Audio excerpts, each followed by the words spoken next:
acceptable. Right, we got it. That's good. This will give us some eggs. No, I'm an idiot. They wouldn't go into this chest. Okay, now I'm less of an idiot.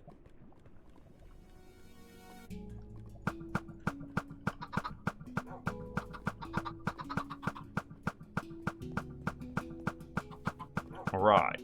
Give me chickens. Give me eggs. The top hopper placement is bugging you? Okay, okay. Yeah, I noticed it. 32 is the beginning of despawn chance, which is random. Yeah, there you go. And so, like, those mobs are definitely further than 32 blocks away from me, right? So they're just despawning randomly. So they spawn, and then have a chance to despawn. And so that's absolutely what's happening.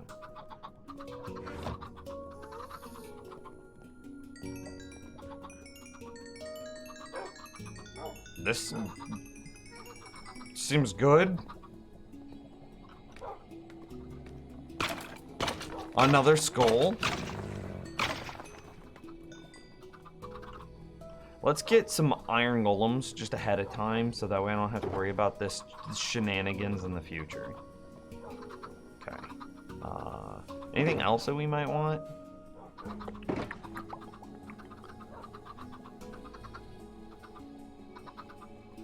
Yeah, that'll be fine. No way, the gold. So chickens are now set up and running. Nothing should be able to spawn there. Should be good. That's a spawn opportunity.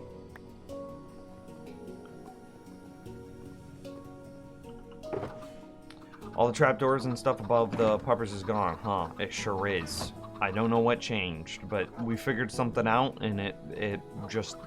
Wolves don't take damage now.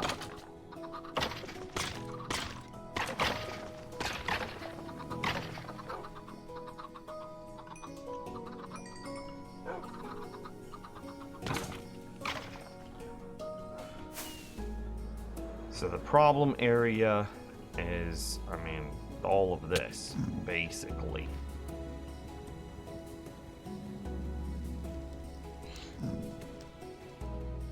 I'm trying to think about what we should clear.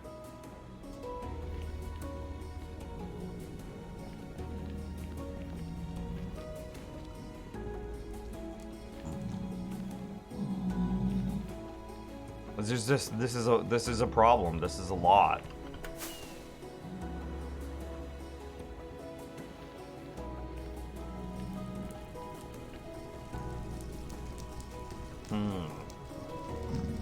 Yeah, definitely not 128.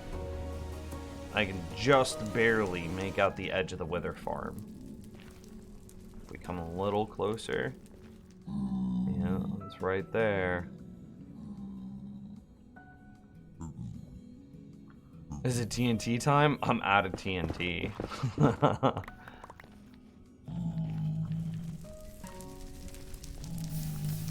Also, I think TNT was good because of the trees. I don't know if it'd be good for just regular old netherrack. Ooh, that spot might be even worse.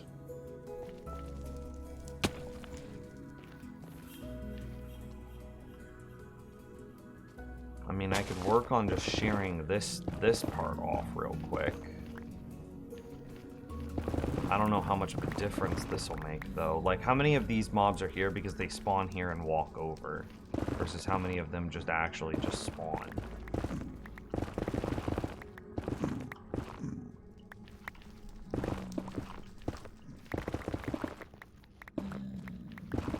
I don't think we're at the point where we work on, like, just chunk clearing yet. I think we have a couple more areas.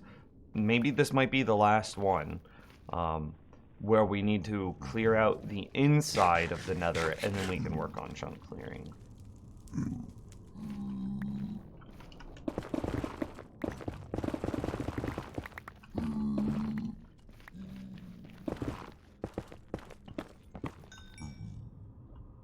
Word empty. And TNT, don't be... What do you mean?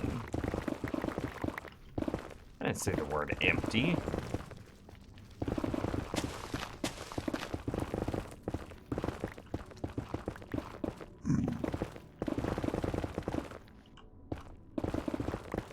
I said I'm out, which I guess isn't that different.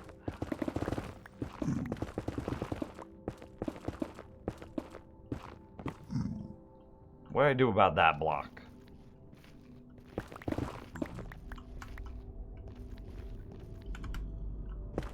Yeah, that's what I do about it.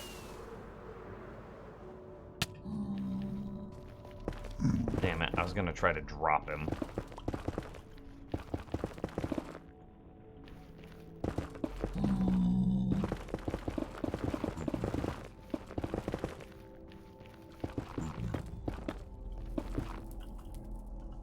Hey, he dead.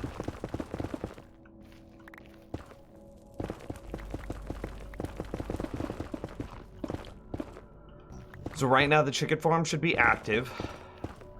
Our little baby chicks should be growing up into big, strong, healthy chickens.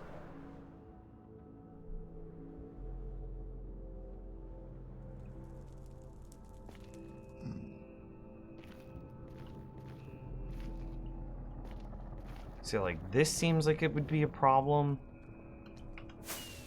Hang on. Let me get away and then come back. I want those things to despawn, is what I'd like. Because then as I walk closer, I want to see...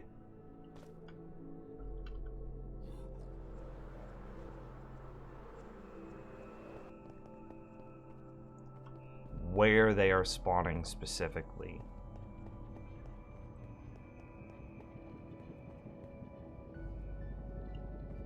I see the ghast.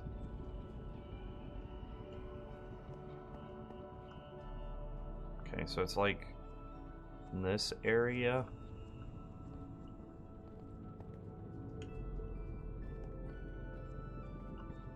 Yeah. Damn, dude, that's just solid all the way down. Maybe we do get some TNT and set up some, like, blast radiuses or something. That still might be faster. Like, imagine we went into the ceiling, dug tunnels down at roughly the correct distance apart for TNT to full clear. We only have 17.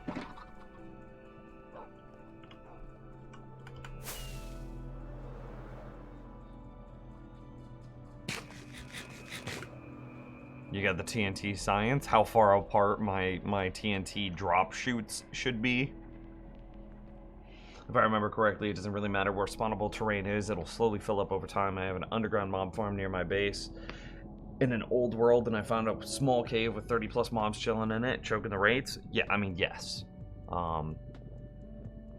It's the initial burst that we're working on.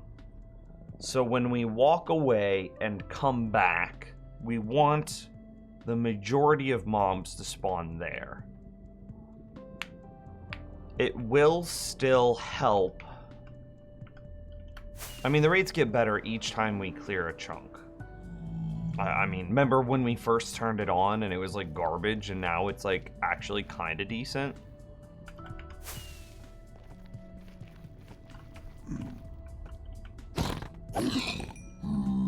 Yeah, this is a problem too. Yes, TNT. I have 17. I don't know if that counts as having TNT.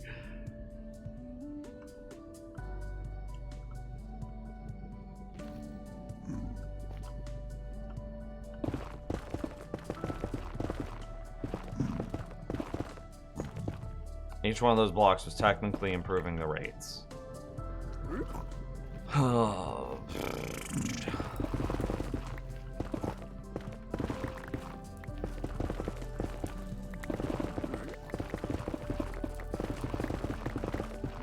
I don't know what to do. There's just so much spots. There's so much space over here, so much density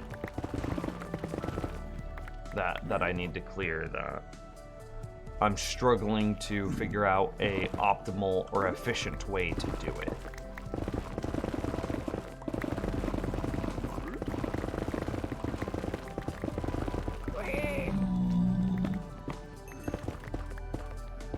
This is insane to blow up without a TNT duper.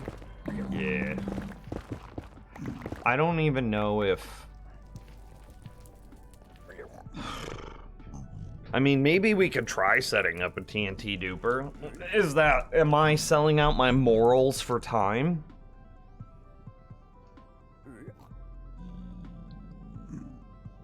My advice is slabbing when it's this terrain. I don't want to slab because I know that there's caves up. Like, look at this. I know that there's caves up here, and I gotta find these caves. I also know that there are caves down below because we found the below caves. Like, look at this. Like, this is just a little hidden cave thing here. Like, what?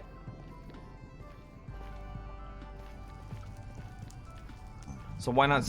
But you can't find the caves unless you... Oh, hey, this is the area that I've just missed.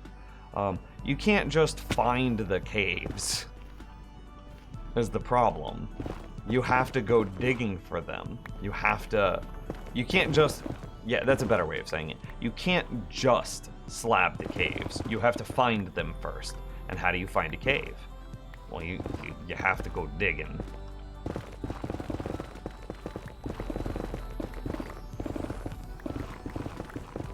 I wonder how many mobs there are, like, in the lava as like, zombie piglins spawn, walk off an edge, and then fall into the lava and just chill there.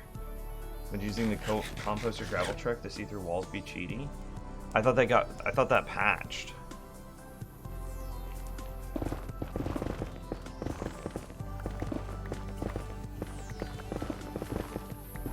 Nope, should still work.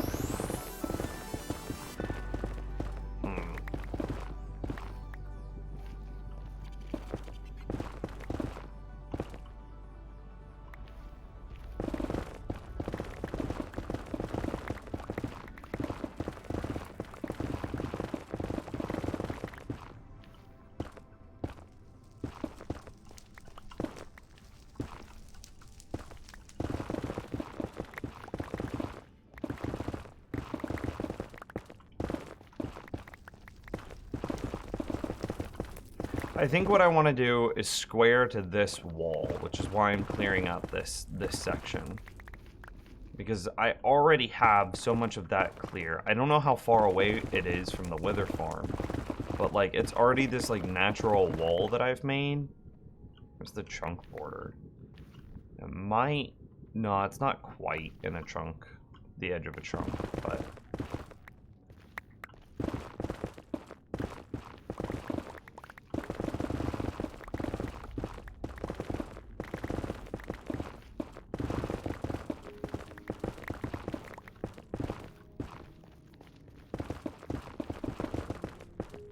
Yep, the gravel and composter trick still works. How do you do it? You just stand inside of a composter and then put gravel on your head?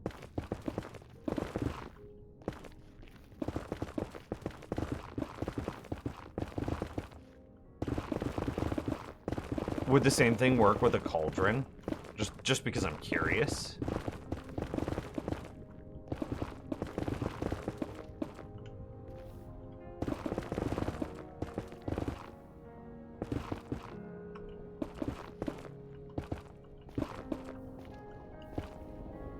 Well, we do have a composter pretty close to us. Should be inside one of my redstone shulkers.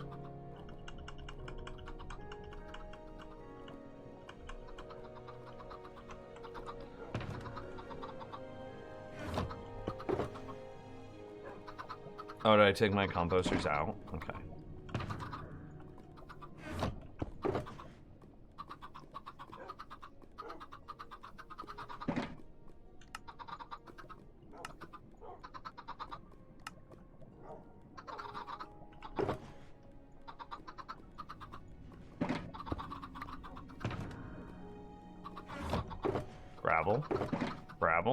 Okay, we gotta go find some gravel.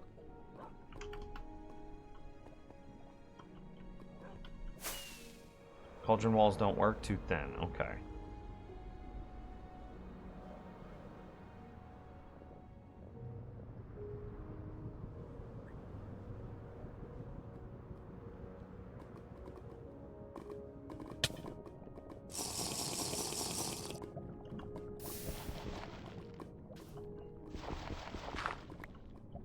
Okay, I did it. So now do I, like, wedge myself into a spot?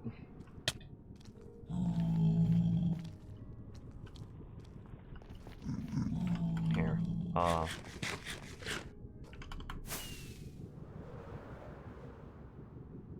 Let's go up into the wall at the bottom. I was gonna do it from the top. Can you only see through going up, or can you see through down?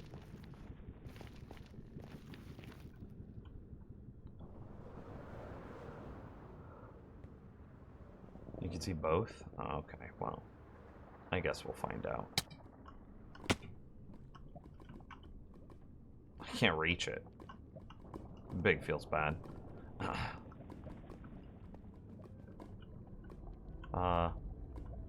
Sure.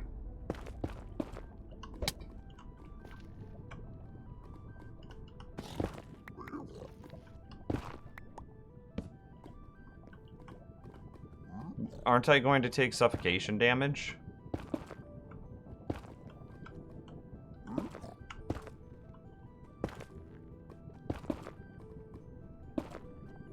Shouldn't. Oh, it pushes you into flight mode. Okay, it doesn't work looking up. It only works looking down.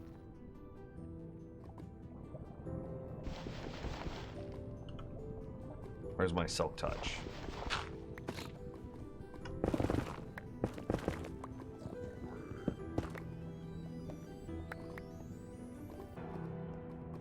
Nah, okay.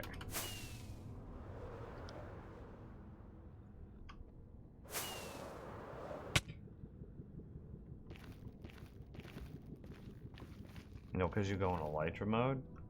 What do you mean? Where's my thing? Oh, there's my thing. Are you telling me that if I didn't have an elytra, it would work better? Is that what you're saying?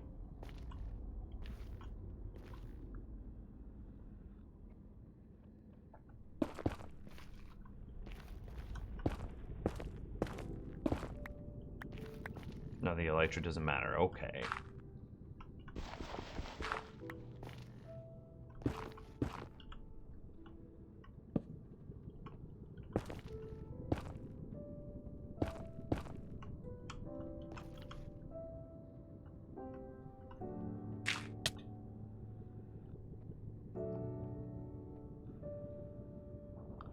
There's no caves.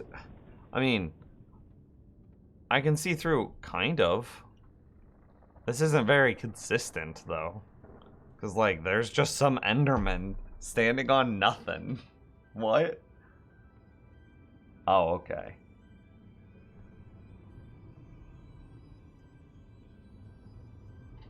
Like, how am I supposed to isolate caves?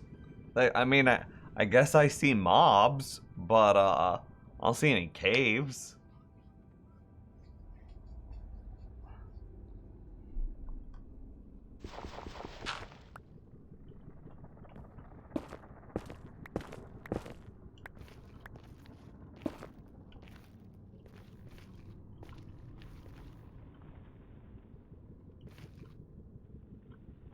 Nah, I don't think it's quite that. I think it's more like,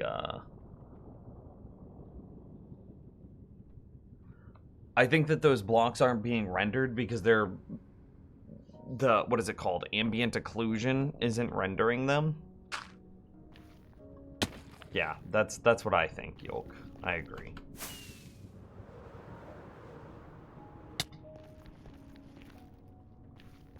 James used this to find most of my hidden noise machines. I was so annoyed. Woe is you. tragedy has struck, ruin has befallen our household. You remember our once venerable house, opulent, imperial, gazing proudly across from its stoic perch above the moor. Something like that, right? Oh, I shouldn't have used that pearl. Let's go get another pearl. This has to be a quote. Hang on.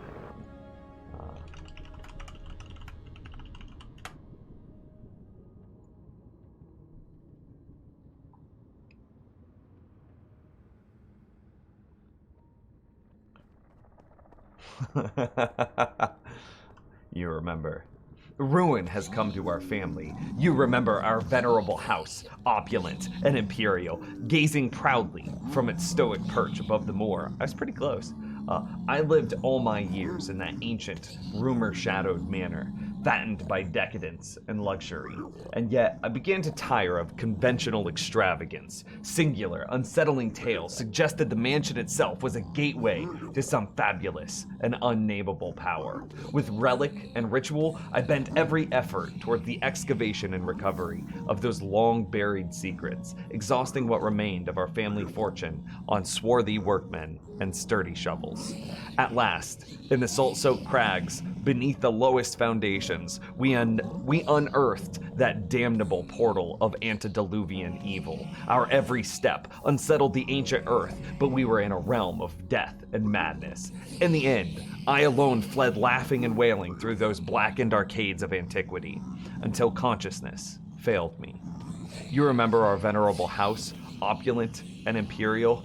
It's a festering abomination. I beg you, return home, claim your birthright, and deliver our family from the ravenous, clutching shadows of Minecraft.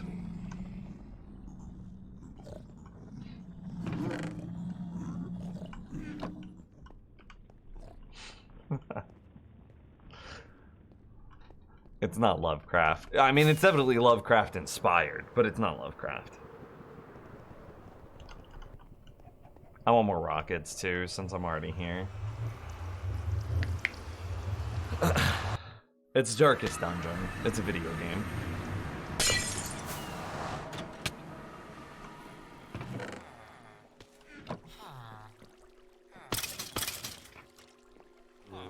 The entire game is like that.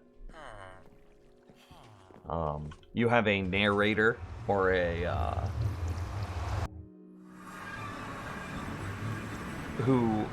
narrator is fine. And as you do things in the game, it's the narrator. See, like, hang on. Wait. Oh, I left my thing over there. I was gonna see if we can see if there was anything over in, like, the gold. Excuse me, the gold farm. Excuse you. No. Okay, yes.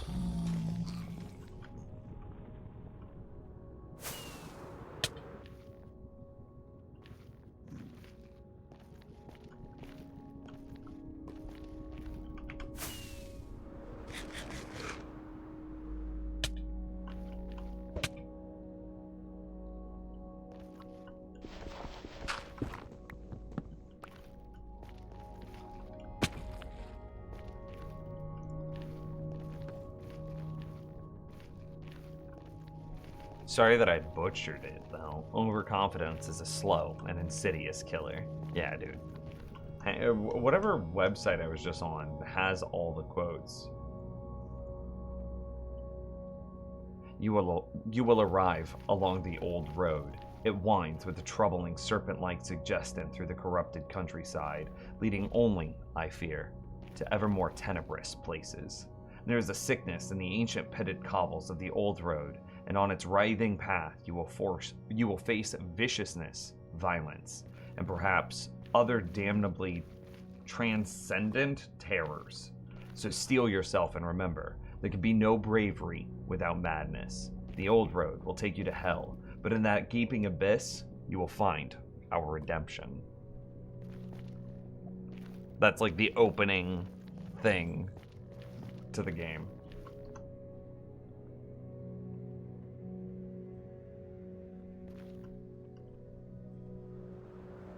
We've played it on stream. There's no record of it because this was before the VOD channel.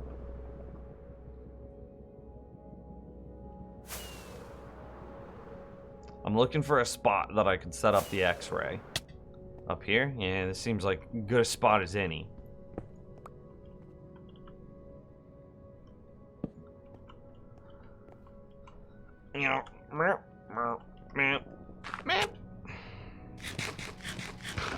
Oh, I'm immediately above a lava thing, so I can't see diddly squat. See, like right there, there's a thing that I missed that has piglin in it. Hang on, can we find that?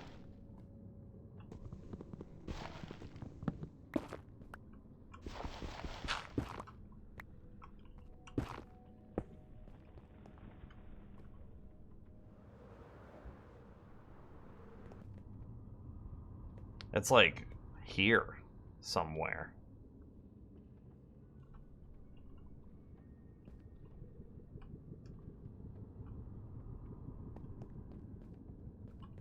How would you even do that? How would you even go about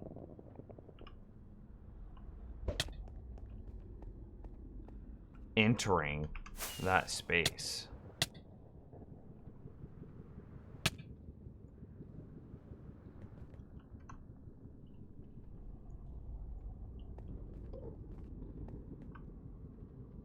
Sounds like we need to make new VODs of Darkest Dungeon. True. We should make new VODs of all the games. But that might be like, that might feel like recycled content for some people. Like, imagine if we played City Skylines. I'm not gonna build an aesthetic city. I'm gonna build a city that gets 500,000 people in it, chat room. That's what I'm gonna do. I'm gonna build a 3x3 9-tile city that has 500,000 people in it and like 98% traffic. That's what I'm gonna do. And you know how I'm gonna do it? I'm gonna build some freaking grids.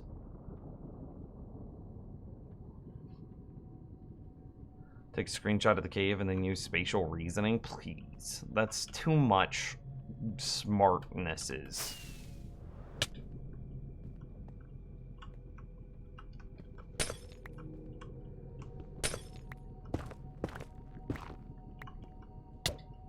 Hit, hit.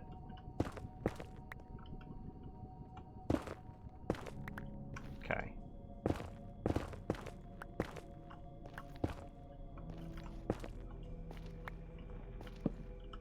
We'll find him. Oh, I'm on to you. I see you. There's like 3 or 4 of you. I'm gonna come get you. I'm gonna murder you, and I'm gonna make it so that way you and your kind can never spawn there again.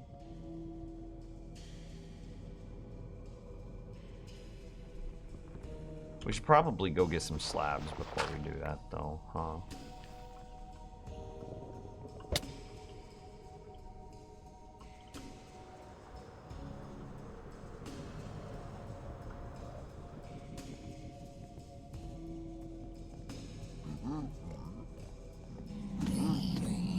Sleeps.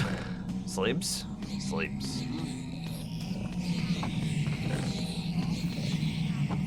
You think you found it? How do you know where it is? Hang on. I don't believe you.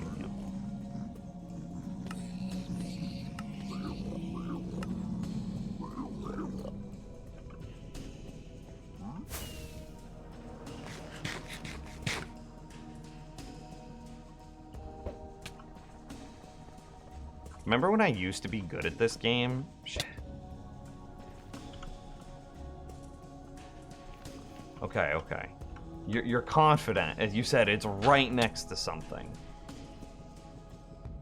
Oh, it kind of is. It's basically in the corner there, huh? Okay, so you think, you're confident that we could just be like, oh, boop, doop, and get in there. It's like right here. Oh, we hear him.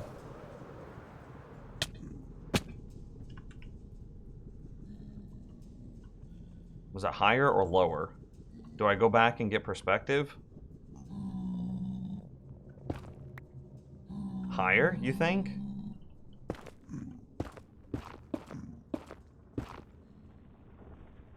Oh yeah, it was pretty...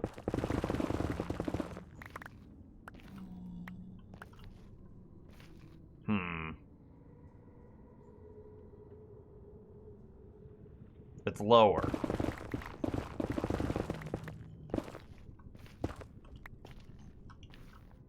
We went up too high. If it's right here...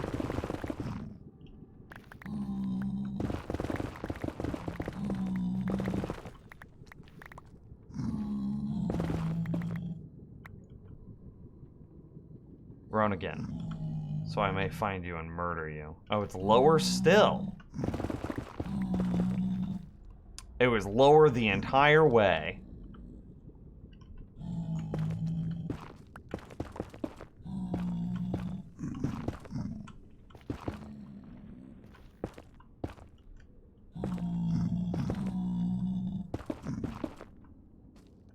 Okay. We can do that. We can handle it.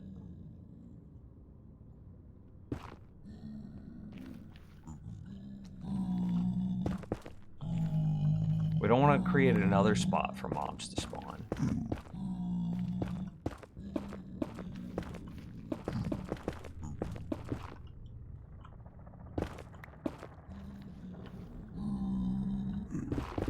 Oh, hell with it. We'll just do this. I probably shouldn't be throwing ender pearls this close to bedrock.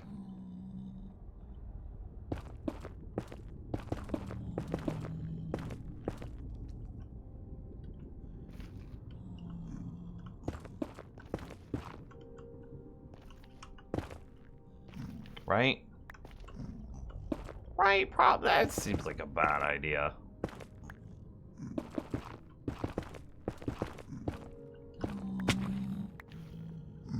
You have obby in your ender chest and flint and steel? Maybe. Okay, yeah, that was fine. Maybe we should get some?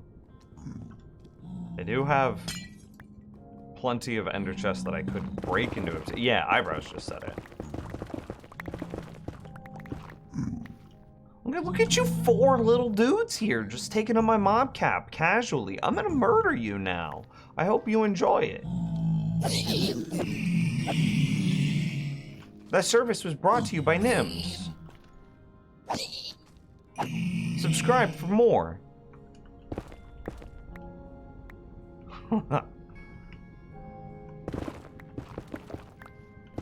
Oh, well, this feels kind of wasteful now.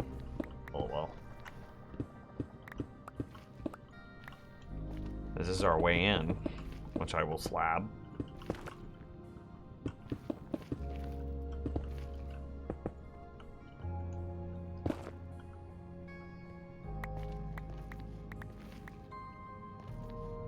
Oh, there was a hole that already existed? I just missed it?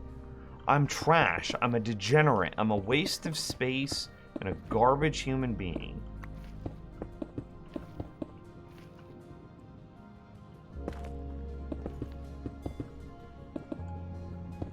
Flap, flap, flap, flap. Yeah.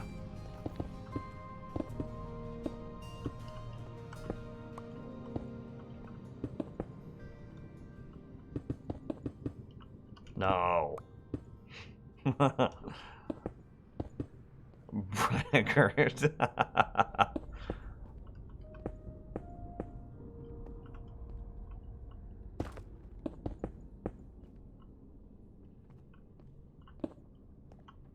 Okay, this is very claustrophobic, but it's coming along.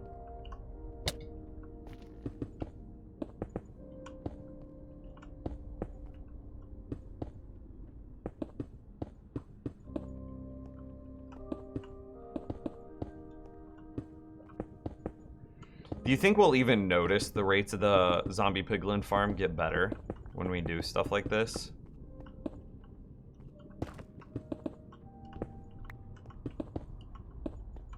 Overwhelmingly unlikely, right?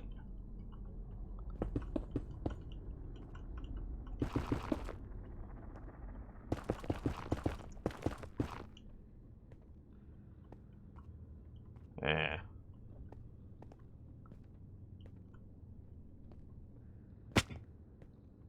Double check. Okay.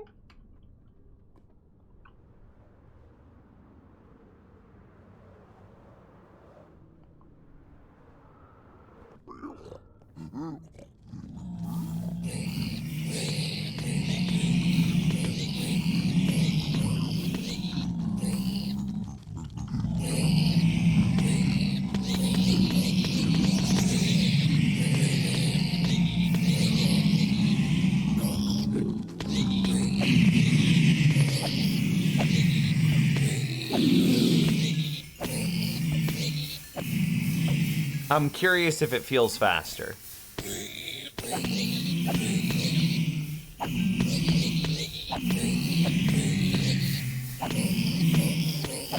Four mobs is unlikely to make a large difference, but...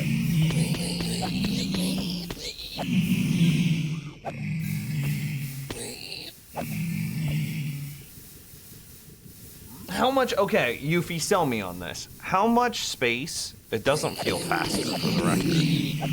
How much vertical space would I have to clear in order to build a World Eater that uses a TNT duping machine?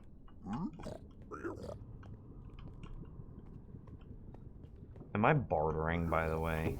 No, I'm not. Yeah, I don't care. I don't want to ruin the mood, but one day Nims could run out of projects. No, that's not possible. That's literally just not possible. Depends on the specific design, but let me check your world. Okay, okay. Because, like, if... I mean, ultimately, what I'd need to do... How much space? So I'd come up here to the top. I'd come up here to the top. And...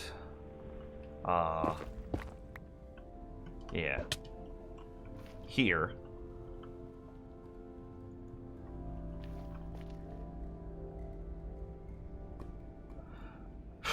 I would clear all this out for whatever vertical height I needed to make just TNT dupers. Yeah, I know, considering it, but bro, I have 6.9 million blocks to clear. 6.9 million blocks. What do you want from me?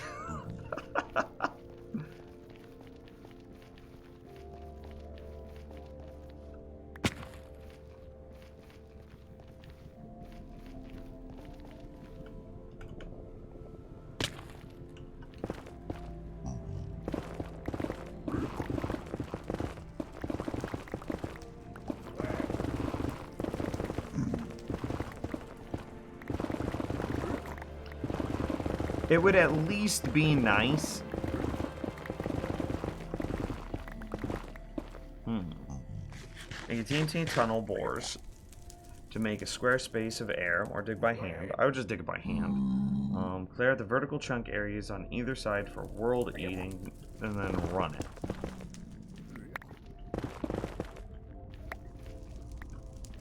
Sounds like 3 months of mining. I mean, yeah. We did the math. It's like 128 blocks plus 128 blocks is 256, but then I have like 15 blocks in the middle, right? Because it's 4, so it'd be 9. So it's 128 plus 128 plus 9, right? So that's 256 equals 256 plus 9 is 265. So I have a 265 square that I am clearing out, and then I am going from 200, or then I go from wherever the fuck height that was, like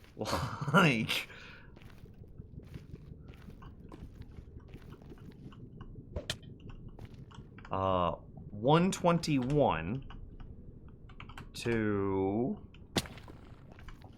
31, isn't it? So 121 minus 31 is going to be 90, I think. Drop the ones. Yeah, it's 90. So then it's a 265 square. So it'd be 265 times 265 times 90. So however much that many blocks is what I have to clear. So Alexa, what's 265 times 265 times 90? 265 times 265 times 90 is 6,320,250. 6,320,250. So my napkin math was a little over. I said 6.9 million. It's 6.3 million. I'm so sorry. 6.3 million blocks. I don't know if this world has enough deserts to mine that out. And how much of that is air? That's fair. There's a good chunk of air.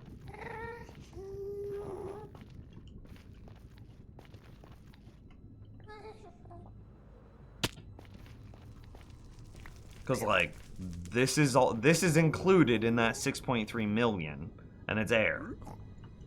And, like, I'm not mining out the fortress. So it's not 6.3 million that I have to mine, per se, but it is 6.3 million blocks that I'm committed to checking. If that makes sense.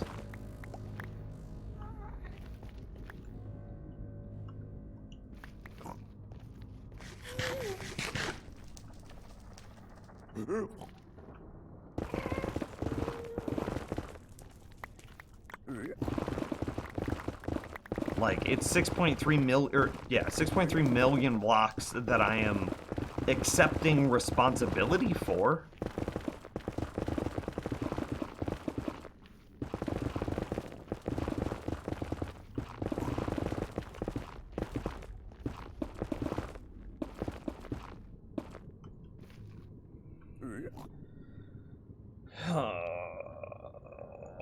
The real issue is making 120 block sphere of air. Yeah, I mean, I could, because that's a square that I'm measuring. I could make it a sphere and then round off some of the corners. I absolutely could, but I think we would spend more time trying to figure out the math of the sphere than we would if we just cleared those corners. Because that's just like another, what, like maybe million blocks?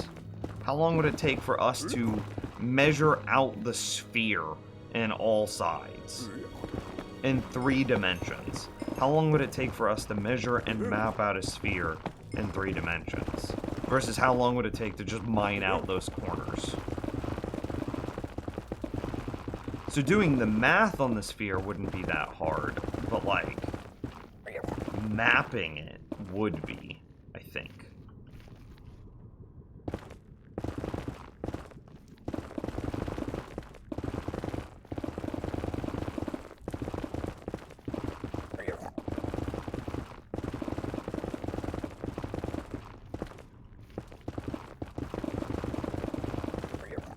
Farm right now has good spacing. It do.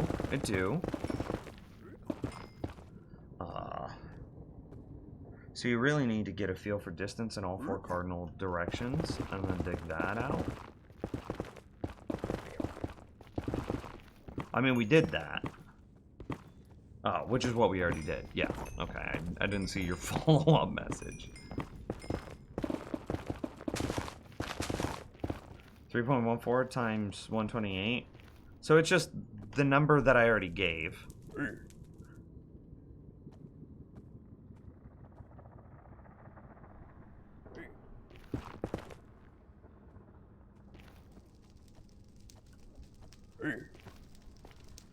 Wait, why would it be 128 times 128 times height?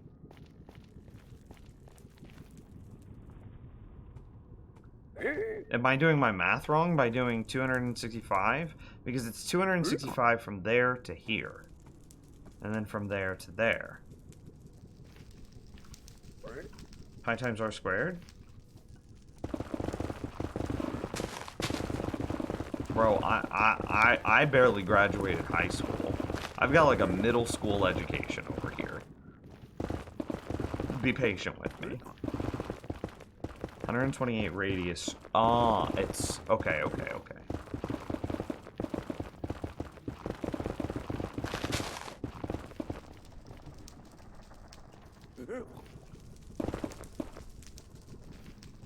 I don't think making a world eater is the choice here. I genuinely think TNT dupers launchers to clear out the walls is a bad idea, though. What if I just, like, made a bunch of TNT dupers in the ceiling and then, like, bombed the area below? That would at least take out the first, because you light the TNT, it falls, blows up, and then the next TNT that you light and let fall would blow up lower and lower and lower until you get to the maximum distance down that the TNT could blow up. And that should clear out the top, like, so many layers, right? So all these, like, high spots would be fully cleared.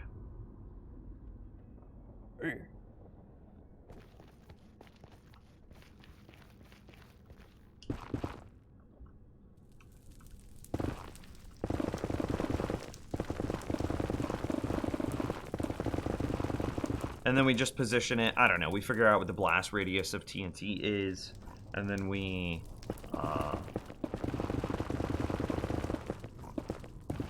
it wouldn't matter to be beyond that. Right? Yeah. Well, we could put it, like, basically plumb up to the 128 block wall, because it wouldn't matter if we made spawning spots outside of 128 blocks. So we put it, like, butt up against the wall, so that way we clear out as much of the area as we can. Now, the next question is, with all the jagged terrain that a TNT, you know, cannon, downward cannon would leave, is it still faster than... Think about how much time it's going to take to set up our downward TNT duper, and then think about the amount of time that it'd take to blast the area, and then to go back and clean up the area that we just blasted. Because it's not going to be a perfect, like, flat level surface, right? It's going to be jagged as hell. So, is that faster than just mining it out?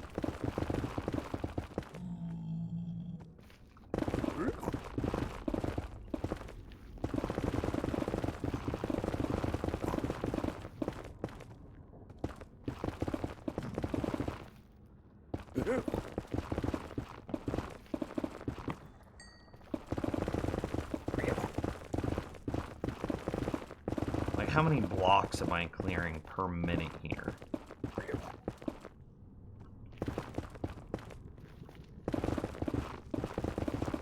That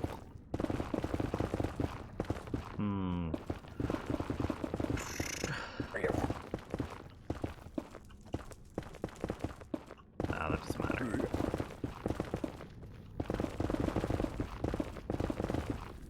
And just lava remediation, pre-mine the cube would be easier for you to clean up later. Well, I don't want to go down too far because I imagine that, well, I guess we do have the area. We'd have to be a little bit vertically concerned because I don't want to blow up the fortress. But thankfully, the air above the fortress is mostly clear. So we just gotta blast away the ceiling.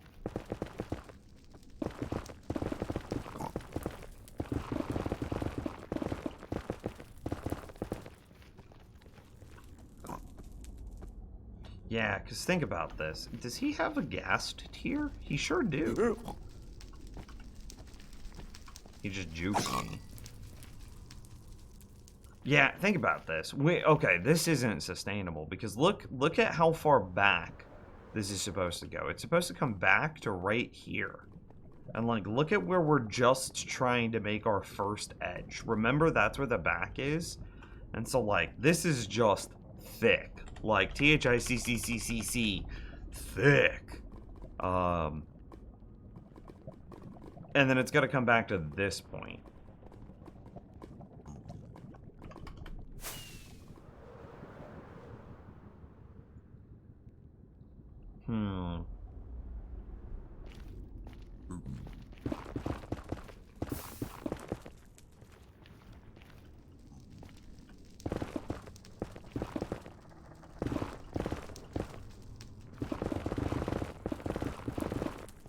What design of TNT duper are you using, Yuffie? Can I try it one time? We're not gonna go all the way down. I don't think TNT machine is worth the time to build. What do you mean all the way down? We're going down from Y121 to Y30. We're not gonna eat through the lava, but that's just because there's no caves below lava. Or if there are, they are so far, few, and in between. But still, that's, what do we say? 90 blocks worth of height. 6.3 million blocks, something.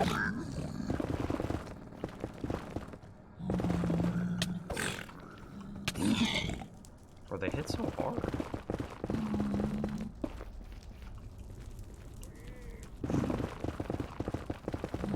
Yeah, it's got to be faster to TNT blast all of this.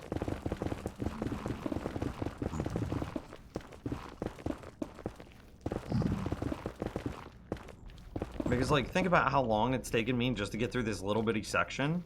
If I just drop TNT straight down the middle of it, how long would that take?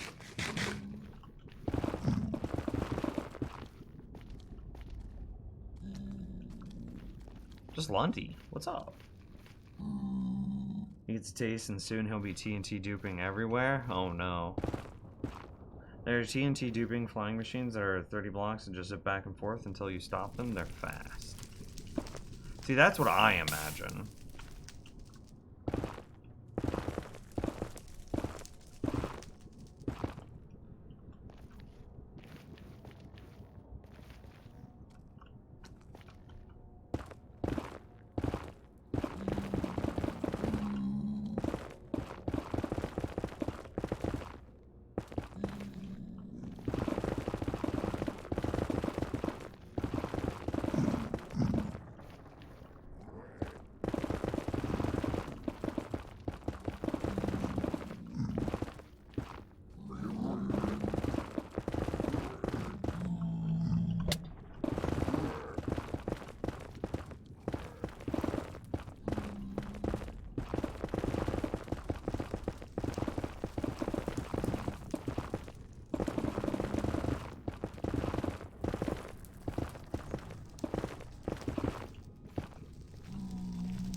Yeah, there's no way. I'm sitting here trying to think of the math and think about doing it in my head. And it's like, okay, so what if I dig out a sphere? That's going to save me, you know, a couple million blocks.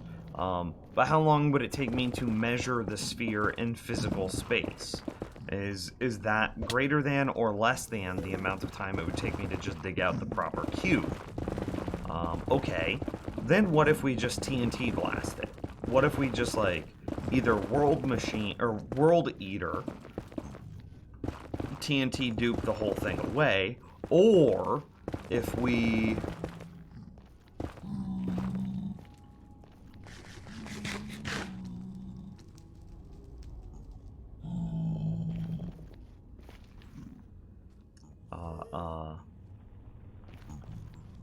just make like drop chutes for the TNT to blast into.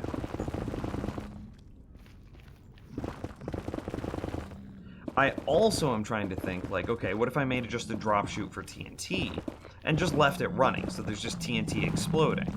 Would that also just be killing mobs and thus, like, kind of opening up the rates for the Witherskelly farm? It might not. I don't know. Nims, would you add non-English songs to your alphabetical playlist?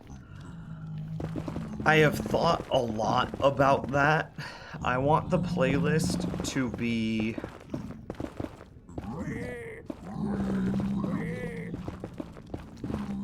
as wide a variety as possible.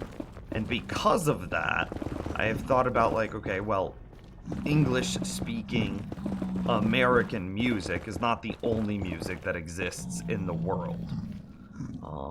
So for the purposes of having the broadest playlist as I can, could I do it? And ultimately, I think I've settled on no, because while the idea is to be as wide of a range as possible, I'm English. I speak English. I think ultimately that I would want to listen to songs that, while I don't necessarily have to like the music, that I can still understand. Oh wait, that's all our end worlds. That's what I'm struggling with. So no, probably not.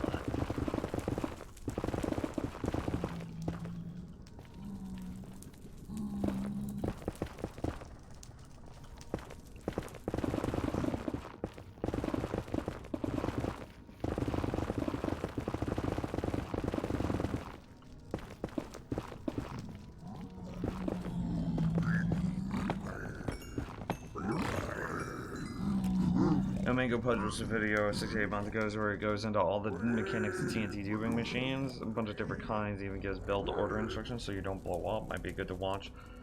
I mean, I'm not worried about blowing up. El Mango's videos are too long for me. I don't need the history lesson.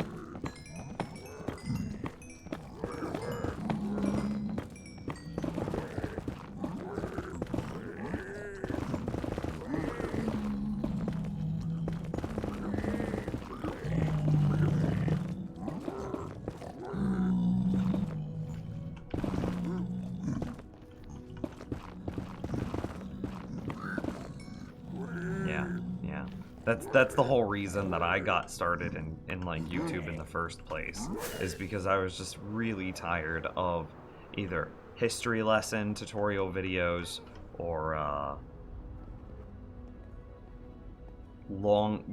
just like long-winded explanations. I was like, bro, can I just have something concise?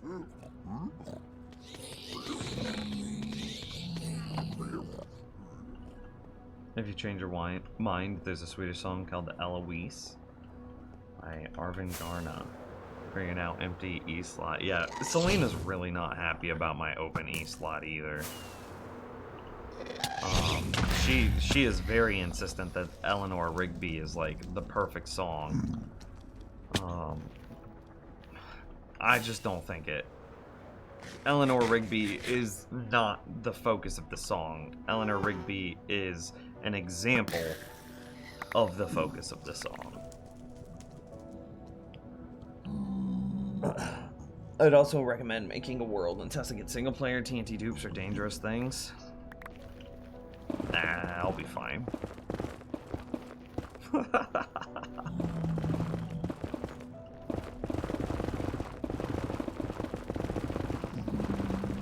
It only dupes one TNT at a time, right?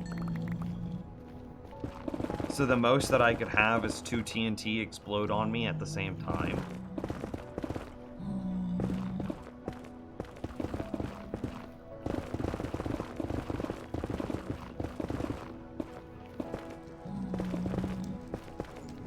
For instance, your U slot, Uma Thurman, wouldn't work. I can't recall the lyrics to Uma Thurman off the top of my head. My real problem with Eleanor Rigby is that there is another character in the song, and that's Father Mackenzie. Father Mackenzie is a priest that makes an appearance in the second chorus. Or the second verse, rather.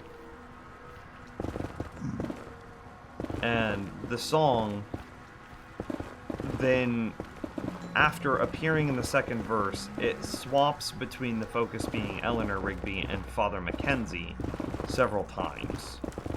And that is the problem. Not Uma Thurman, but Eleanor Rigby is not the focus for the purpose of the song. She is one of the focuses, but not the sole focus, which I think defeats the intent or goal of the playlist.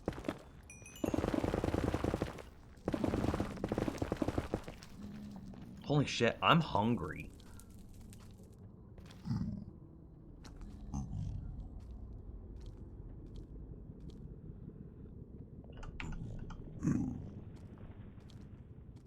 UV sent me something. A TNT duper.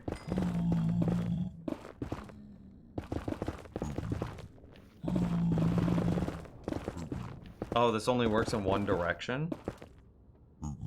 Is it a flying machine? I can tell what's on the other side.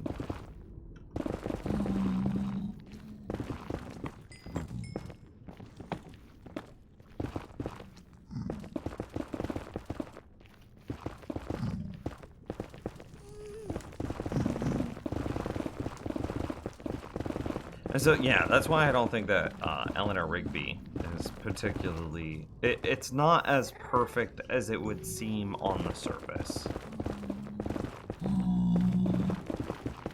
I'd say X Gonna Give It To You is way more fitting than... by DMX is way more fitting than the Beatles' Eleanor Rigby.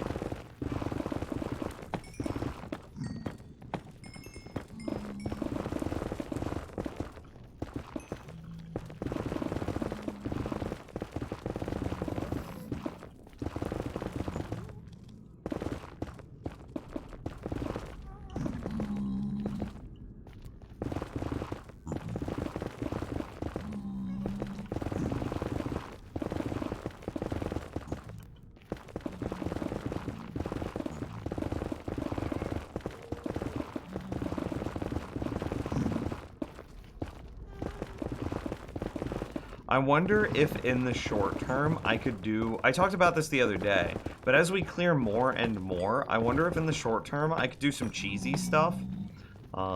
Just a thought. I'm going to show you my thought. What if I set up a minecart that... Oh.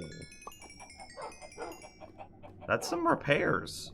What if we set up a minecart that, like, zigzagged from, like, it went, let's just say that it goes all around the perimeter, right? So it's just zooming the player all around this perimeter, and then it comes inside, does a lap around the inside to gather the experience, and then just goes back out to the perimeter and continues its thing.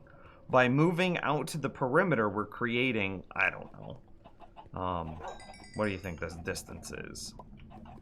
-8 to +4.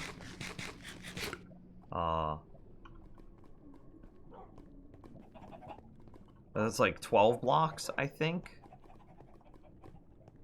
Yeah. So we're creating 12 blocks of additional distance to just do that, but it's even more if we get into the corners because of the sphere that is spawning around the player. Yeah, I wanted to ask you about, like, about the thing.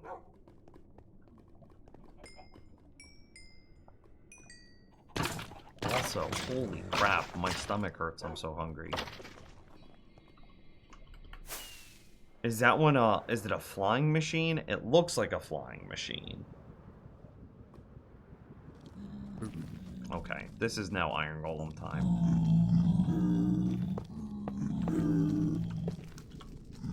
I'm ready to repair him with iron ingots. Here we go.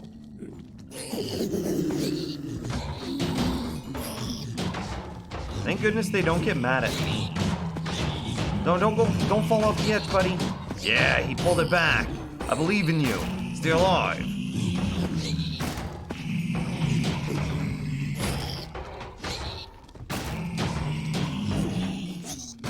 Yeah, murder them all.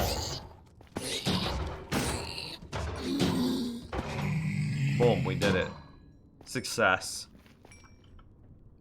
We are professionals. It moved back and forth, duping TNT under it, leaves nothing behind. How does it move back? Oh, it's mirrored. Okay, it's 2 blocks wide and it's mirrored. Okay, I see it.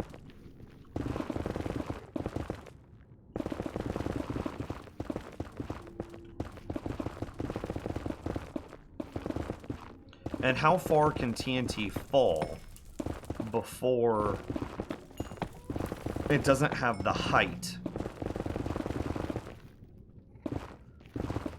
Before it doesn't have the distance to touch ground? Like, hang on, how do I phrase that question? What is the TNT fall height? Like, what against its explosion distance? 72 blocks of falling distance. Okay.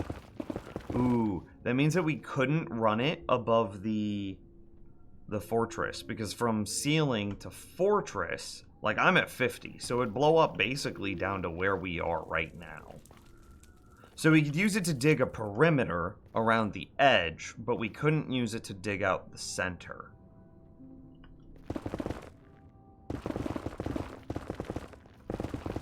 How much space does it need to have under it, so that way it doesn't blow itself up? It looks like it could be placed basically right against the nether ceiling.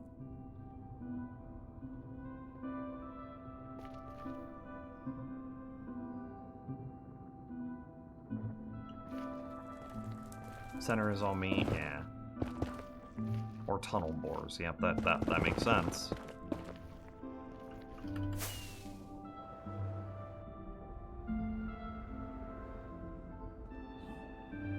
$15 blocks, okay.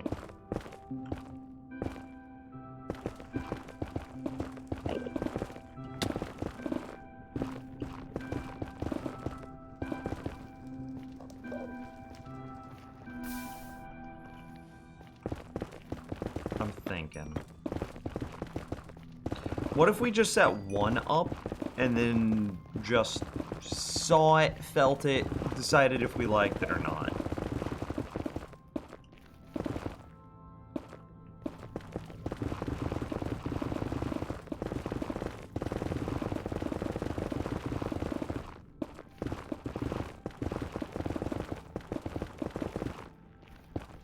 And used it to, like, mine out the perimeter.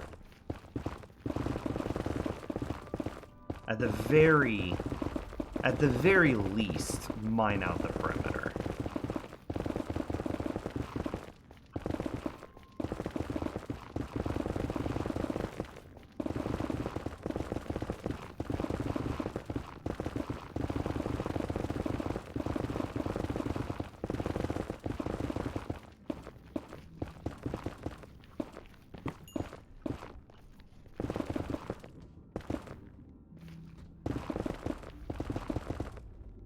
What is that moss under it? What is the white moss, chat room? I don't know what that is. It's a newer block.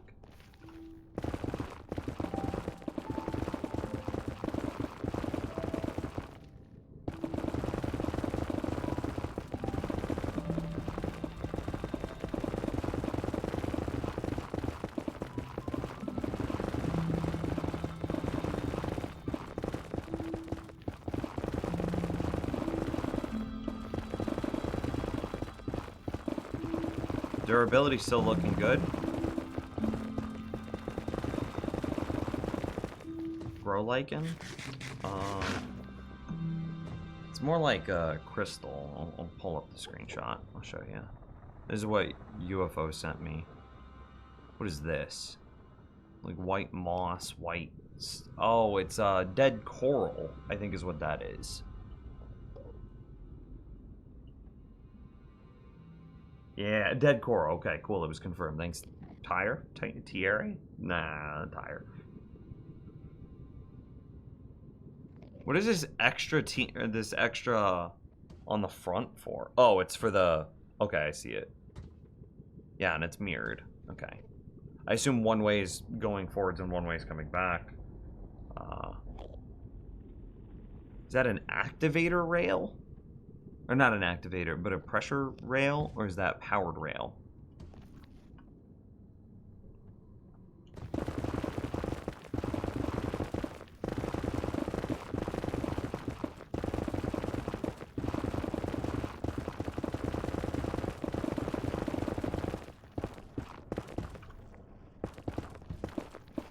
And it'd clearly only need, I don't know, 4 blocks of width. Because it's 2 blocks wide, and then that's the... So it'd be 4 blocks wide and 8 height.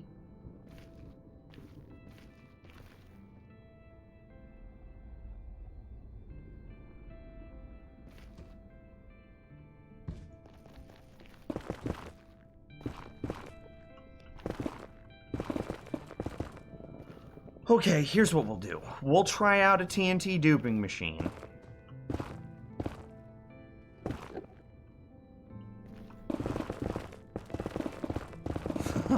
I was gonna say, if someone subscribes, but that's not. No, I'm not gonna do that. We'll try out a TNT duping machine as soon as we finish this section.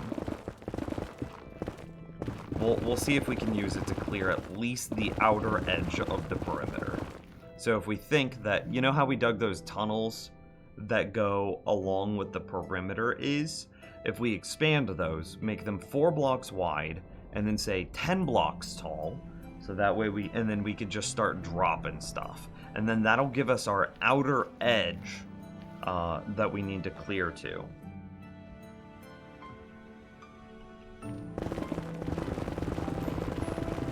Yeah, I'm against TNT duping until I realize that I have 6.3 million blocks to check.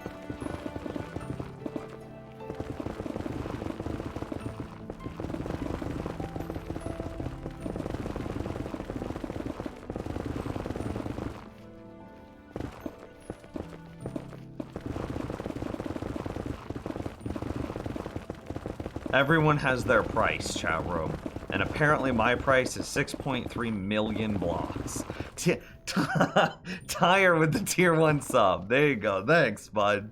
I'll dedicate the TNT machine to you. Suddenly building on the nether roof doesn't sound too bad. I mean, you couldn't build on the nether roof for a wither skeleton farm, can you? Because it's got to be inside of a nether fortress.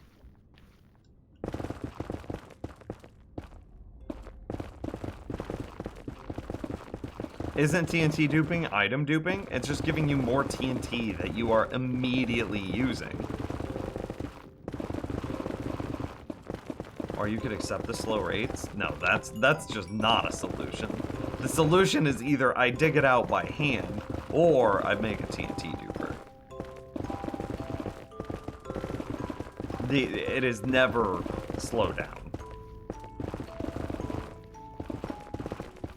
But technically you're right, it's not item duping, it's entity duping.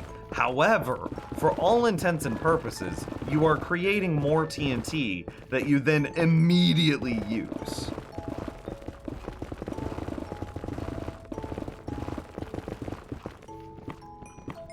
I also have, so real talk, the thing that's kind of annoyed me is in the upcoming patch, when they expand the depth of the world, so in 1.18, what is it? What is that called? It can't be instant mined. And that will probably change my mind on TNT dupers. Because as long as you can instant mine most of what the world is, that's fine. I think that instant mining is a reasonable option. Deep slate, yeah. But with 1.18 making the majority of the bottom of the world not instant mineable, I think that TNT dupers are going to be necessary. So So a cobble generator is technically duping as well? Oh god. Is that really... Ooh. Is it? No. It's different. Cobble generators and TNT dupers are different because cobble generation via lava and water is an intended mechanic. TNT duping, or entity duping, is a accidental mechanic. So the difference between the two is intent. Cobblestone was an intended feature where entity duping was not. And so it's intent.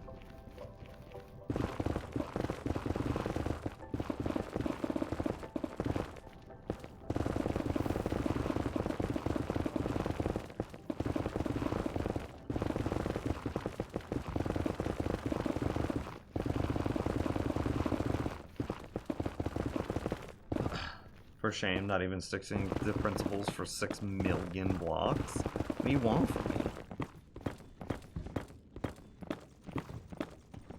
Yeah, I think it's still a fun question, Tyre. Mojang never intended iron farms until 1.14, and yet we still made them.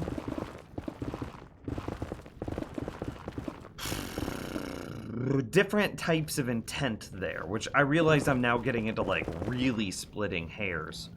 Villages were always intended to spawn iron golems.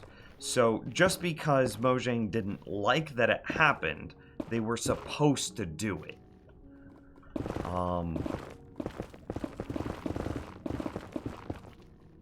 So I think that there is now a difference between game theory philosophy and developer... let me rephrase. I think that the difference between Iron Golem farms intent and TNT or entity duping intent is that the core mechanic that iron farms use is an intended mechanic, even if the developer doesn't like how we use that intended mechanic. Whereas entity duping is both an unintended mechanic and unliked by the developer. I'd argue for a way to trade for sand.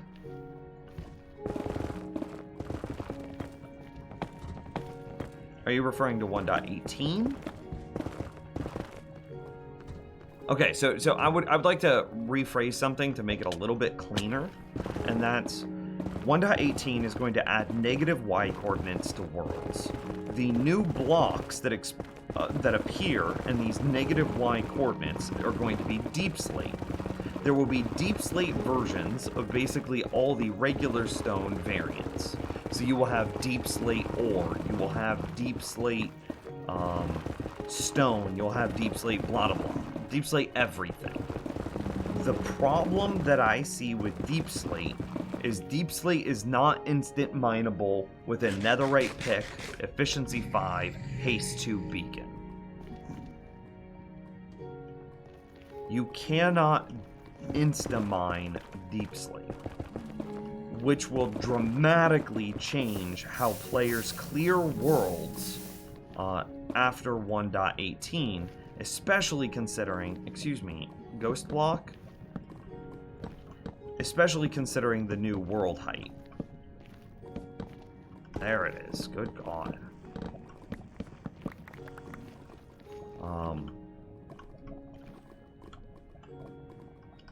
Yeah. I think that poor... If that goes through live as is, I think I will change my opinion on TNT dupers, which might already be happening. I've seen people talk about using moss to convert deep slate, to then try to speed that process up. But I think that then ignores what the process of instant mining feels like. It is satisfying to just do this. There is a joy. This is a Zen garden for me. If you take away my Zen garden, I don't care about the philosophy of what the Zen garden was anymore. I don't know if that makes any sense.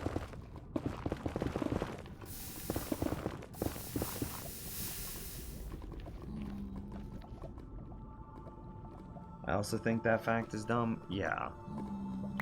So, like, I'm not gonna set up a moss farm to then turn my entire y negatives, like y equals -0 to, what is it?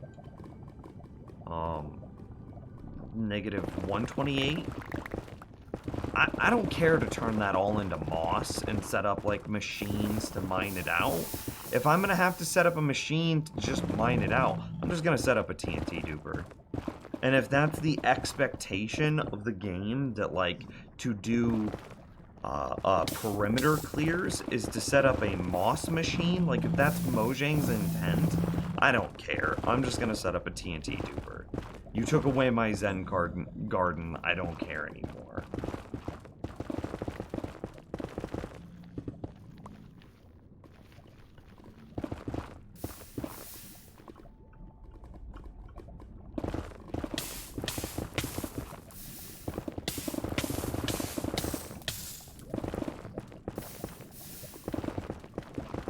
I think it's like, I think it feels very analogous to, like recycling. As weird as it is. Morally and ethically, I want to recycle. I go out of my way to make sure that I recycle as much as I can. However, if, say, the recycling plant that I need to go to drop, like, cardboard, glass, aluminum, and plastics off at is, say, 2 hours away, I don't think anybody's gonna blame me for throwing away my glass with the trash because the nearest recycling plant is 2 hours away. It's just way too inconvenient. 4-hour round trip? No. I think similarly, if I can, you know, you pay for a trash service, and so if you pay for a trash service, but then you're expected to also pay for a recycling service, I'm not going to spend $50 a month to then have a second trash service, effectively, right? And I feel like that's what's happening with Deep Slate. It is too inconvenient. Let me catch up with chat. I still stand by no duping, just given an easier way to obtain sand. I'll craft TNT. I mean, I could agree with that as well. I could agree with that. Like, if you put in husks, this was our solution way back in the day. Husks are the desert zombies. If husks dropped sand, I would still agree with no duping, because then you could set up a husk farm, get a ridiculous amount of sand, and then immediately adjacent to it set up like a creeper farm, and then you would have all of the sand from the husks and all of the gunpowder from the creepers. Sand plus gunpowder equals TNT. Resolution. But as it stands, there is no alternative. You either have, like, exponential factors of increased mining time to clear out Deep Slate. It is orders of magnitude longer to perimeter clear Deep Slate because you can't instant mine it. It goes from being like a couple hours. I think it was Ilmango, maybe it was Rayworks that actually did the math, and it went from like, 3 hours to clear this given space that he arbitrarily chose, it went from 3 hours to do it instant mining to like, I think it was like 300 hours. It was absolutely insane. And then he was like, okay, but what if you turned it into moss first and then did it? And it's like, I think at that point it went from 3 hours to 300 hours to like 30 hours. I'm probably misquoting this video. You could find it and fact check me. I would actually appreciate it if somebody did that. Regardless, but then to build a bulk moss converting machine still feels weird if that's the intended solution.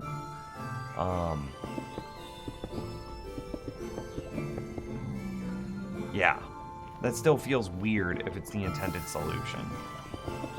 So at that point, I'm just like, nope, this is too inconvenient. I'm gonna throw away, you know, my glass in the trash can. I'm gonna build a TNT machine. We all have a limit to what we would follow our own morals. And I think that Deep Slate breaks my limit.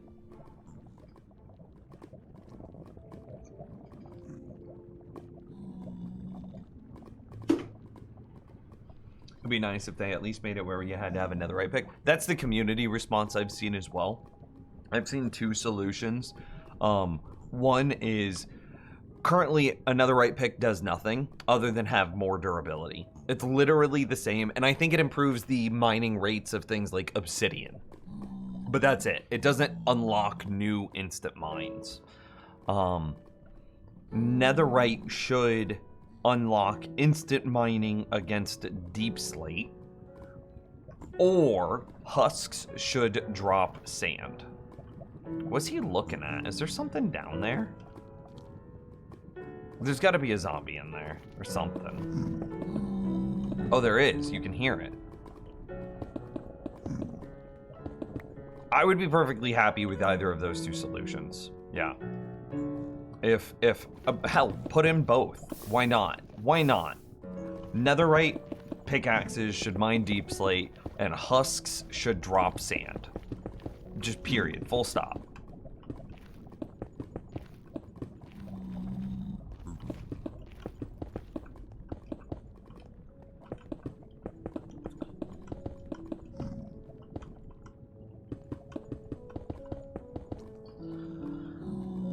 Gotta go. Oh, see you later, Bald.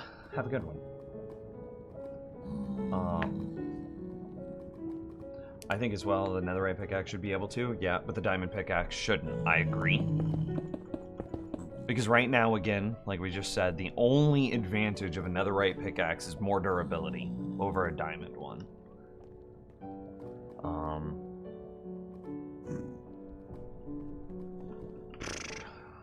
Moss conversion machines don't exist. It would be equivalent to the same effort to make a TNT duper. We just push him in, right? Oh, he murdered him. Good job, buddy. Thanks. Like I said, I'm just quoting a video that I watched once, like 2 weeks ago or something like that. I am probably misquoting it. I fully concede I am likely misquoting it.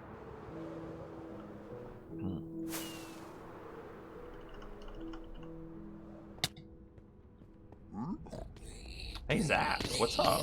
You back on YouTube as well? Kind of. I have a video that's like almost done. A villager breeder video that's like, all I need to do is record some voiceover and that video's done, but I've had it, it's been in that state for like, I don't know, 3 weeks now, and I still haven't finished it, so what are you gonna do? I understand, see, UFO, I understand that they didn't give us the warden. If it wasn't ready, it wasn't ready. Don't rush something buggy into the game, please. Would Shredders affect the efficiency of your farm? No. Shredders are passive mobs, so we don't care about the passive mob cap. We only care about the hostile mob cap.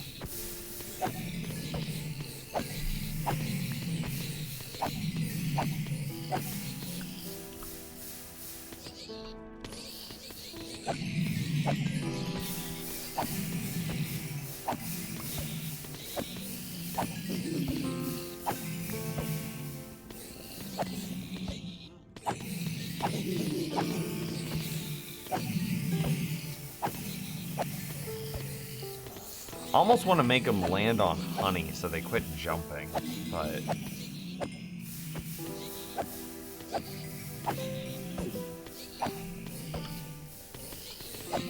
I don't know if it feels any faster after we cleared up that little spot in the roof. It doesn't really matter in the grand scheme of things, though.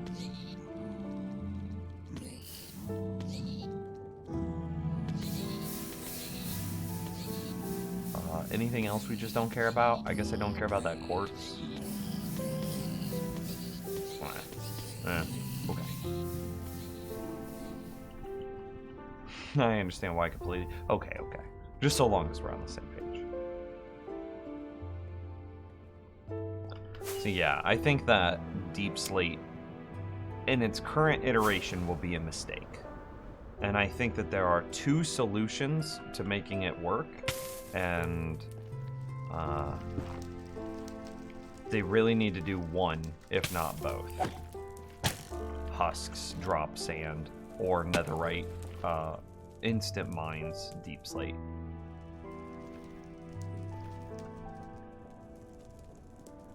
Let's check on the chicken farm.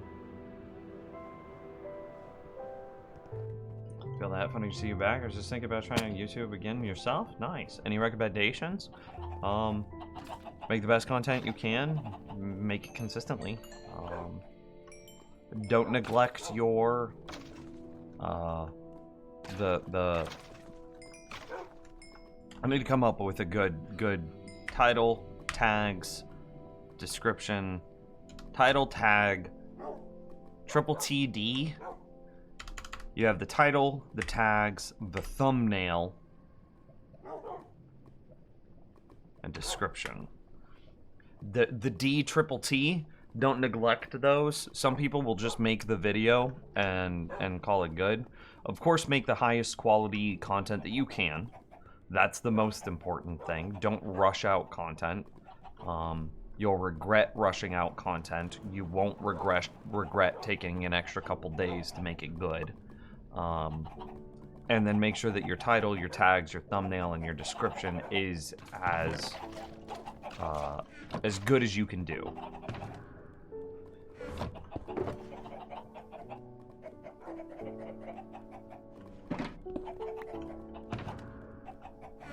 Yeah. Mojang should focus more on optimizing the games that you can play together with friends with less lag instead of rushing new features. Yeah, probably. Yeah, I agree. They're kind of just happy to take a backseat and let mod developers do that instead of doing it themselves. 35 skulls though, that's pretty good.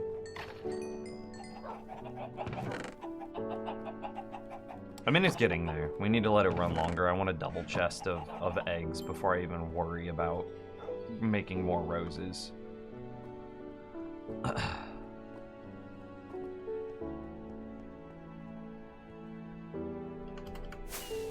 I think that's the problem. I think that they're relying on, like, the mod community to do too much of the work for them.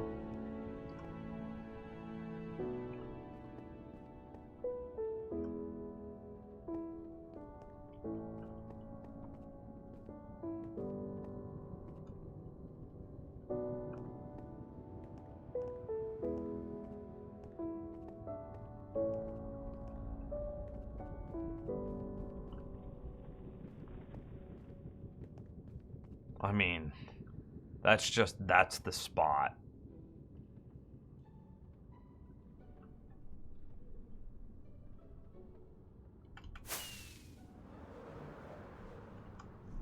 What if we just cleared out like this little spot? We can do that. They have Microsoft money. They can easily hire efficiency software focused engineers. While I agree with that sentiment, I also disagree. Microsoft spent $2 billion acquiring the game from Notch. $2 billion. Do you think Microsoft has seen a turnaround on that $2 billion yet? So do you think that Microsoft has seen $2 billion worth of income from the game since the acquisition? Seriously. Probably not. I don't think so.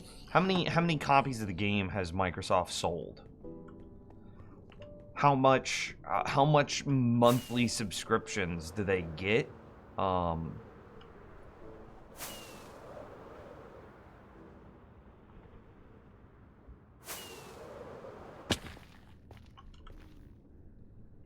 How much do they earn in like monthly subscriptions from Realms? And then how much does it cost? How much do the servers cost to maintain? How much does the staff currently cost that they already have? There's no way that they've made $2 billion with a B dollars. I bet they're trying to keep costs low to recoup that cost. And they have like some 10-year turnaround plan where they recoup the $2 billion over the course of 10 years. I don't think that they're going to greatly expand expenses until that $2 billion with a B has been recovered.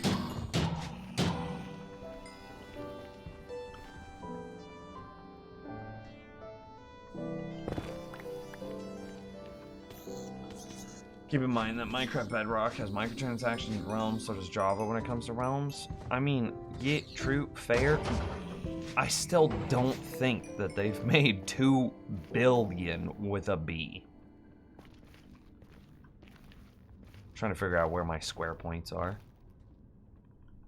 Okay, so it's basically here.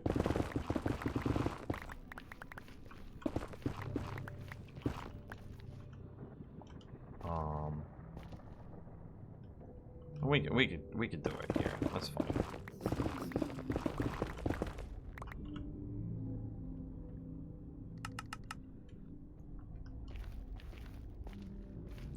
Dude, they're just over there chilling. Merch, true. True. And they're definitely selling merch. But do you really think through all of course I'm not going to list everything in the stream. We would be sitting there talking about all the individual projects that Microsoft is making money through the Minecraft IP, right? We'd be talking about that for hours. But with what they do have, do you really think that they're making like $2-point-something billion in the time that they've had Minecraft? Licensing deals, shows, Netflix adaptations, because freaking Minecraft Story Mode is on Netflix, blah, blah, blah, right? All of it, all of it. Do you think they've made $2 billion with a B?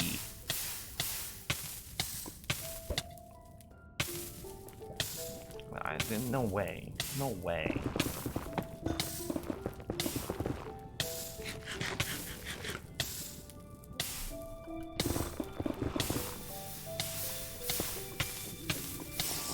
I didn't want to have to pop this, but I guess we will. Microsoft is a smart company. They know what they're doing.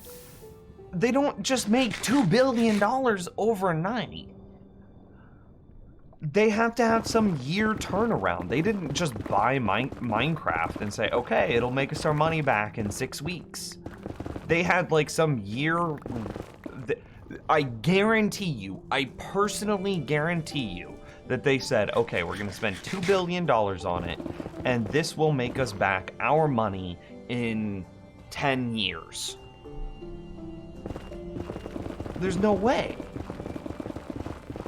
There's no way they do it faster than that. Or again, they have some time frame. I don't know if it's 10 years. It could have been 5. Hell, they might have even thought of 3. I don't know. But there's no way that it's like a 6-week turnaround or whatever. You think they made $2 billion? There's no way. We could look that up. You should, because Microsoft is a publicly traded company, they should have to report their profits.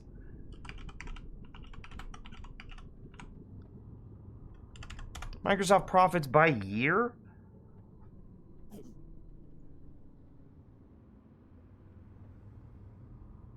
stop. No, don't. I don't want to show this. 9 more rows. It's one of those web pages that's like gated behind like doing stuff.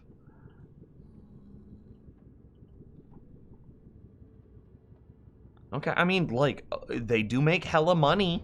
This is profits and revenue in billions. So this isn't profits, this is just revenue, which is different because this is before expenses. But like, yeah, since when did they acquire Minecraft?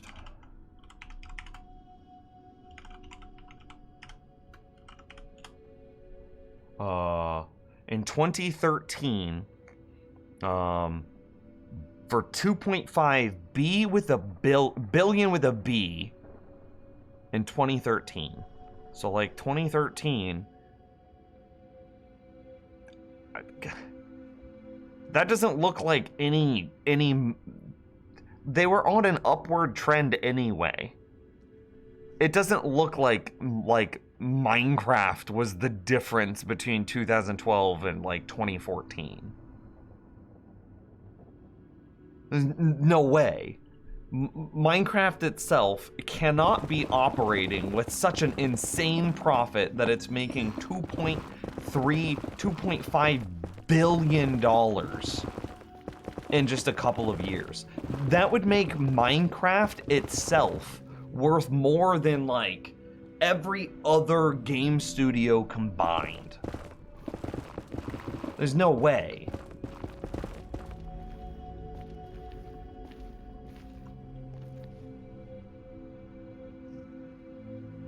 Minecraft, hey, well, there you go. Altrian got a number. Minecraft generated 145 million revenue in 2020.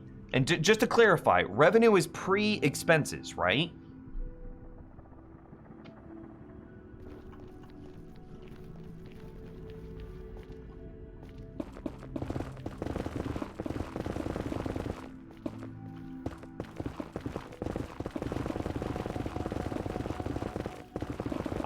I don't remember the difference between revenue and profit.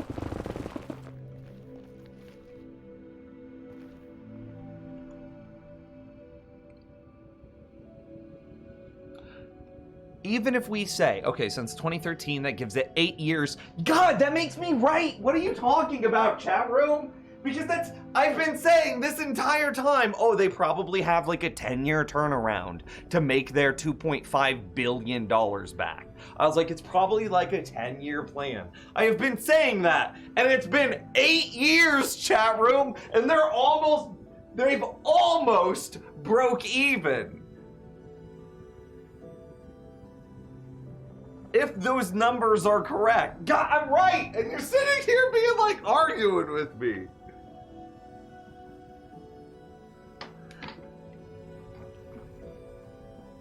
Yeah, go ahead and post links. Profit is revenue minus expenses. You had it. Okay, I had it.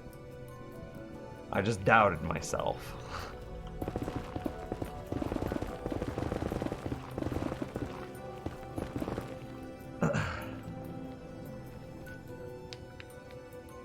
So, revenue with those numbers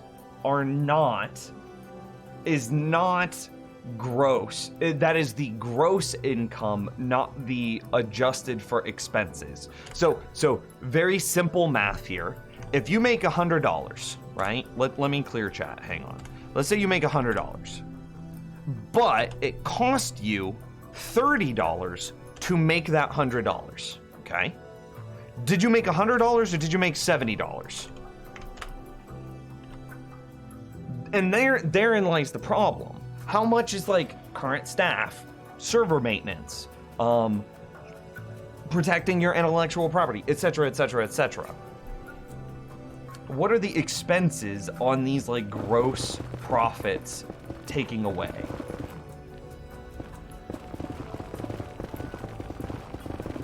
Hell, this might be why we see a resurgence in Minecraft, because they're finally getting to the point where they're about to break even, because you can look at Google Trends, you can straight up go to trends on Google, and you could be like, hang on, let me search Minecraft in freaking Google Trends here. And you can see in Lifetime, where the hell is Lifetime? You can see where Minecraft peaked in 2013. We all remember this, and then it slowly faded down. Yeah. And it's on a resurgence here. It's coming back up. The trend is upward facing now instead of downward facing. Maybe this is because Minecraft or Microsoft has finally started to see like the light at the end of the tunnel on their $2.5 billion investment.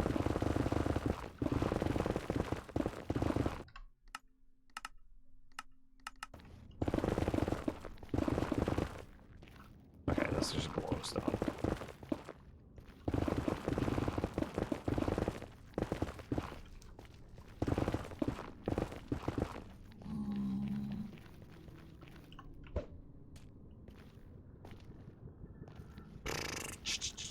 Okay, I want to square from like that corner.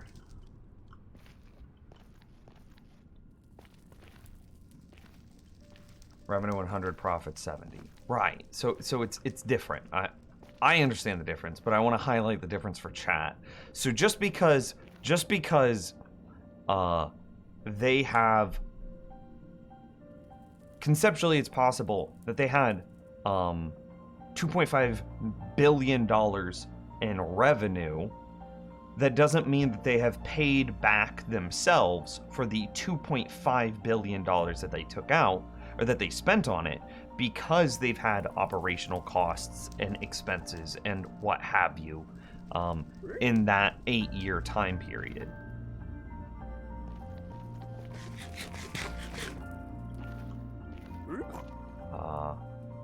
I should have marked down my coordinates.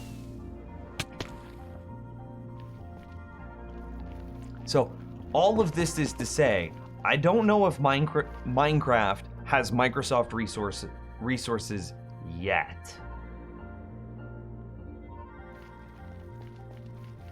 Because I don't know 137.81. Okay. If Microsoft has felt comfortable sinking resources into a game that they're still in the red on.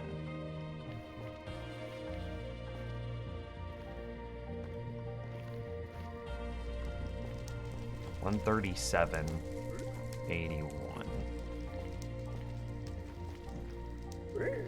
But I don't know what they've done, right? I don't have like some insider dude at Microsoft I get to talk to.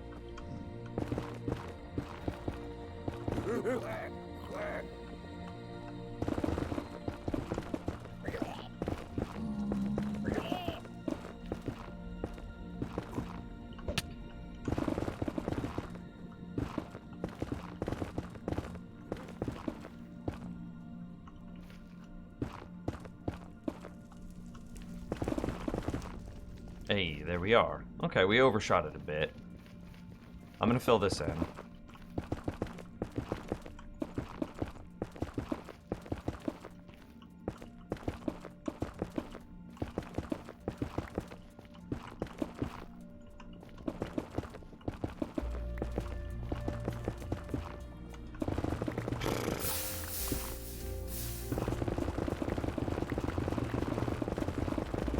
Do you think Minecraft will get nostalgia as the first time you played it? I don't understand that question among you.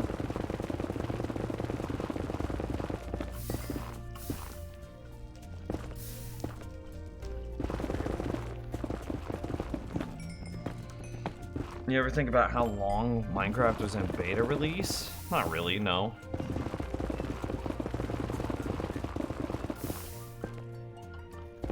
Is it time to test carpet bombing? Not yet. Soon, though. Why is there so much lava in this area?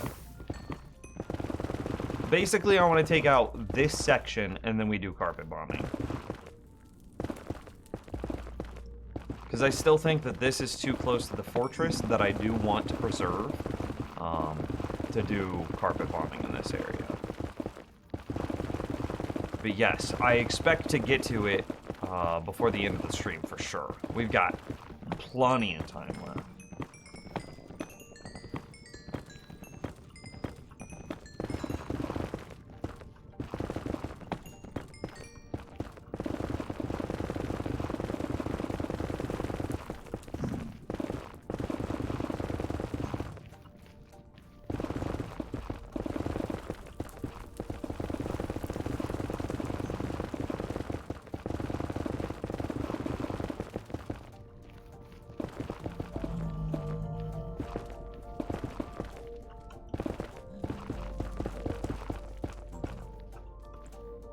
Every block we clear is slightly better rates. That's what I keep telling myself. Every block is slightly better rates.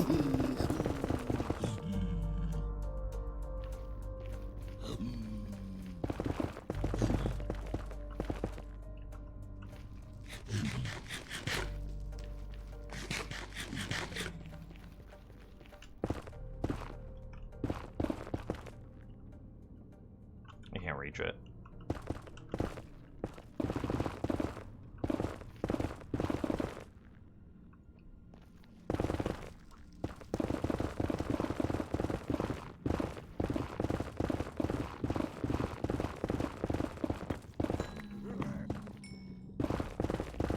I'm trusting my iron golem.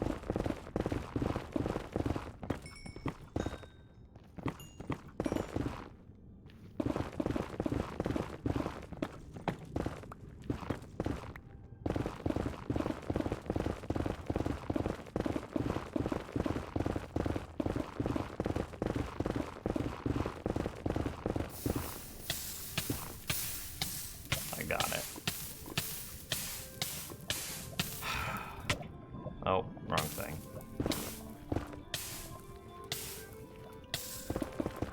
Okay, cool. I found my corner.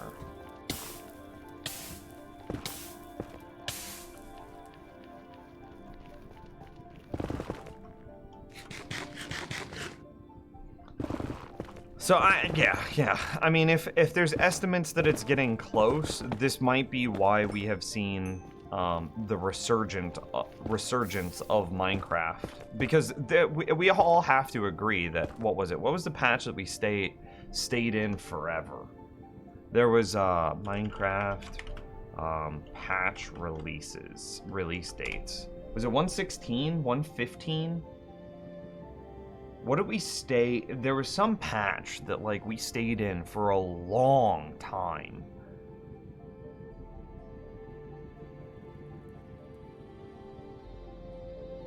$112? Maybe it was 112.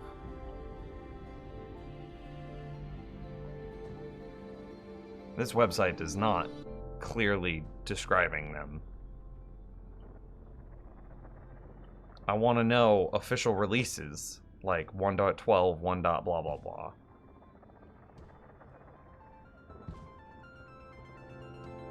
For release? No.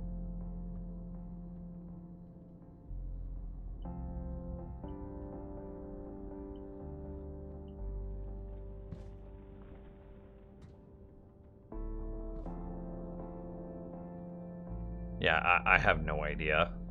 I would have loved to have found that information, so that way we would have been able to be like, oh yeah, there we were, stuck for like 3 years. It'd be after the buy.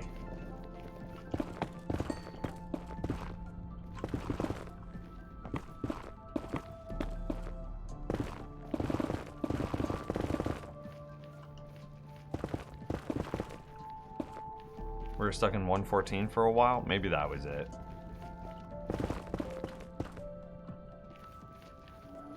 And so, I don't know. Speculation, maybe. For sure, definitely speculation. But maybe we were stuck in 1.14 because they couldn't get the funding from Microsoft, because Microsoft wanted them to ride it out for a lot longer to hopefully recoup some of their costs. I don't know. It's possible.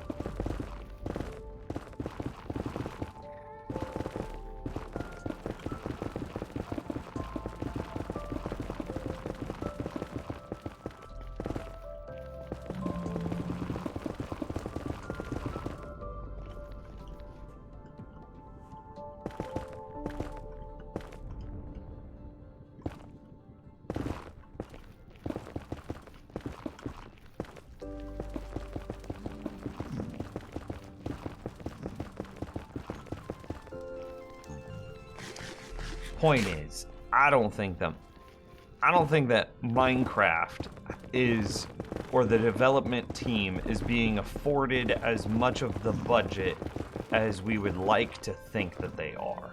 That's all my point is. And I'm highlighting ways in which I don't think that they would be. Like, ways or examples why I think this.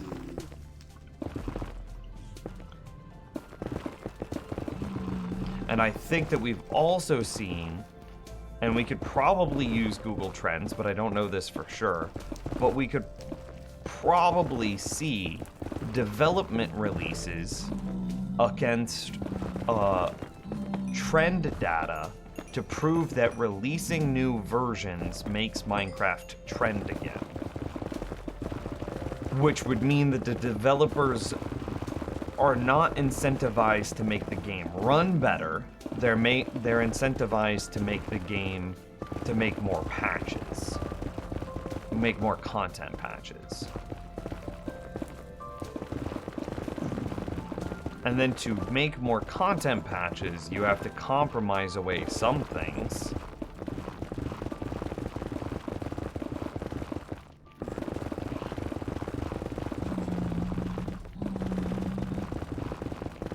And so I don't think it's unreasonable to say that Microsoft is saying, let the mod community patch the Java version to running better. Because Bedrock is actually designed in C++, which is a much better code language for like efficiency and for smoothness of play. Oh, my Iron Golem died. I don't think it's unreasonable to say, like, oh, hey, if they want better performance, get a mod. This could be Microsoft's perspective. If they want better performance, get a mod, or play the officially supported Bedrock version and not Java. I could absolutely see that being the perspective.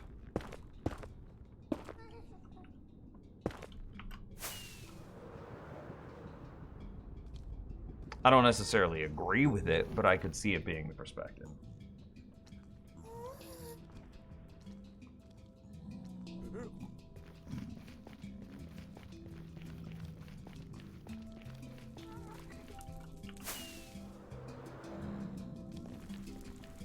It's like 137 that I need to go over.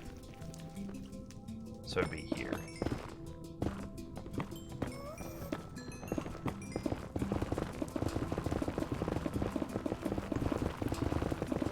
Does that make sense? I think it makes sense. And this is all speculation on my part. I know nothing here. Anything could be true.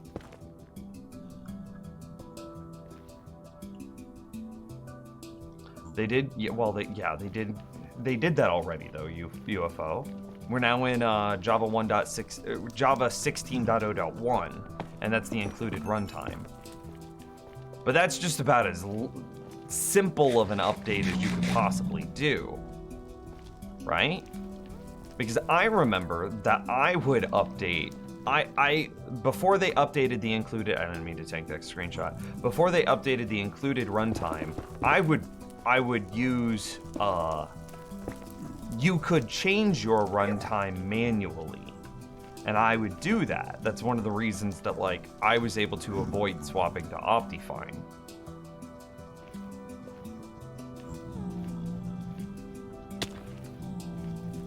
Okay, so the wall here is 342.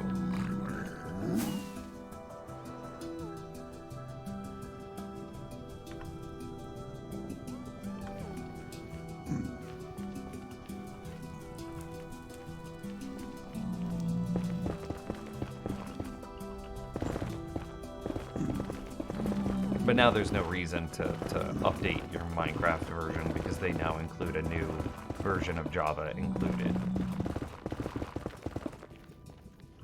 Oh, I went too far. Okay, so here's the corner of what I'm committing to clear.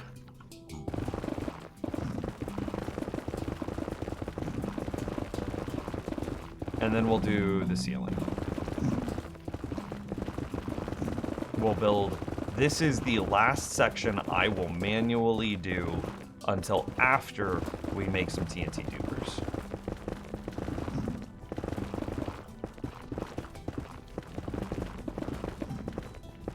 Let me know when you want to start testing the carpet bomber, because there are 2 stations either side of the machine to make it go back and forth automatically.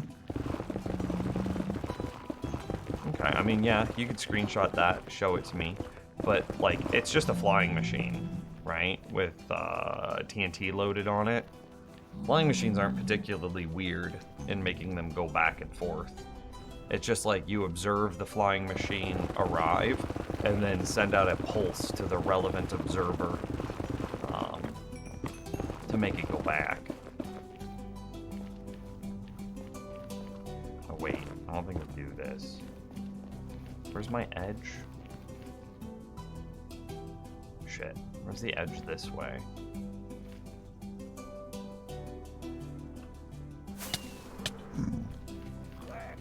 Uh, 417.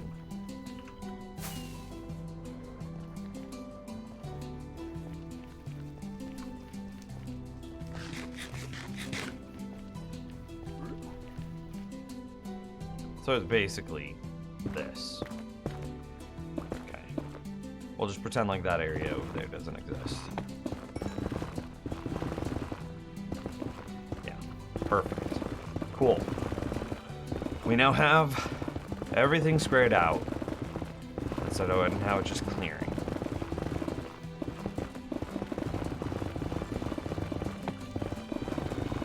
Like, okay, so a different way of wording this question.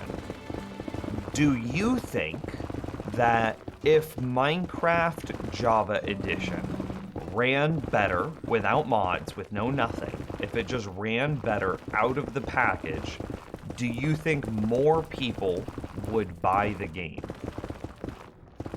And/or play the game? Do you think that by making it run better, there would be a community hype moment where people returned or new people started playing the game? I don't think so. I don't think that making it run, you know, even like a moderate improvement, like 20%, I don't think that you see a relevant number of players return to the game. Not especially considering the amount of players that return to the game when you do things like release new content patches. I'm sure that you see a huge spike or influx of players around content patches, but I don't think that you're going to see much of anything if all you did is improve game efficiency.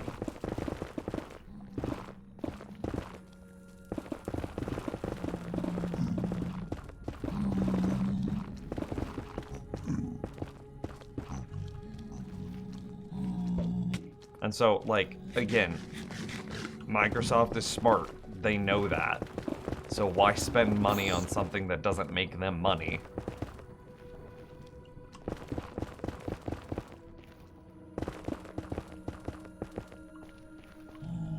And then especially consider, why spend money on something that doesn't make you money when you're already $2.5 billion with a B in the hole? It's just not gonna happen.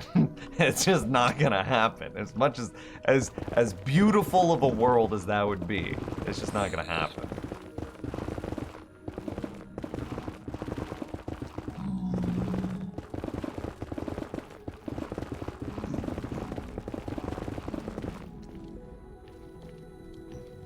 I think that yes, it would have a positive impact, but in a weird way.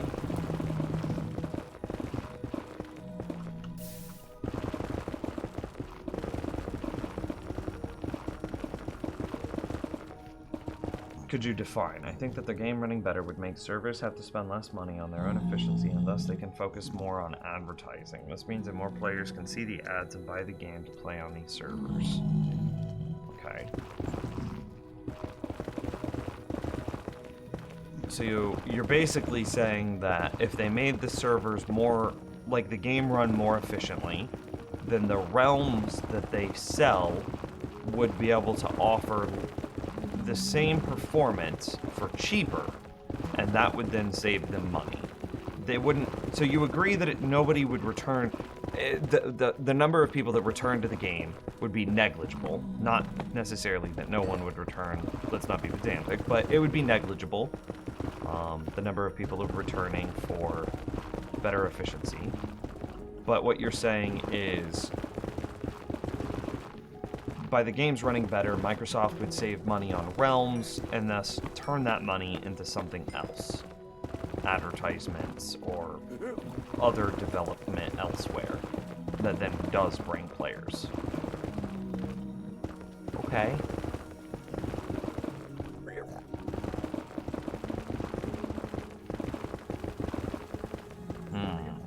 That's a take.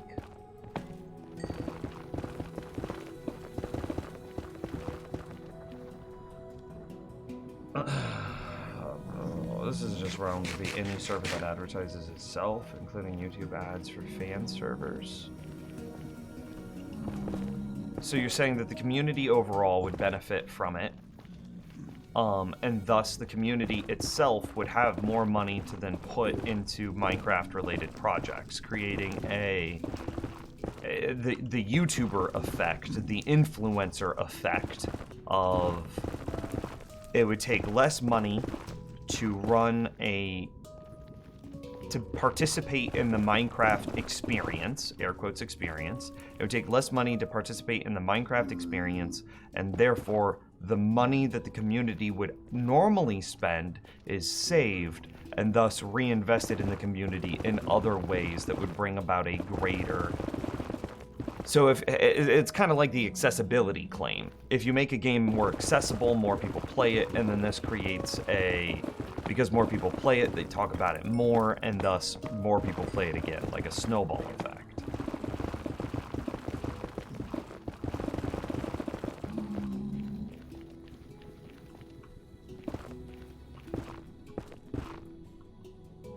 Oh, I should just... No. I should go down one layer. And then clear this.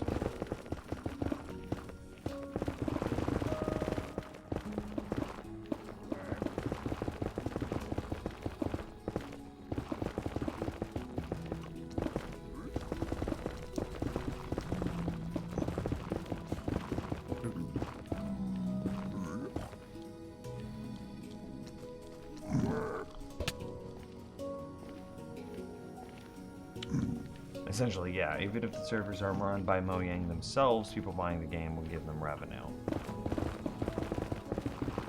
So if servers are better, more efficient, and therefore more fun, because you can do more and have more players and thus have better experiences, this will create like a homegrown movement where both Microsoft saves money and then gets to reinvest it in the company in other ways, and third-party providers then are able to make better content and create a better homegrown movement.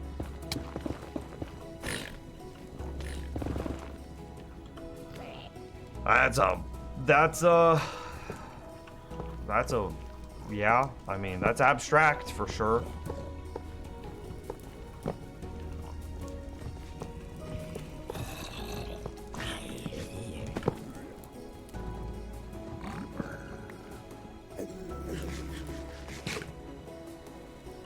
Amount of microtransactions on Bedrock, you're worried about Java, to be honest. I mean, yeah, I think... I don't know how much money Microsoft makes from Java, or from Realms.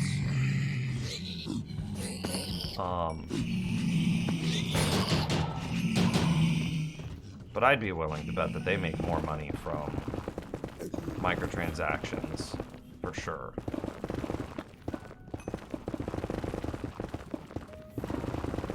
So eventually, won't it become more profitable to just discontinue Java, force everyone onto Bedrock, and then expose them to all of the microtransactions that Bedrock has? Eventually, yeah. 100%. That should... That's gonna happen, right?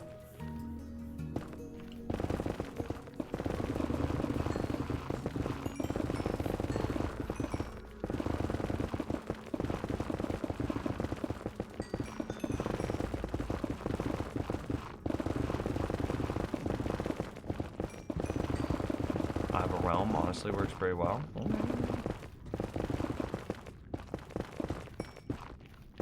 I use a third party for the NIMS server. I have never had a realm, so I don't know. That homegrown is what got people talking about Minecraft in the first place. And with the juggernaut it is now, the game isn't going anywhere. That's evident. True. That's why Minecraft was willing to spend 2.5 billion with a B.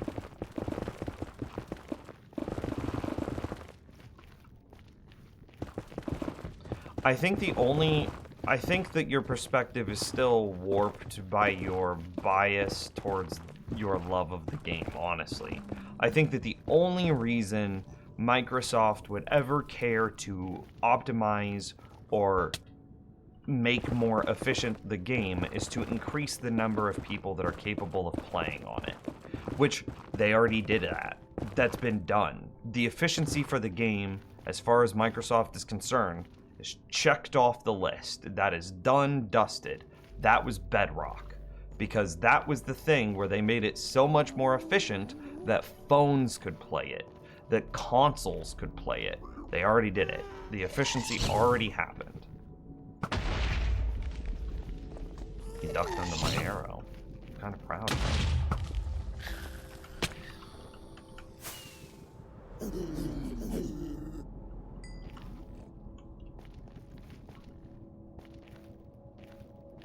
And so that's where I'm at. The game's just not going to get more efficient. There's no new players that you bring.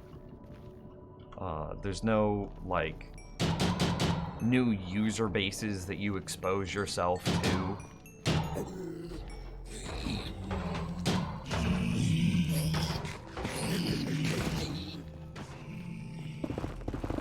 Yeah. Realms have automatic backups, can easily pivot to playing mini game and back. That's pretty nice.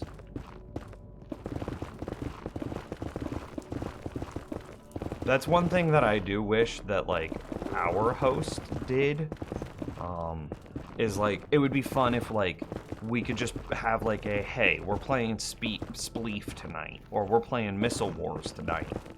Everybody pile in on the server, we're gonna play whatever mini game tonight. I think that'd be fun, as a community.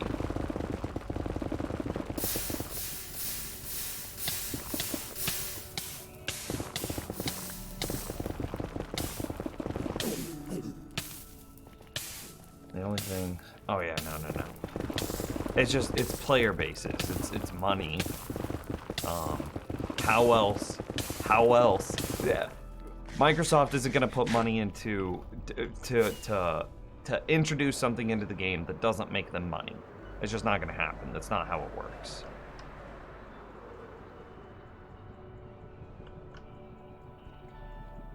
I'm out of food.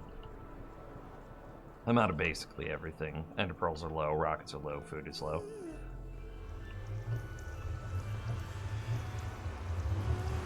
I'd love to do that if you figure out the means. I mean, maybe the answer is realms.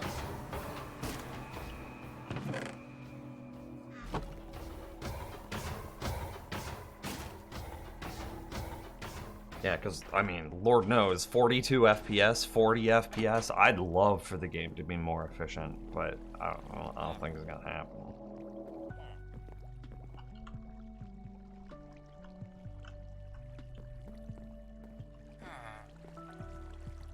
Well, new features don't directly create profit? Yes, they do. You can see it. I guarantee that you can actually see it. I'd bet you money on it right now. I'd bet...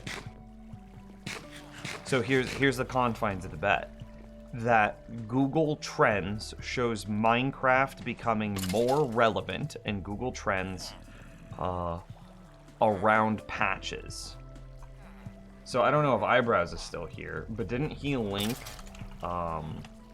release dates for Minecraft for each patch?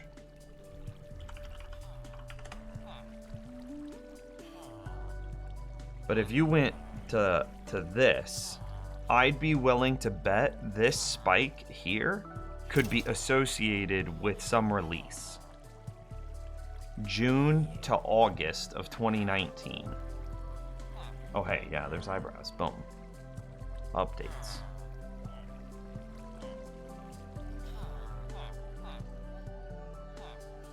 That looks like it would have been right after the Village and Pillage update. The first update in almost a year, like 8 months.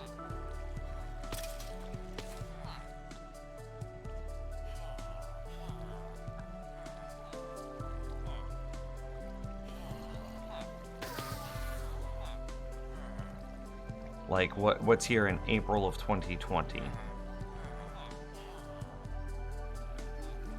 I wonder if these are the, because like look, June 23rd of 2020 is the Nether update. So was the Nether update announced in April and then released in June? And that's why we have this April to July spike? I'd be willing to bet that you could go through each one of these spikes and associate a release with one of the spikes.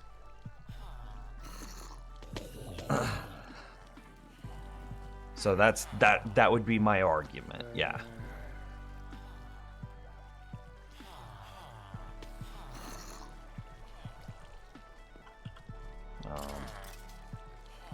Ender pearls. Okay, head back. So with new features, give them marketing material they could drive growth with. Yeah. Players just burn out, and when new content is released, they come back to games. It's like the World of Warcraft model.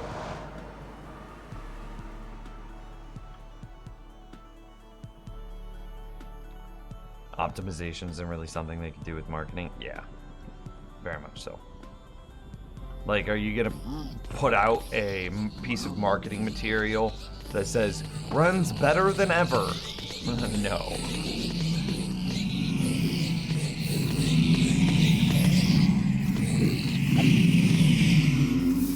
Good God, that's so loud.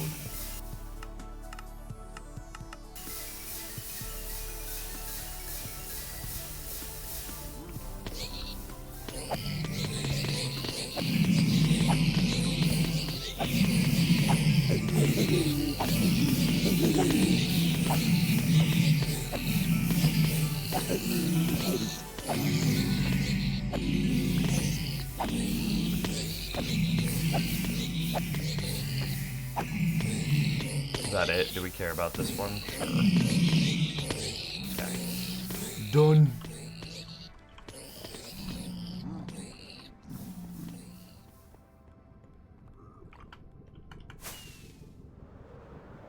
I don't know. And that's just my perspective. It doesn't have to objectively be true. That's just what I think. Oh God, look at all the experience orbs.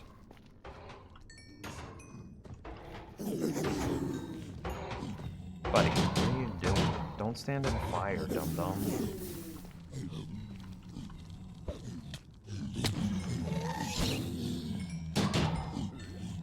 How lucky am I that repairing an iron golem doesn't aggro zombie piglin onto you? I say pretty fortunate.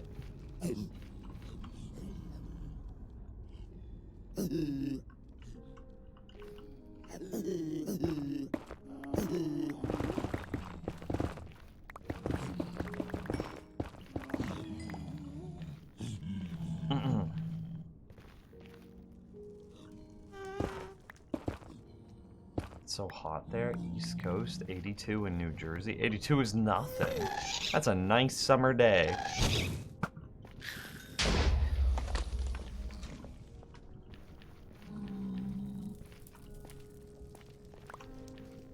come back and that's a lot of hostile mobs. That's a good sign. We've talked about this. It's a good sign that we're seeing this many. It means that they've got nowhere else to spawn. Yeah, I don't care that much.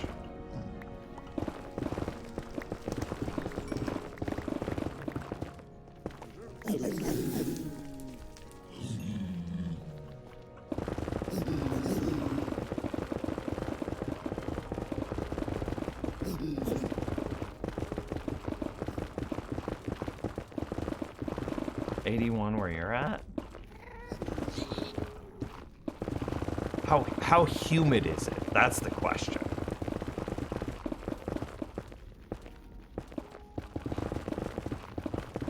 Or I guess like what's the normal temperature maybe? I don't know.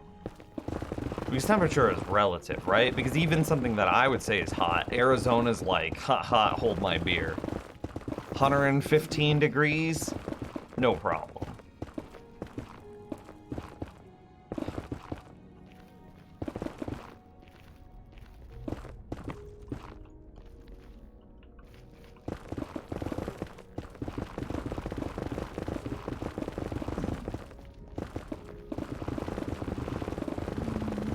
Humidity of 15? Well, that wouldn't be too bad. Here in the Midwest, we would be like, oh yeah, that's go outside, that's mow the lawn weather, let's go to the beach. Well, we don't say beach, we say go to the lake. Let's go to the lake.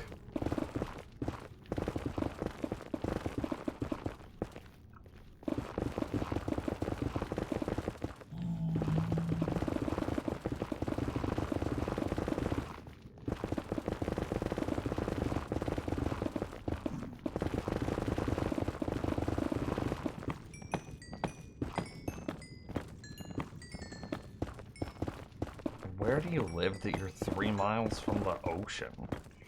Is it ridiculously expensive there? And is the ocean gross? Because it's my understanding that some beaches are just gross. Did you decide on the TNT machine or what? Yeah, we're going to do it after we clear out. You can see the corner here to the corner there. It's not as big as it looks, I swear. That's what she said. And then we're gonna try at least do a little bit of the perimeter with the TNT machine.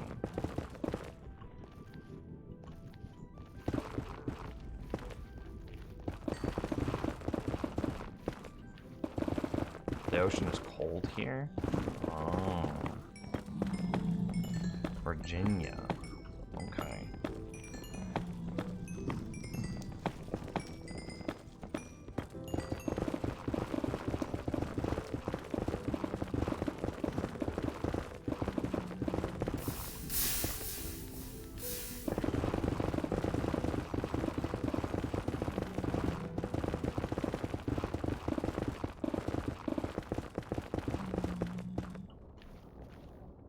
Okay, cool.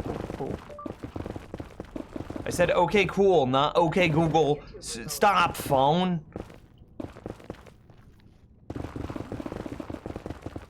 I said okay, cool, and it activated my phone's trigger word. I gotta remove the word okay from my vocabulary because this happens way too much. Shoot.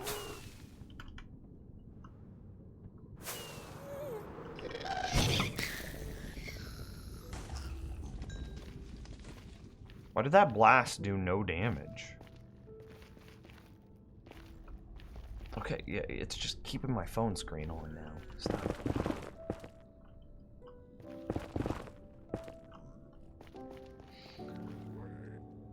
You would still swim in it? Did you count out the air blocks between the floor? We haven't even cleared it yet. So we'll clear this out, and then I'm gonna take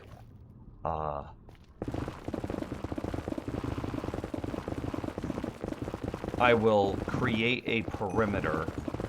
Then we'll dig out 4 blocks wide by 10 blocks deep up in the ceiling.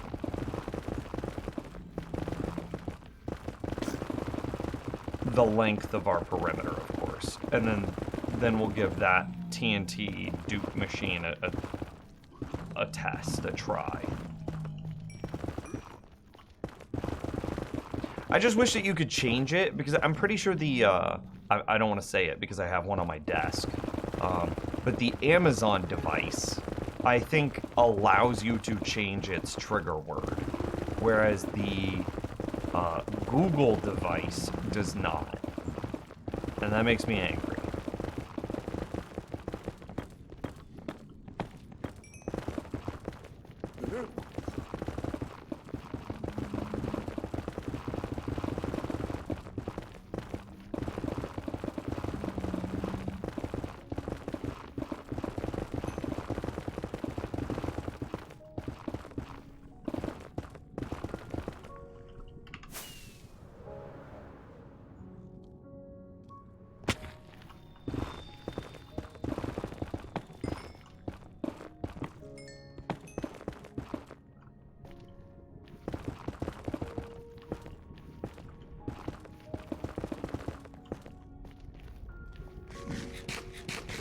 Doing good, doing good.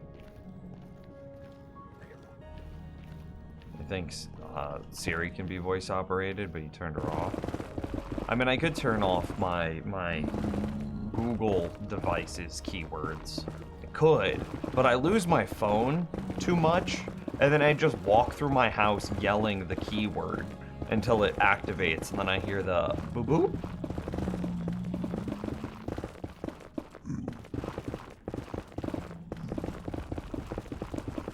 This might be faster, actually. I'm too distracted to do the good circles.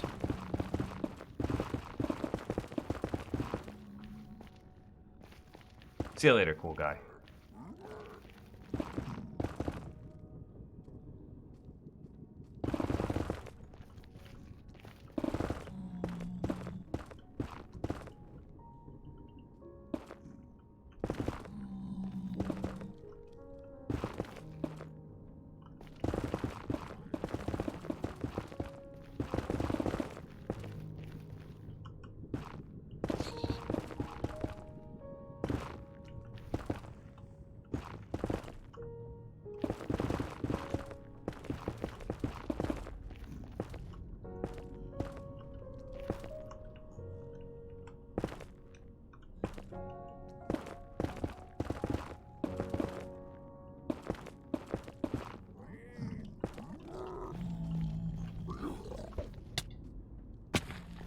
Why am I on fire?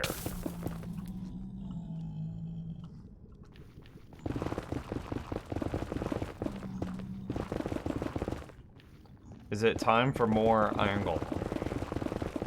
It might be. Before I go, do you like Velveeta, original shells and cheese? Okay, listen. It's a complicated story. I know you've got to go to bed, but I'll try to be as quick as possible. Okay, so as a joke, years ago, a lot of you guys started to send me, I started to see Candy Rabbits, my now girlfriend. We've been dating for like 2.5 years. When we first started dating, we lived in a really small apartment, so she made guest appearances on stream all the time.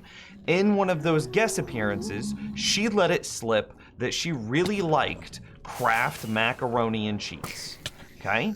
So then you guys, a bunch of the fans were like, okay, we're gonna make a joke out of it, and we're gonna send Nims and Candy Kraft macaroni and cheese all the time.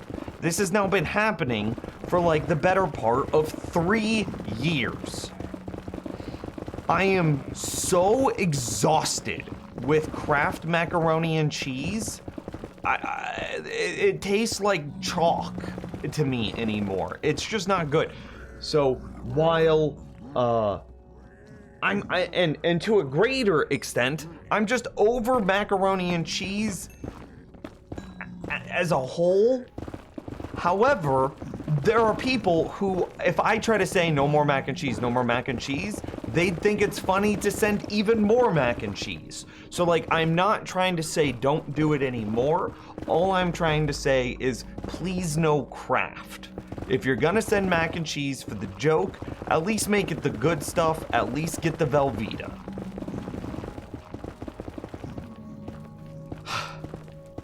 So it's complicated, my relationship with macaroni and cheese.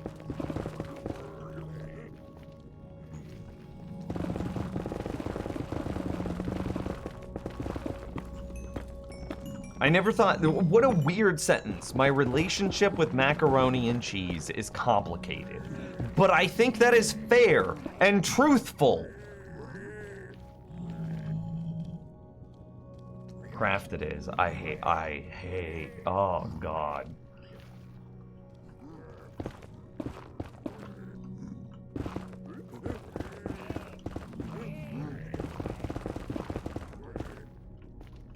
Are we really just one thick? Hey, we one thick, boys.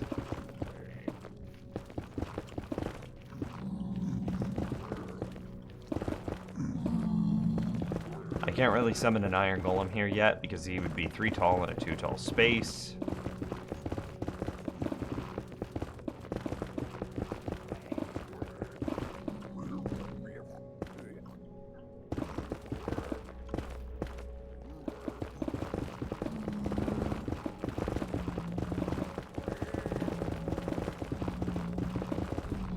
Nims, it sounds like you need to start a cooking stream and make some baked mac and cheese to reset your tastes. No, I'm over mac and cheese. I'm so over it. That is a dead food to me. I could likely live the rest of my life never eating macaroni and cheese again and be happier for it.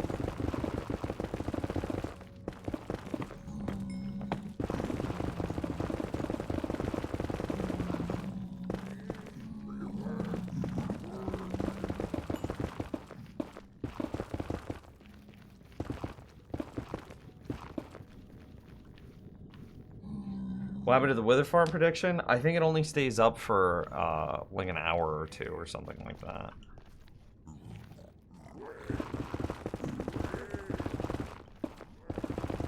We're getting there though. We're making progress. Eggs are being laid right now. And I've still got time.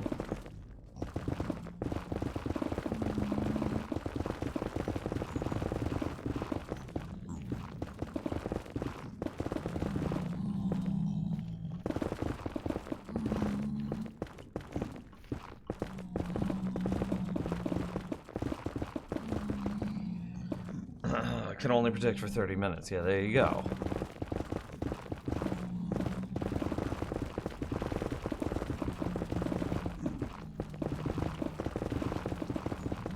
We do this section, progress gets made. I then clear one side of the perimeter. Talk about and feel how we like that. Then use all the eggs that we've made while both clearing this area and clearing one side of our perimeter. I send those eggs into a wither boss, get a bunch of wither roses, and finish the farm. Right? Ooh, we might not have the powdered snow. No, the inner ring is all that really matters, and we have the inner ring. So yeah, we're just waiting on eggs and wither roses. So how long does it take us to go place a bunch of eggs in the end and turn them into wither roses? As long as there is that much time left in the stream, then, like, we're that close to being done.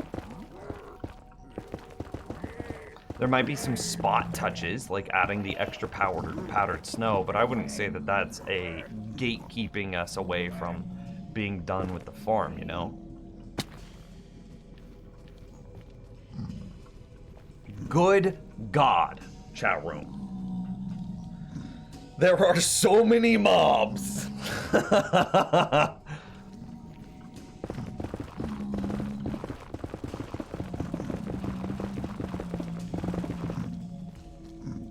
Okay, here's what we do.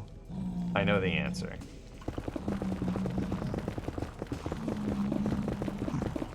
Okay.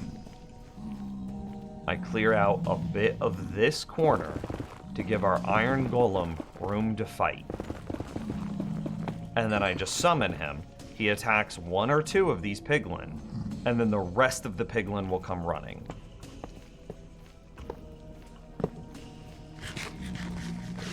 Boom. Oh, he one-shot him. I'll summon you some friends, buddy. Trust, you're gonna need them.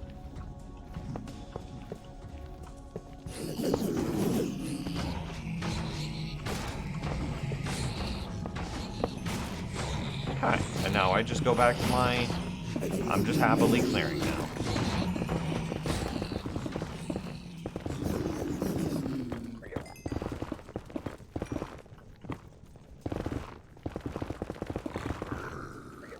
Oh.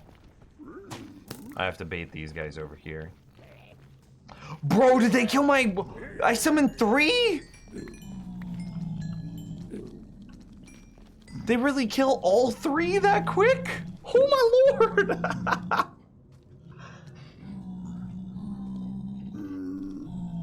I didn't expect that, to be honest. I would have put my money on the iron golems over the zombie piglin any day. I did not expect 3 iron golems to lose.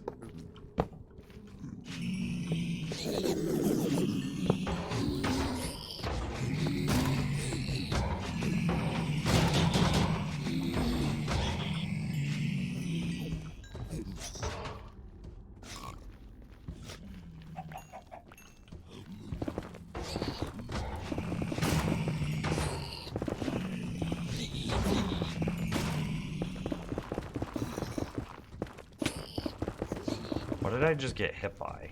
Oh, an actual zombie. Did he fall? Okay. We lost. He didn't get lost. He just fell.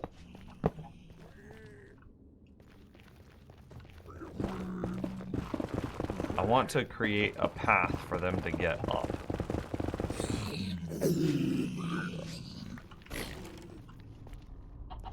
They keep jumping off the edge. This is a problem.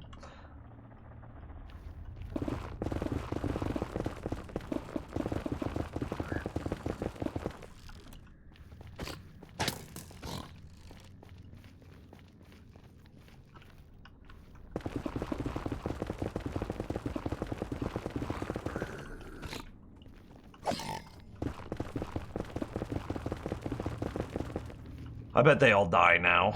I bet the mob cap is so low that they just spawn over there and then murder my remaining iron golems.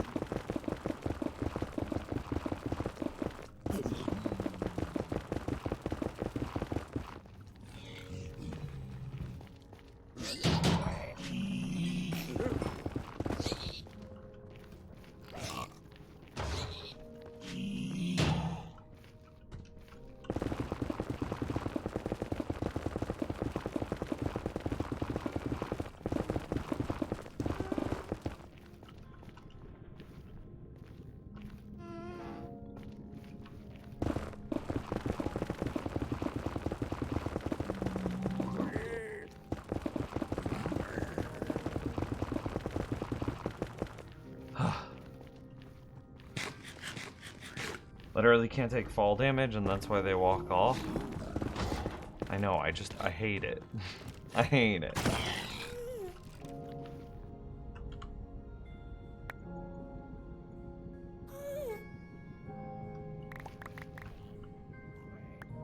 Like I'm breaking 3 brutes, bro.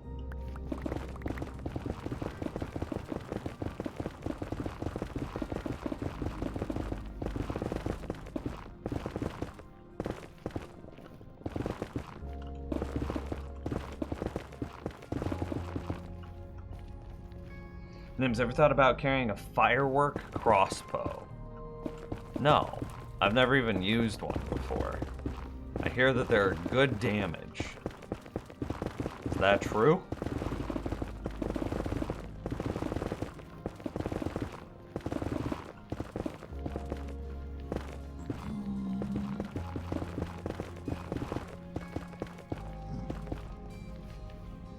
It does a ton of AoE damage. does AoE damage and a lot of it. Okay. If you set up a fake village in the Nether, could it spawn iron golems? I actually don't know.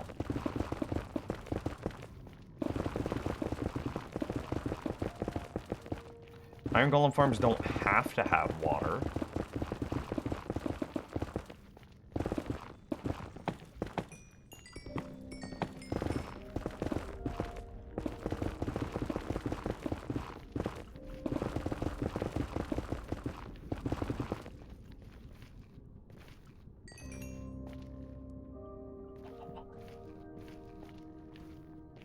Okay, now it should go faster because I got all the weird terrain out of the way. Hopefully.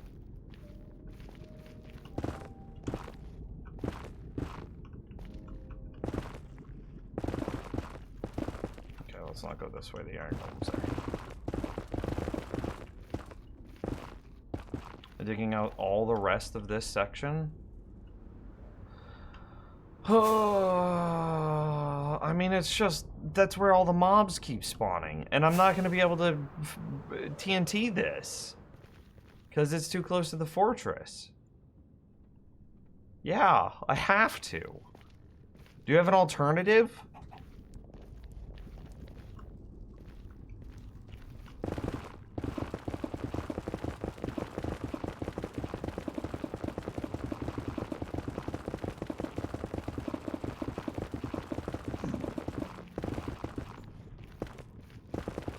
But we're not committed to TNT duping yet. I don't know if that's what I want to do.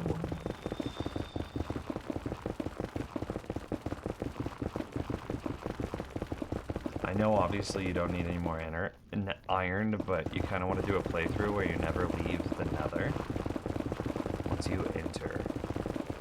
Interesting. That'd be an interesting playthrough. What would be your food? Could you get golden carrots? It'd be villager trading. Can you get villager trading?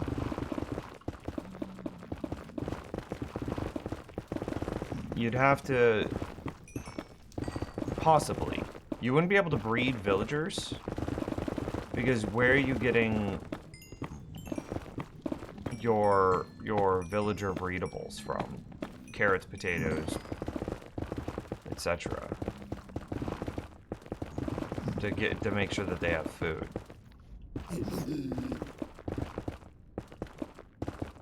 But what I think that you could do is you could use the piglin zombie reinforcement mechanic and then use the reinforcement mechanic to spawn zombie villagers and cleanse them. And that would give you enough. And you could use that to repopulate villagers. And then you could do things like iron trading via iron golem farms. Food would be hoglin. You could do hoglin. I would still say golden carrots are better in a hardcore playthrough, but pork chops would be better in a whatchamacallit playthrough.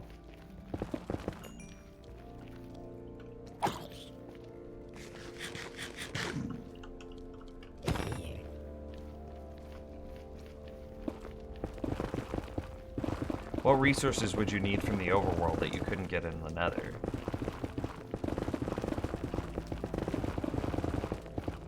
You could bring honey with you. Bees don't need water. It's just water farms. What are the water farms? Potatoes, melons, pumpkins, carrots, beetroot. Those things. Basically all the produce stuff. All the oceany stuff. So no guardian farms, which means no prismarine, sea lanterns, etc. But that's aesthetics. You don't need that.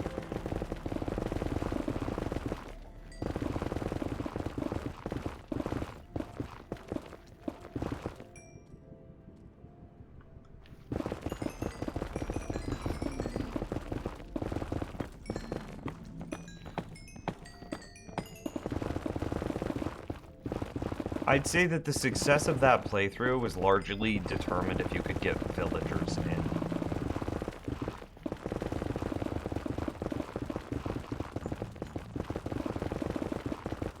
Can wandering traders visit you in the Nether?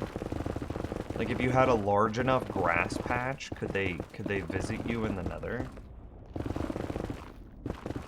Sugarcane, no rockets? Oh, that's true.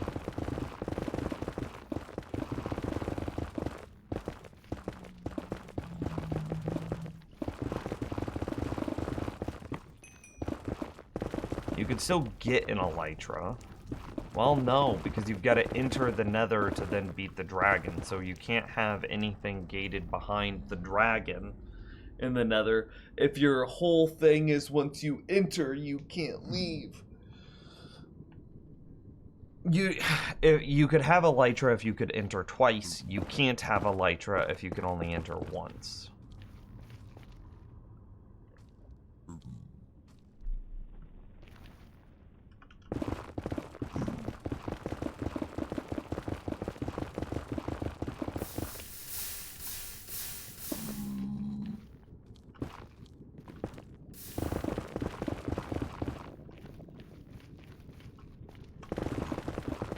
But then you still wouldn't be able to have rockets for your elytra.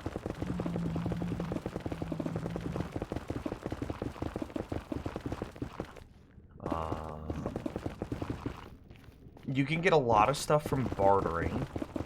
You should be able to, if you can set up some sort of way, I don't know if this is even possible, but like, if I were to hit these piglin over and over and over and over and over and over, constantly triggering their reinforcement mechanic, could I spawn in...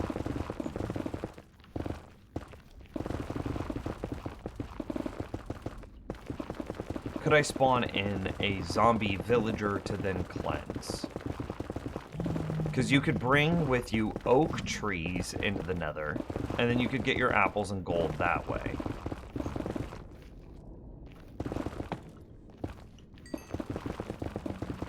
Is it always just regular zombies, though? I mean, that's really what the crux of this question is.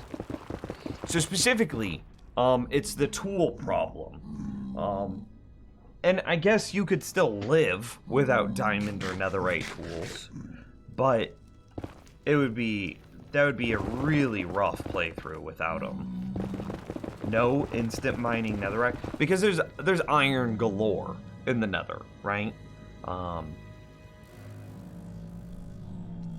You could you get iron nuggets through bartering and could do it that way. And then there's something else. What is it?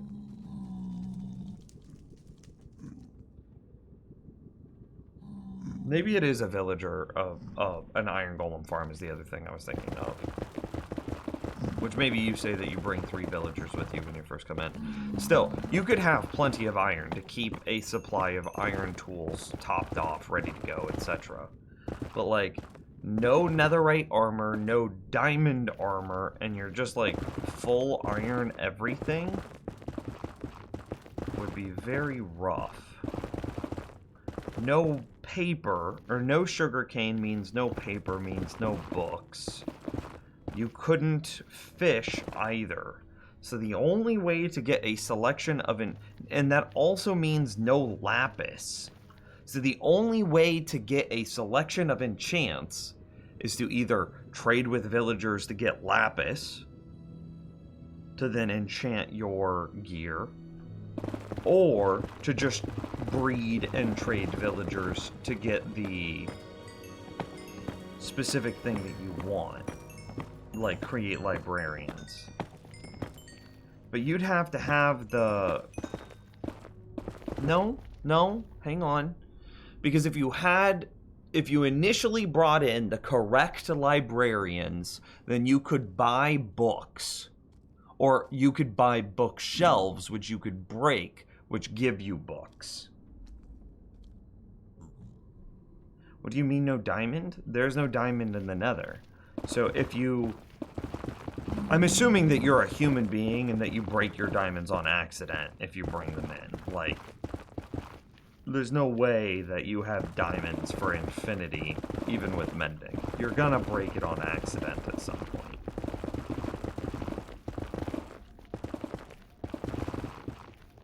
And without villagers, you have no way of getting new diamonds.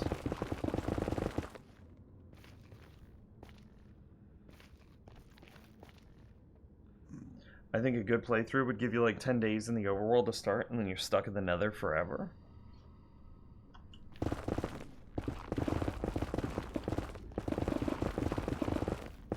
Yeah, I mean, that would be hard. Like 10 Minecraft days in the overworld. Let me run around and panic find all the different trees and all the different shrubbery that I can grow in the nether.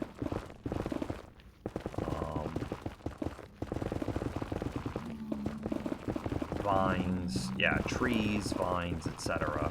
Well, I guess you wouldn't need vines, because as long as you found a jungle tree, you could produce your own vines.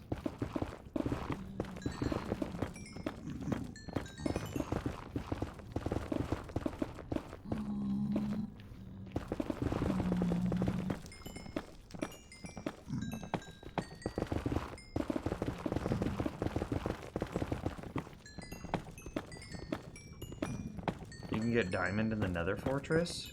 Can you?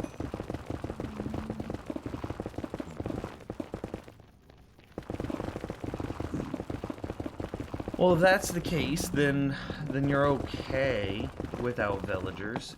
Each time you accidentally break a tool, it just means that you have to explore further and further out, which isn't ideal, but it's definitely doable then. Yeah.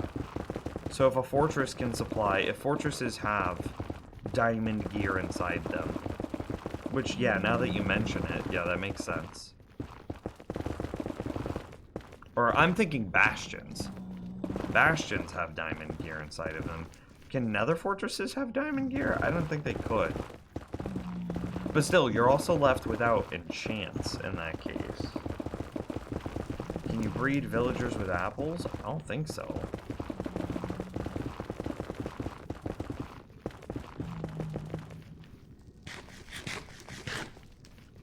Need wolves too.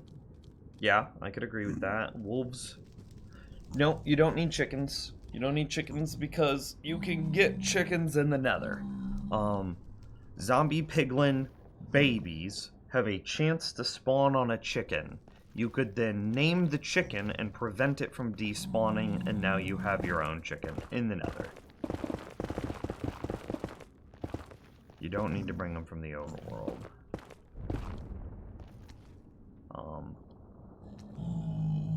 Steak, you don't really care about. Leather, I think you can get from bartering, right? Ow.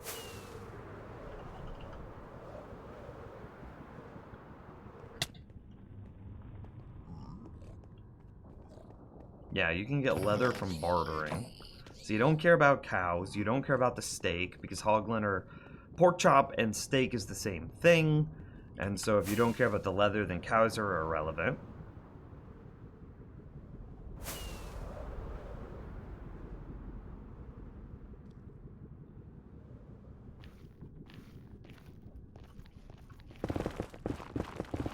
You care about a horse? With no elytra, you might care about a horse.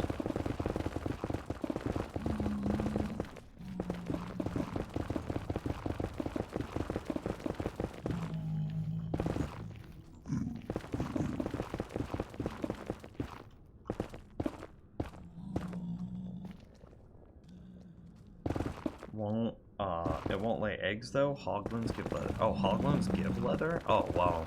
You've got multiple sources of leather then. It doesn't... I thought they did lay eggs if you named them. You'd use striders to ride around? True, true, true, true.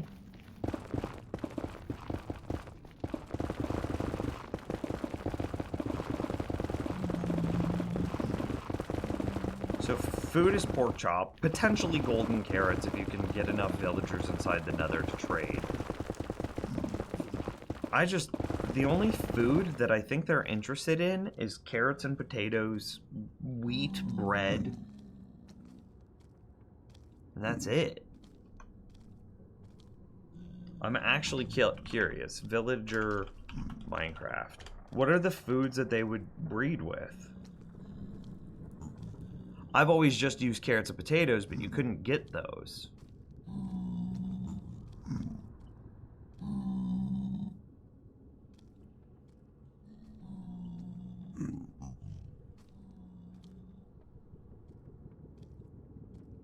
It's not looking good. I found this section on picking up items, and they only pick up bread, carrots, potatoes, wheat seeds, beetroot seeds, and bone meal.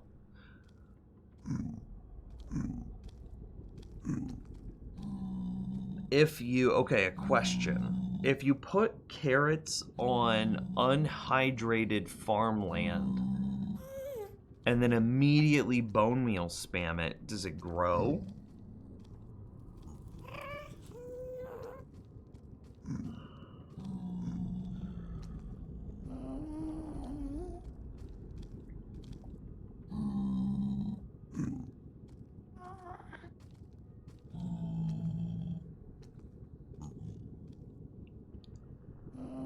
Yeah, bread, carrots, potatoes, beetroots, wheat.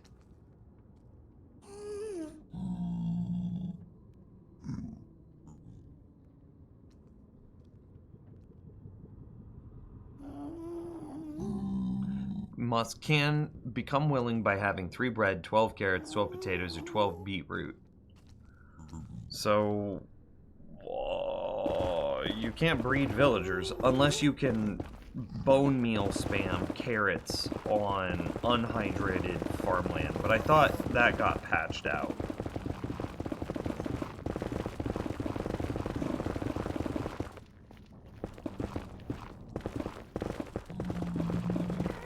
So then your only hope at getting new villagers is if a reinforcement mechanic can summon a zombie villager.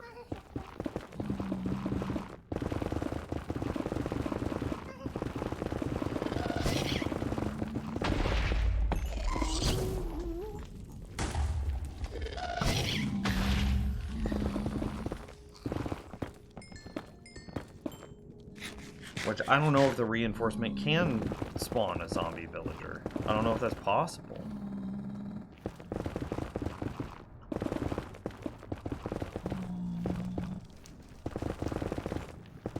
Is there even a way to check that?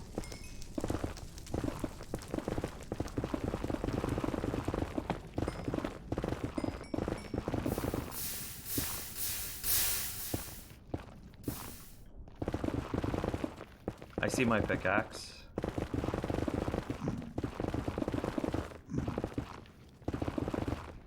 If that arrow hit a hoglin, you'd be so dead. Nah, I'd just fly away. Despawn everything.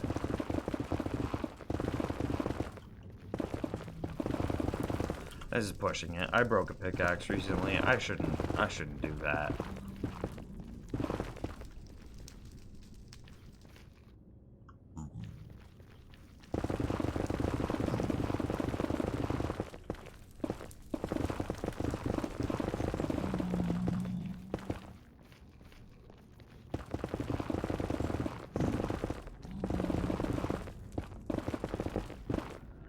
I wonder if you could... Okay, a question. In the context of this playthrough, could you set up a villager breeder and spawn chunks and send the villagers into the nether via a portal?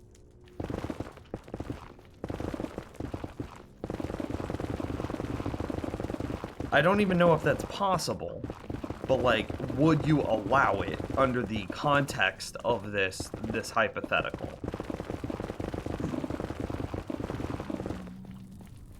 Set up a villager breeder, and then send the babies into the nether via a portal. Just confirmed. Reinforcement zombies never spawn as zombie villagers. Well, there you go. So there's no way to get new villagers in the nether.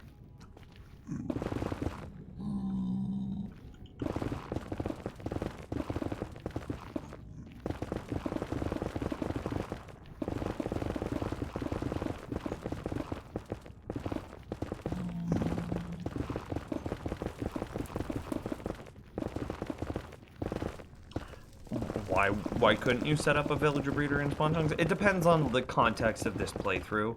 Are you role-playing that it's like the apocalypse in the overworld, so you have to retreat and hide in hell?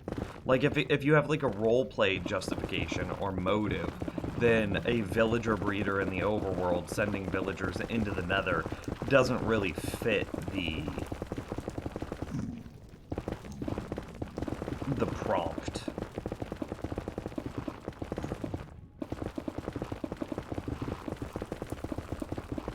My villager breeder and iron farm works in Spawn Chunks? I mean, yeah, fair.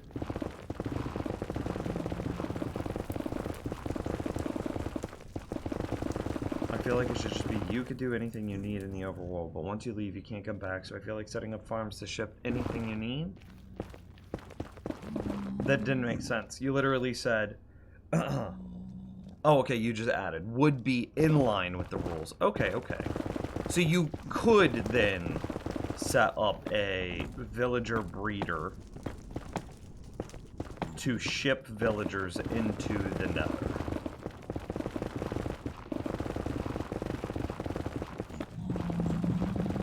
That would be legal. Okay.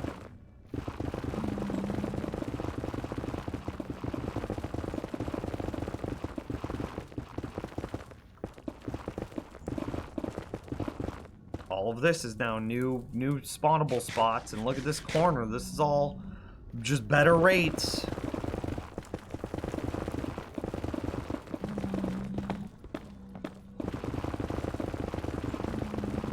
Progress. I think we might be getting to another spot where we need to go get more iron golems, though. It might also just be time to, like, fly away, despawn all them, and then come back, because they might not respawn because of this platform is smaller now.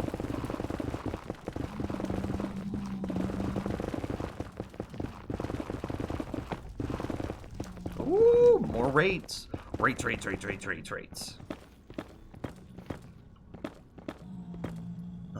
So you could even build an iron farm that way as well in Spawn Chunks. Have villagers and golems come through the same portal and separate them.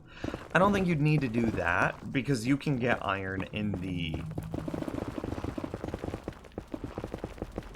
No, yeah, you wouldn't need to. Because if you're sending villagers into the nether, then you would be able to set up an iron golem farm in the nether. And even if you couldn't set up an iron golem farm in the nether, bartering gives you iron nuggets, which you could then upcycle into iron bars and upcycle into iron blocks. So iron already exists in the nether, and if we only have like 10 Minecraft days, which is like 3 hours, to set up our overworld, I would be much more concerned with finding like our 6 trees. What else would you need? 6 trees? And then set up a villager breeder that goes into the nether?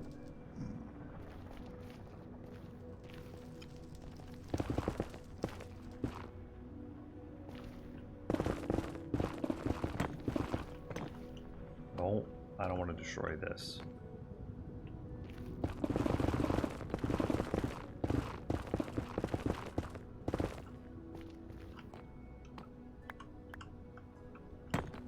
As weird as that is, I don't want to.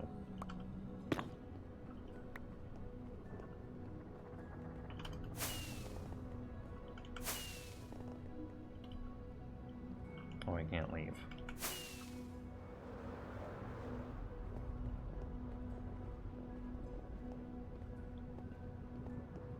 Nims, crop farms, nano farms work in the nether? Well, I mean, then you could breed villagers then.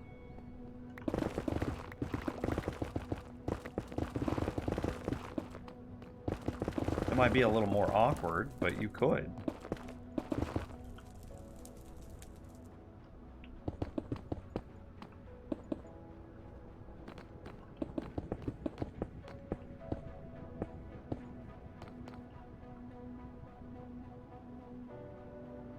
I get tree set up or breeder.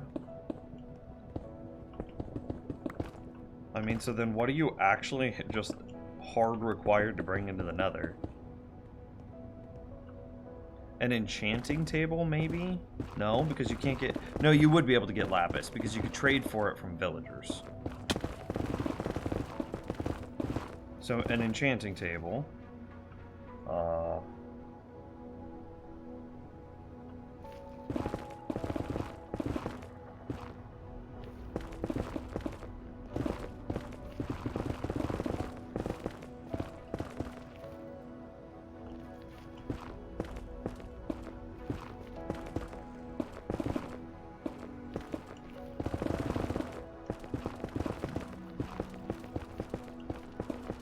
So I mean, at that point, if nano farms do work,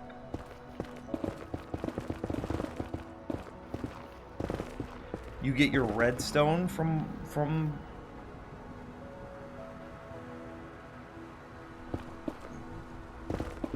you get your redstone by buying it from villagers.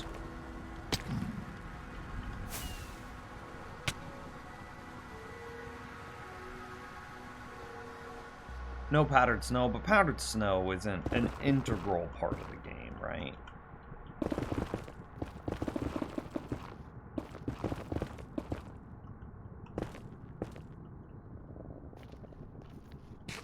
Can you find books, diamonds, and Nether Fortress chests? Well, if you can get villagers, then you could buy bookshelves, break the bookshelf, and get books back.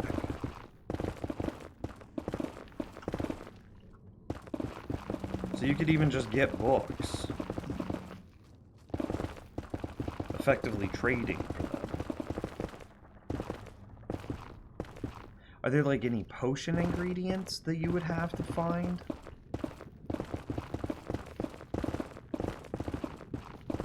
Glistening melon, maybe? But that doesn't really matter.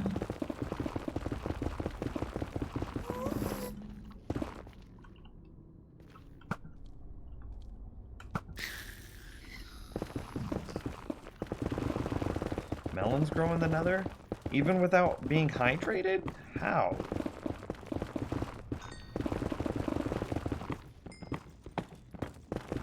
Is it just slower?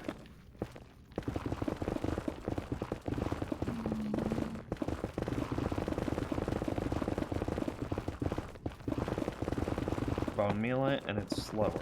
Okay.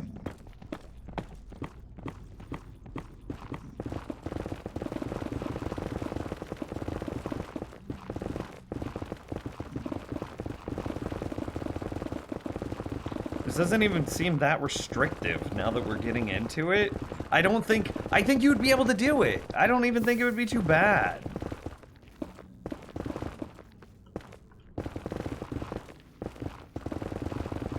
You don't have to set up a villager breeder. You don't. All you need to do is get the 6 tree types and then move a villager into the Nether.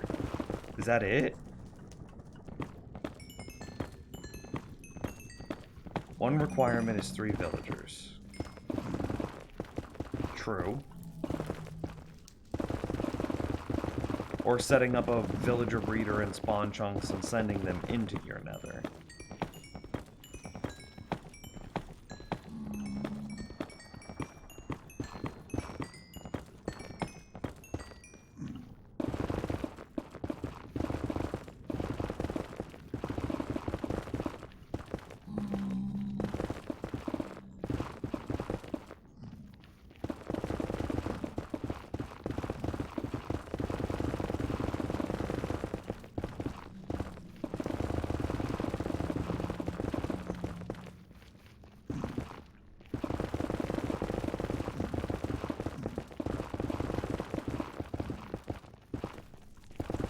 Sounded way harder in your head. Yeah, it doesn't even seem like the mob difficulty will be hard. Like, finding reasonable areas to build will be hard. But then it's just a question of terrain and not as much a question of resource. I'm going under the assumption of empty inventory, start another. No. It was you have 10 Minecraft days, and then you have to enter the Nether. So 10 days.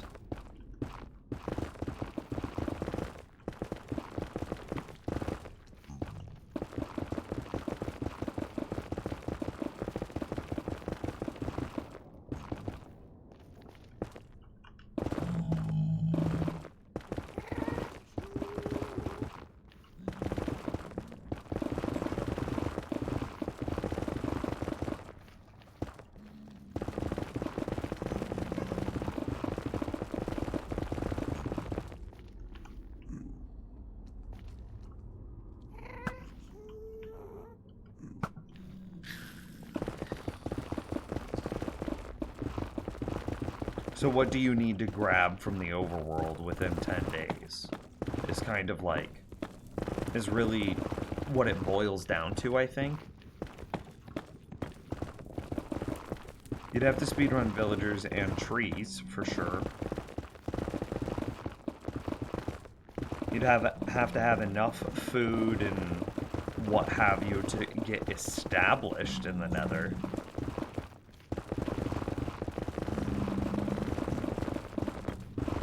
But excluding the fact that getting established is way more difficult, once you are established, it'll feel about the same, right? Sounds similar to the 404 gravel challenge way back, yeah. I only vaguely remember the 404 gravel challenge. It was like the starting island was gravel that led to a giant underground cave system that had a lot of stuff already inside of it, and you just had to play that way. You just broke the gravel, fell down, and that was what you had.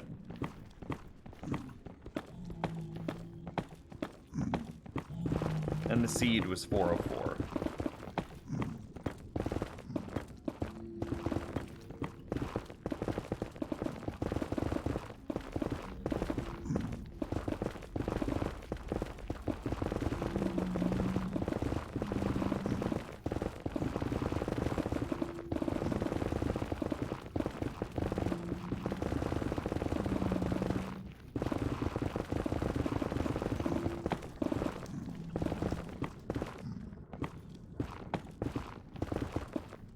Getting a good start would take a few tries? It would. Because that's what I was thinking about. Like, what if your 3 hours was up, your 10 Minecraft days, and you didn't find one of the trees? Or something bugged with your villager breeder thing, or you didn't get villagers into the Nether in time. Something like that. And it's like, I think you just trash the run and start again.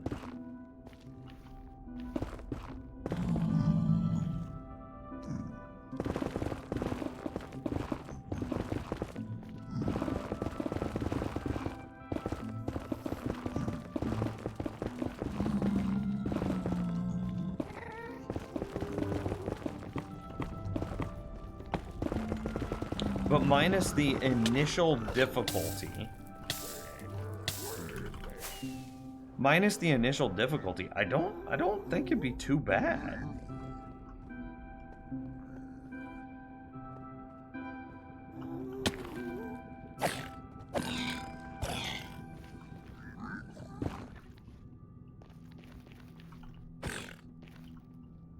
Perfect. What else would you need besides wolves, villagers, and wood?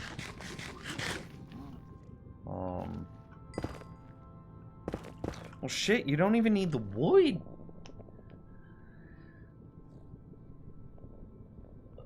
For aesthetics, you might, but there's wood inside the Nether now.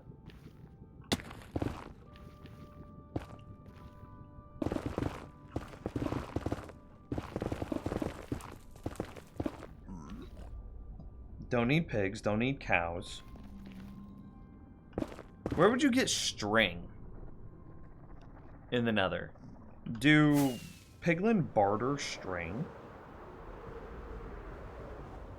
Do striders drop string?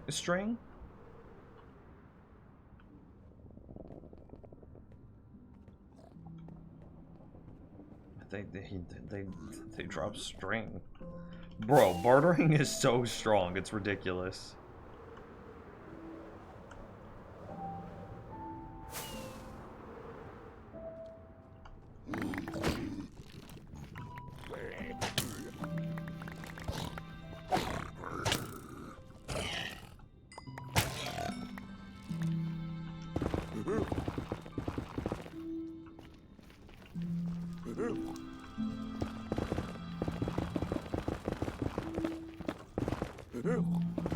believes renewable quartz is the best thing in the game, second to real trading. Yeah, it's like bartering and trading are just so powerful.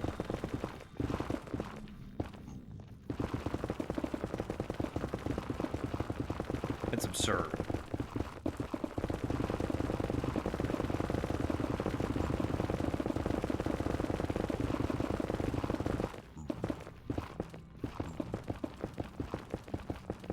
Say you need oak for apples and golden apples.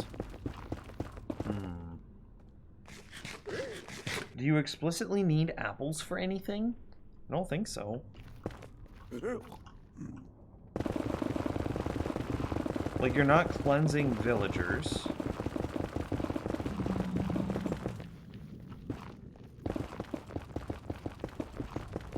You don't have to have apples.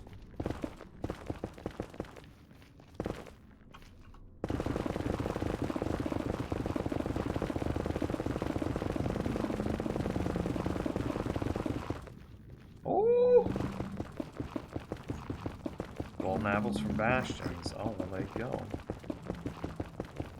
So you don't even really need apples, which means you don't need some trees?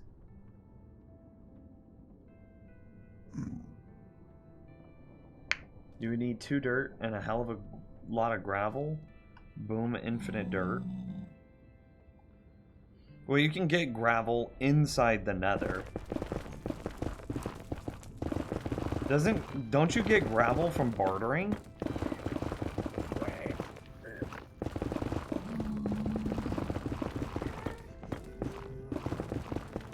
Piglins barter gravel. Yeah, there you go. So you don't even need gravel. You just need like 2 dirt, and then you're good.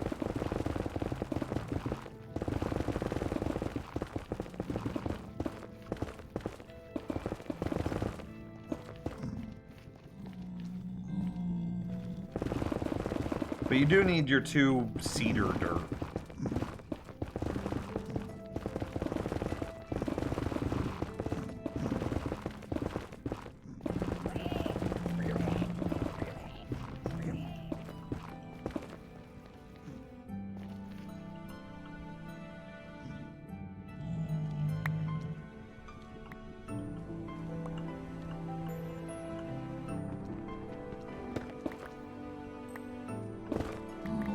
Hell yeah.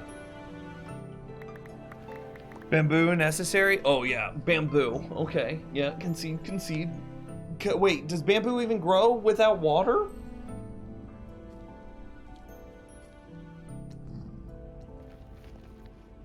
And scaffolding's not necessary. You could just go back to pillaring. Bamboo doesn't need water. Okay, well, you would want bamboo, but you don't need bamboo.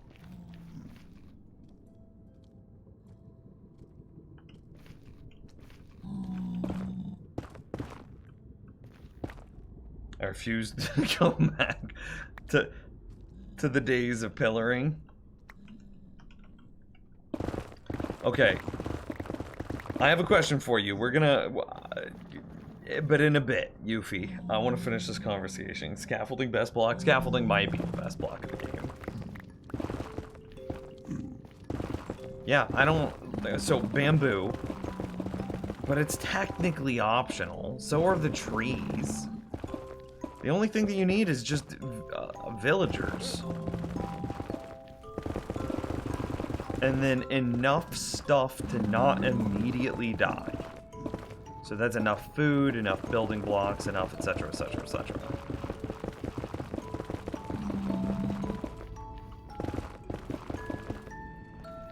I'd say a seed with a village next to a broken portal that's flexible with the obsidian and the chest, and you can do it in 1 day. Only problem then is sugarcane. I mean, planting sugarcane's not too bad. I'm gonna go repair my tools. Thinking ice, but you could trade for ice from wandering traders. I don't think you can get wandering traders in the nether. So those would be out.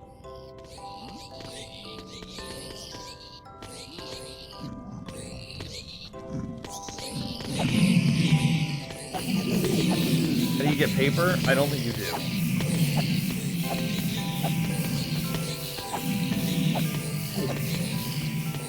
trees for charcoal? Nope. There's trees in the nether. You can do it from that. Let me shut this down. There are trees in the nether that you could get charcoal from. Additionally, wither skeletons just drop coal. So, and coal is strictly better than charcoal. Because they are exactly the same, except for coal can be traded to villagers, whereas charcoal cannot be. So coal is strictly better.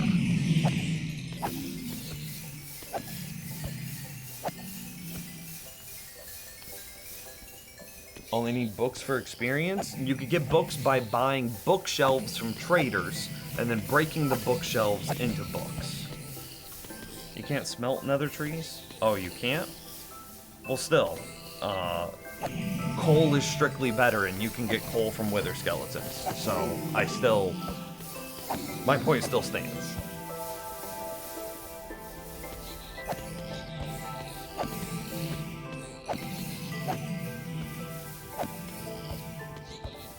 No need to use lava buckets. I mean, you could, but then you have to manually farm your lava buckets or set up dripstone farms.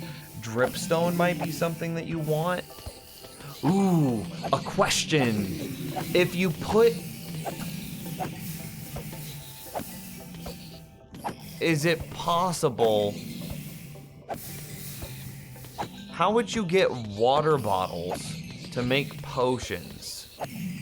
Are just potions not possible? Oh! No, I'm dumb! Potions come from bartering. You can get potions from bartering, or water bottles from bartering. So you don't need to get... Okay, potions are solved.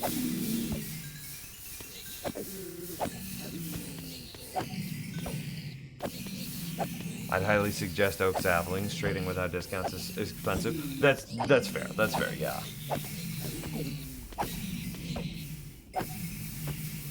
Can you get Hero of the Village in the nether? I don't think that you can do raids, no.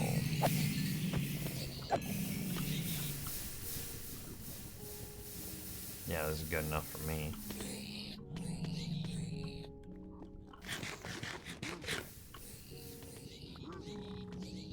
My inventory is such a disaster. What's stopping a raid in the nether? They don't spawn? How are you gonna get Bad Omen? Pillagers don't spawn in the nether. There's something there that I'm missing.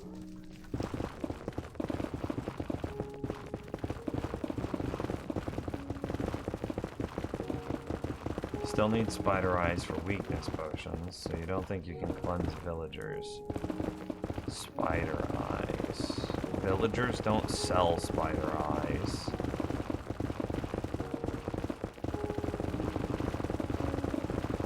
Villagers don't sell spider eyes. Bartering doesn't give spider eyes. Spiders don't spawn in the nether. Witches don't spawn in the nether.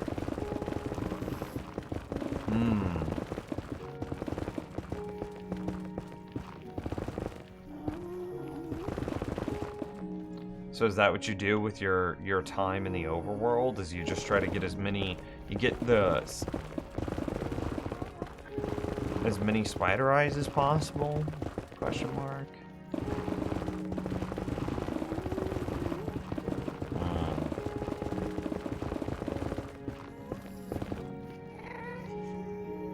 Cartographers give the player paper if they have the hero effects, but no raids. Kind of kills that, yeah.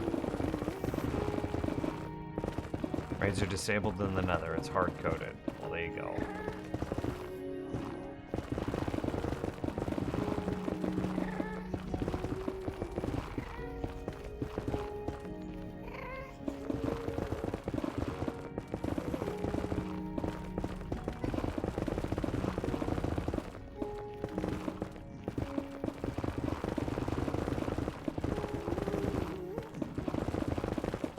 But you don't need rockets because there's no, you're not going to have an elytra. Under this premise, you have basically 3 hours to get everything you need from the overworld. Then you enter the nether and you're never allowed to leave. this means that you can never fight the End Dragon, which also means that you can never get an Elytra. So there's no reason to get paper for rockets.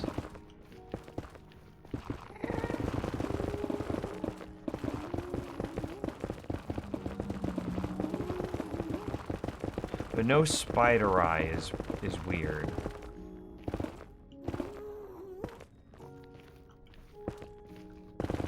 I feel like there's gotta be a way of getting a spider eye in the Nether.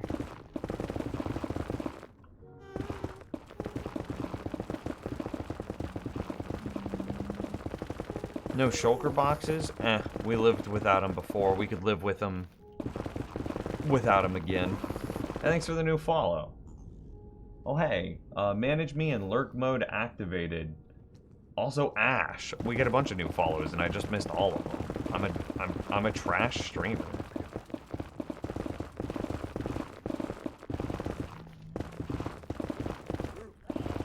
Yeah, shulkers are quality of life. I don't think we need shulkers.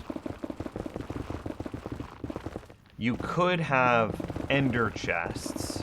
So you could just use ender chests as a backpack. It's not as clean as a shulker, but it does kind of work.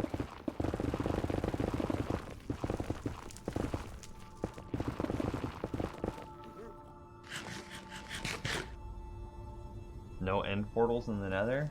Yeah, no.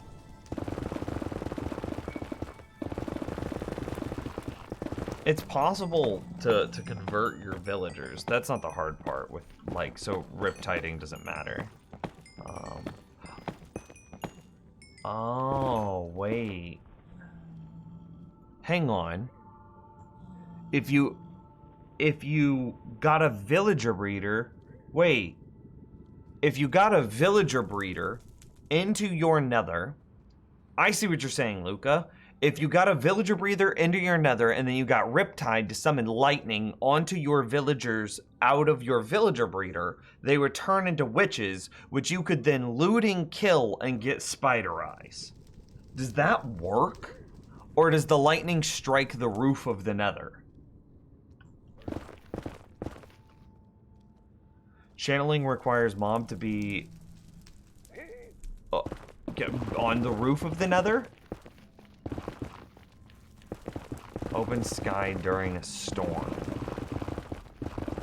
Oh, damn.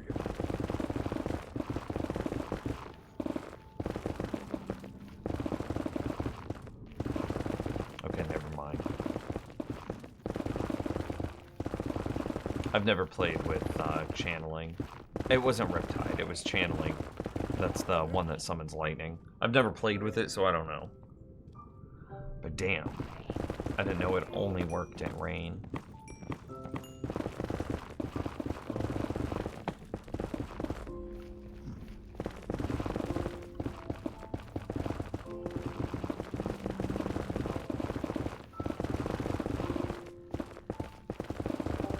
Cobble for pistons to get to the roof, redstone 2. I think that you can make all stone stuff out of blackstone.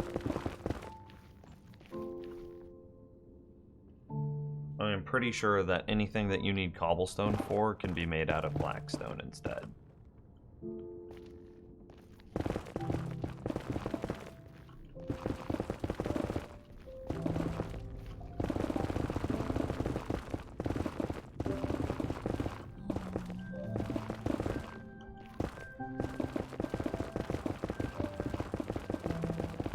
Still redstone though? Villager trading.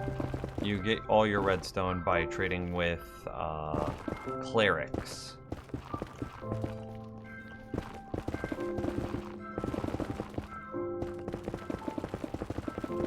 Yeah. Would you ever live stream on CubeCrowd again? Rocket Raiders, a new game was just released on it. Maybe. I'm a big fan of Missile Wars. But I'm not.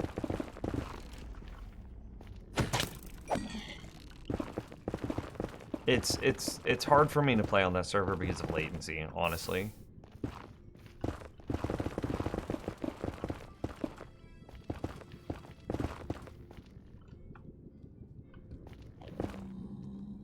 create a hostile mob farm and portal all the mobs to the nether, they wouldn't spawn. You'd have to have a player in the overworld to spawn them.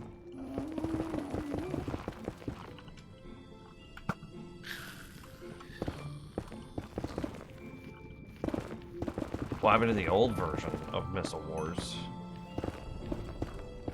Yeah, they don't spawn. It's proximity to a player, not spawn chunks based.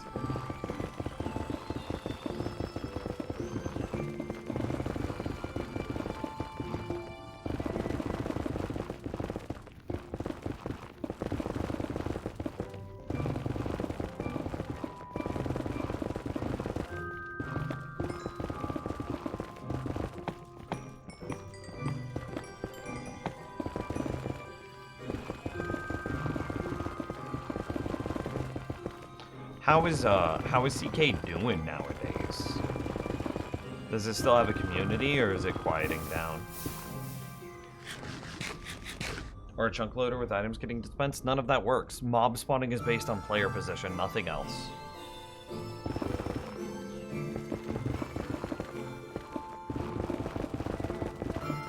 So if the player's not in the overworld, then no mobs are gonna spawn. Period. Full stop.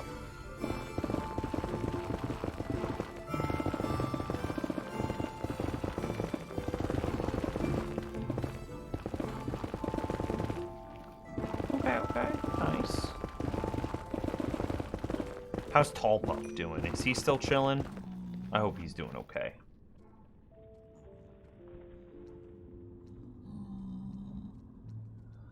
I think the first thing you have to do is grab a bunch of spider eyes in your first 10 days, or else you're sad. I mean, it just gets a lot more awkward. I wouldn't hedge on getting spider eyes, though. Because all of the trading is still possible, it's just more time consuming. But if you're doing a challenge like either Skyblock or Nether only, I think that you're accepting that there are going to be parts of the game that will be more tedious. And I think that not being able to cleanse and then trade your villagers, to zombify and then cleanse your villagers rather, I think that is a part of the game that you're accepting trading will then become more tedious. I think that's just with the territory, you know?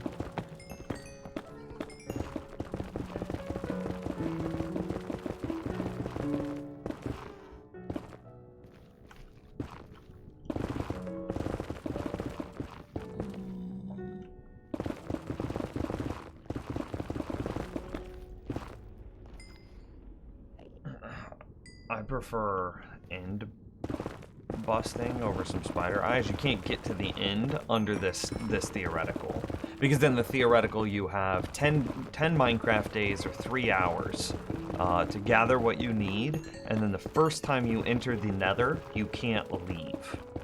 So that means that you wouldn't be able to get the blaze powder you need to activate the end portal to go to the end. So you couldn't... anything relating to the end is just out of the question. You will never get anything in the end.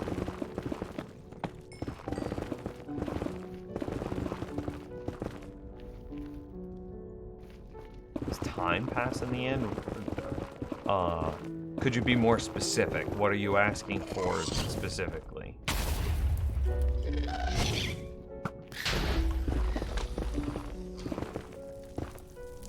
In all reality, what other potions do you use daily other than fire res? Weakness could be nice to cleanse villagers. That's what the spider eye point is. You cleanse your villagers a few times, and then their trades go down to like 1 emerald per everything. And it's really, really convenient. But optional, not necessary. In the same way that scaffolding is optional and not necessary.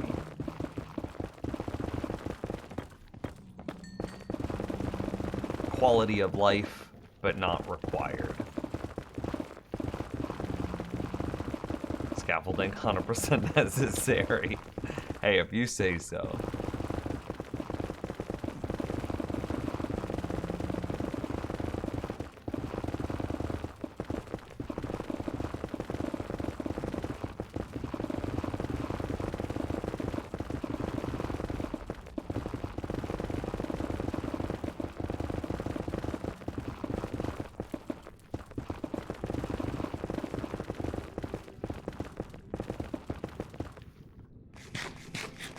We're so close now. We're so close. Look at our iron golem. Nope, it's just the one. I almost said golems, but it's just one. Just chilling. He's a good lad.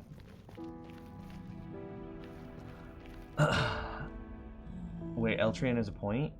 Arrow of weakness. Tradable. Oh, Canada Games!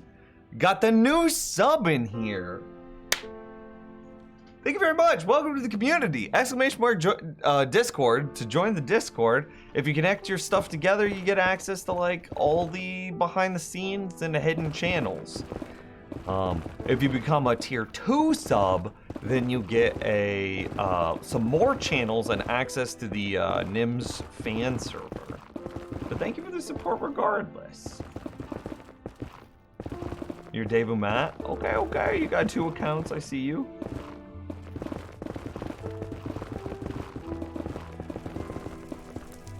You could Arrow of Weakness, shoot a villager, and then Golden Apple him.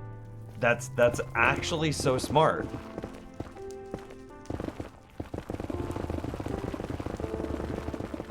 Would the villager remember that you shot him whenever you turned him back? No, because he was a zombie when you shot him.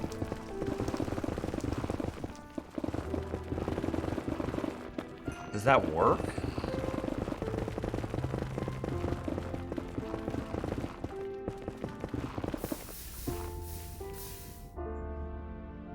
I tested it, it works. Okay. Oh yeah, you could do it with a dispenser, and then he wouldn't even associate it with it being the player. But he's a zombie whenever you shoot him, so it probably doesn't matter. So what? You reinforcement spawn a zombie. You set up your villager breeder. You run your you then name your reinforcement zombie. You zombify your villager breeder villagers. And then you arrow of weakness. You buy arrows of weakness from the first few villagers that you bring in. And then you shoot an arrow. Wait, where are you getting the string from again? Where's your bow from? Oh, you could get bows from skeletons that spawn in nether fortresses.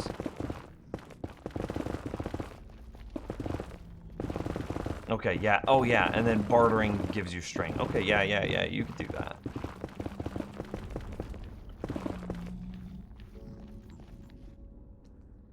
Can Piglin convert zombies? Also crossbow. Oh, yeah, that's true. You'd have hella crossbows. I don't know if Piglin can convert zombies, or can convert villagers. Can convert, that is a hard 2 words to say. If zombies can't convert villagers, that's weird to me. I don't know why I don't like saying that. Piglins won't attack them? Okay, well then you'd have to reinforcement spawn a zombie, name your zombie, and then get the zombie to attack a villager. But that's definitely possible.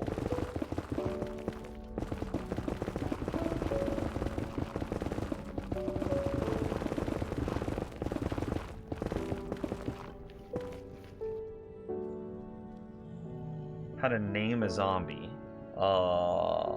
More villager trading, because villagers can sell name tags.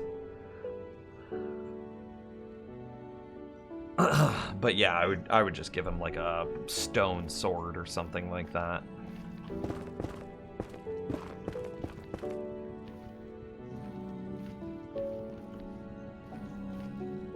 Look at this. Look at this cave here. This is exactly why we're clearing it and not slabbing it.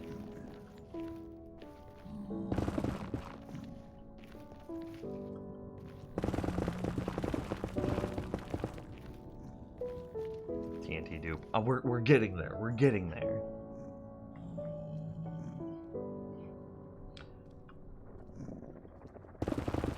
There's a god seed. A village at spawn and a nether portal you can make to put the villagers. The obsidian is in the chest. Yeah, you could do the god seed then, and then you could have an elytra if there is a end portal with all the ender eyes loaded. That would be the only way to possibly get an elytra. Or otherwise you wouldn't be able to craft the Eyes Vendor required to light the end portal. Ananzo, look back.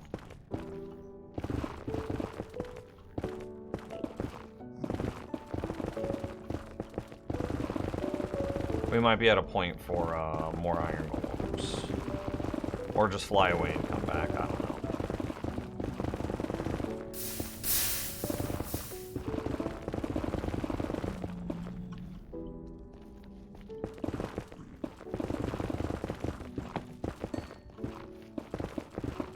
This cave is exactly why we're clearing and not slabbing. Because the cave stretches from here to here. This cave would be big enough to hold like 10, 15, maybe 20 mobs in it. And that would severely reduce the rates of our wither farm. How long have you been playing on this world? 52.55 days. But remember that I build AFK stuff, and I do not have a moral apprehension to AFKing in a hardcore world, so a significant portion of that is AFK'd. But, hey Alexa, what's 52.55 times 24? 52.55 times 24 is 1,261.2. 1,261.2 hours in this world. And again, a not insignificant portion of that was spent AFK. I do AFK in this world, so remember. That's not all like active.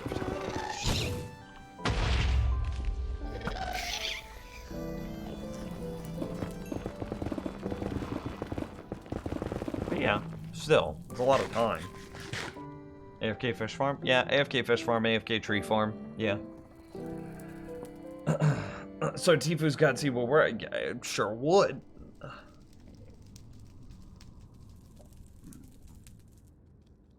You made burgers. They are mediocre. Burgers sound pretty good. Heal pickaxes, get more iron golems. I have another pickaxe to swap too. Enderman just carrying a shroom. He's chilling. He's our friend now. Every block over lava or something we've slabbed is just better spawns. Better spawns.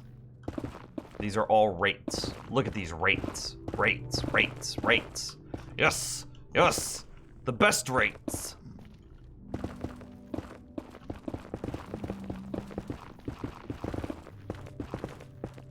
My nose itches. Why does my nose itch so much?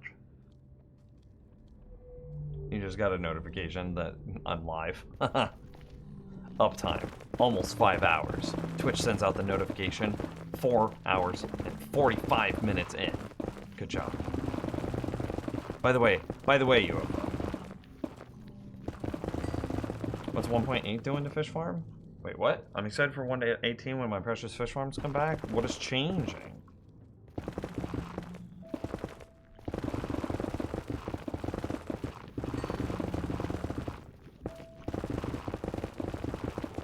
Are they really undoing the nerfs to fish farms?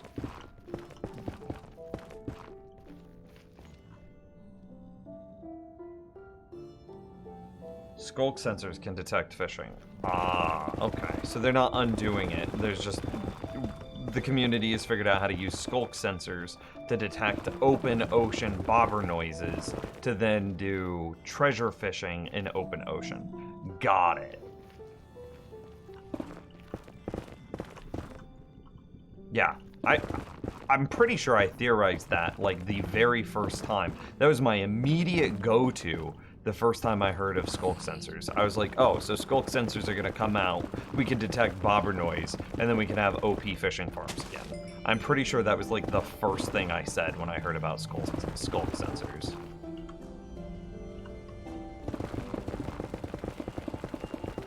You still think that they made a mistake making fishing farms not work? Nah, I disagree. Fishing farms were so strong that you could do one thing and basically skip to the end game. Like, look at this. Hang on. I'll actually show you how ridiculously busted fishing farms are. And I'm sure you know this, but I'm going to provide context for everybody else in the stream. Each one of these things is a working fishing farm. So like if I just grab a fishing rod, right? And then I go proper game mode, walk up, this is a fishing farm. Okay, I'm currently right-clicking against a armor stand. Same thing. I'm right-clicking against the armor stand. This one, I'll be right-clicking against the trapdoor. I'll right-click a bell if I know how to aim. Each one of these is a fishing farm. Fence gate, even repeaters work, which is kind of goofy. Note blocks, everybody's pretty familiar with. You can put something on top of it like a button to make it not make noise. Daylight sensors. Okay, so I went, signs also work. So I went through all of these things and I landed on this thing. This is like legit, like just a bunch of trapdoors, a sign, a pressure plate, and a fence. These are all wood products. And then you could just say, oh, hey, my inventory is where I'm going to collect the fish. So day 1, hour 0, you could build this. You could build this probably within the first 30 seconds of playing Minecraft. Like, oh, there's the one that's in the air. Like this thing here is just 4 trapdoors, a fence, a sign, a pressure plate, and some water. So you just find yourself like a river or a pond, destroy a little bit of the water, and then you've got a fishing farm, and then just fish into your inventory. So within the first few minutes of setting up Minecraft, you could have a working fishing farm, and then you could catch a bow that is a Power 5 Infinity unbreaking flame punch 2 bow within the first seconds of setting up your world. It is way too strong. And regardless of even the bow that you get, this fishing farm also would give you all the enchanted books that you need, which negates the need for villager trading, which negates the need for enchanted tables, which negates the need for just a lot of stuff. And it all came from something that you could set up within literally the first 15 to 30 seconds of your world. You would spend longer punching down the tree than you would setting up the fishing farm. Yeah, and they were great for XP as well. Exactly. Totally agree. They were too strong. They were just too strong.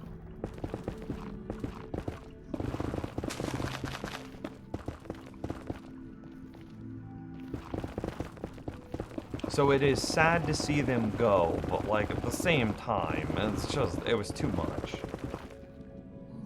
Skulk Sensor is like game enough for OP fish farms to be good again? I agree. Because like the problem wasn't that it was too strong, it was that it was too strong too early.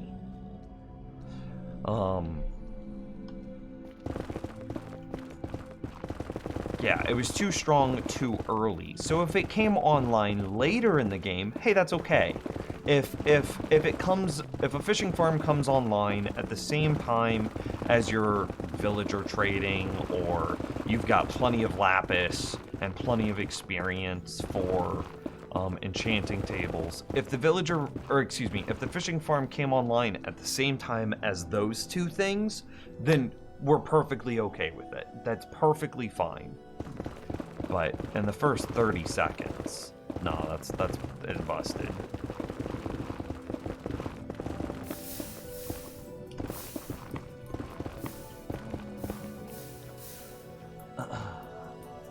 Open ocean, 5x5x5 tank. Okay, yeah, still. I'm paraphrasing. Whenever I say open ocean fish farms again, it's easier than saying a 5x5 tank. OG was the note block, that's right, yeah. But Skulk Sensor bringing it back is fair. I agree, because that means that you had to defeat a warden, and defeating a warden should be another mini-boss sort of thing, in the same way that beating a bastion is kind of a mini-boss, or, oh, he put his mushroom down. He planted his mushroom. You're a cute lad. I'm not gonna look you in the eyes, but That's cute, buddy. I'll try to leave your mushroom as long. Oh, he grabbed his mushroom again. He saw that I was gonna break it, so he picked it back up.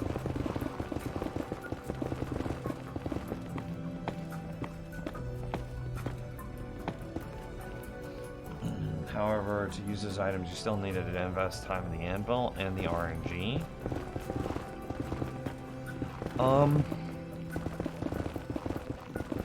So time isn't really a question here, because the concept of an AFK fish farm is that the thing that made it busted is it could fish up its own mending. So you make your first fishing rod just by, you know, killing a couple of spiders and getting you the string that you need. Then you use the 64 durability in order to get the mending rod, and then you go AFK overnight, and then you have everything you need. Like, that's it. And for you, the human being, it feels like you've only spent 5 minutes playing Minecraft. From Minecraft's perspective, you just spent 8 hours, true. But from your human perspective, you've only been playing for like 5 minutes. And I think that creates an unfun culture in Minecraft, especially when you consider that super simple iron farms are also a thing. So you could say, in your first day of Minecraft, set up a super simple iron golem farm, and then one of those super simple fishing farms, like I just showed, and boom, that's all the anvils, that's all the iron, and then you get salmon, so you have all the food that you need, and like, your game is kind of halfway over with 2 farms that took you an hour to set up.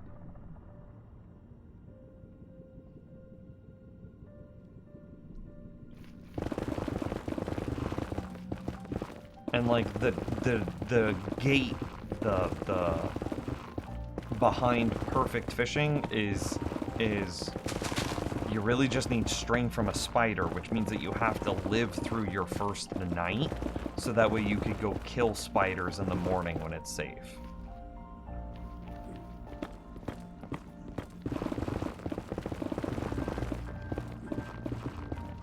Iron farms are a pain, you hate moving villagers. There's some really simple ones out there that it's not hard at all.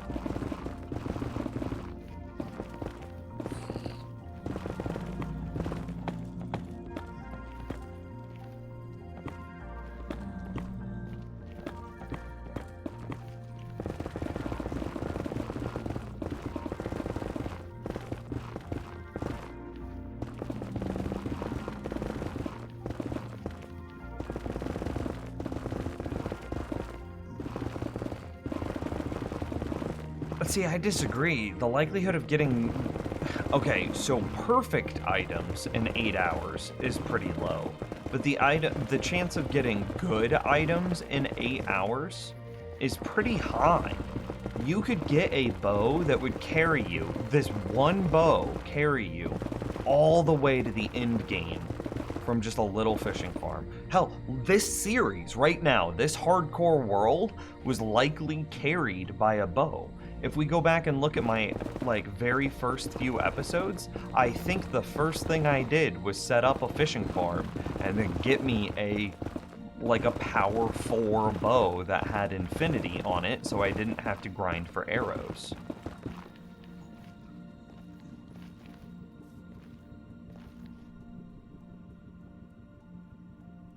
I mean, an hour? True. I mean, you need to let 20 minutes go by in order to reset, to get through one Minecraft day to get your string from a spider. So for sure, your first day of Minecraft is going to take 20 minutes. But if inside that 20 minutes you set up a villager, an iron golem farm, and a fishing farm, like, a lot of your gameplay is already handled. You will be strong enough, you'll have full iron armor, you could enchant your full iron armor because you'll be able to make an anvil, and then you'll have enough books in order to enchant it. you would have enough experience because the fishing farm gave you experience as well. It's just too much altogether.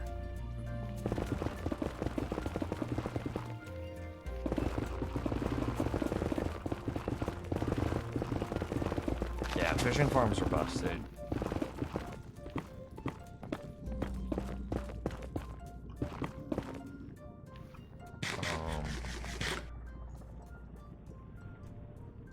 It's a thing of easy enough to get decent, maybe not perfect bows and rods too early in the game. Like it would be balanced if it took long to mine and get diamonds, and an enchanting table and enough experience to get enchantments, but the fishing farms are too much in the early game. Yes. I think that when they nerfed fishing farms, they knew that players, they had to know skulk sensors were on the way. They probably have some drawing board inside the Mojang office that has the next few years worth of updates in it, right? So I would assume that they knew skulk sensors were coming and that players would still be able to make time-based machines to fish in open ocean. So I'm sure that they knew that players were going to have workarounds, but it was going to move them from the early game into the mid-late game instead. Yeah. I really doubt that they wanted to kill fishing farms completely. I think they just wanted to put them later in the game. It's fair. I personally feel as though not being able to worry about much infrastructure for gear/tools makes getting to the end game and playing there with large projects much easier. Conversely, well, I agree with you. I don't think that that's necessarily the average experience that the average Minecrafter wants to have. My basis for this is I have recently introduced some real-life friends to Minecraft for the very first time. Selena, Candy Rabbits, rather, by proximity to me, knows what Minecraft is and what it can do. She knows that it's not just a block game about punching monsters. She knows that there's this like deeper electrical engineering aspect to it, and she applies some of it. So whenever Candy played with this real-life friend who is experiencing Minecraft for the first time, the real-life friend is trying to play an adventure game where you walk around, you find new structures, new biomes, it's an exploration game to them. It is not a building game. You only build in order to explore better. When Candy then used some of the logic that I've taught her about the game engines, specifically building fishing farms, she was able to single-handedly, with one farm, blow the power curve of their little playthrough out of the water. Candy immediately got so much more powerful than this real-life friend because of the power of fishing farms and how basic and simple they were to set up. Candy does not have the... This isn't an insult, very candidly. Candy doesn't have the electrical engineering brain. She's very like the artistic, beautiful, aesthetic brain. That's just who she is as a person. And if she were here, she would just be like, yeah, that's me. That's who I am. So the super complicated builds are beyond her. She just doesn't feel like, she doesn't have any desire to build them or to chase them down or even bother understanding them. But the fishing farm, that's easy enough for her as a non-engineering brained person to get behind and build. In this playthrough then, it made it simple enough that she, with a very simple farm, just blew the power curve completely out. And I think that's the problem. Sully, how's it going? What is the luck of getting books, bows, and treasures comes from enchantment? That way you need to enchant before getting fishing farms. I mean, you could say that I mean, I guess that was a potential option, right? You could have said that you had to have luck of the sea in order to get the treasure stuff, but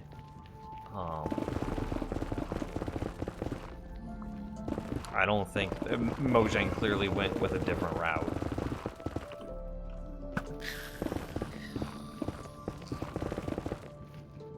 Did it cause an issue with her friend? Define issue.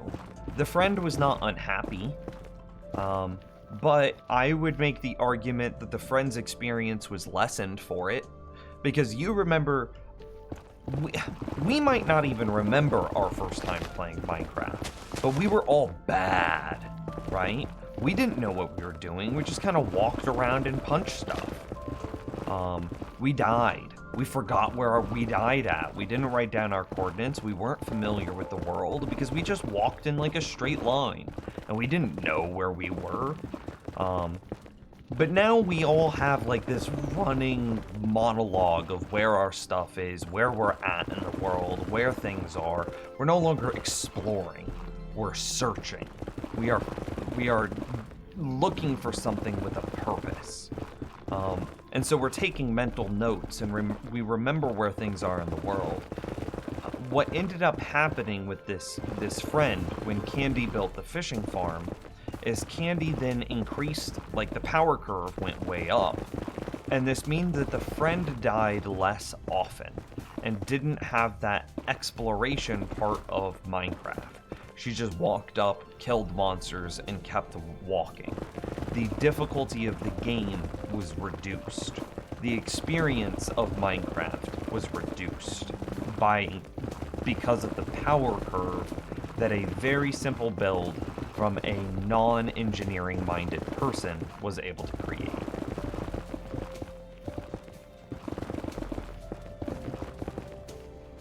Hey Sully, thanks for the follow. And to that end, I firmly believe everything about the old fishing farms was thoroughly broken. And that the open ocean change was strictly good.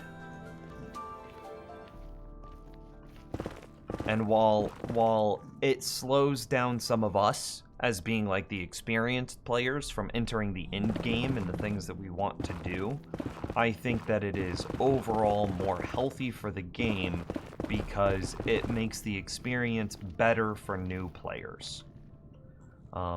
I would, in that same sort of vein, I would say that our real life friend has felt pressure to stop playing Minecraft and go research Minecraft.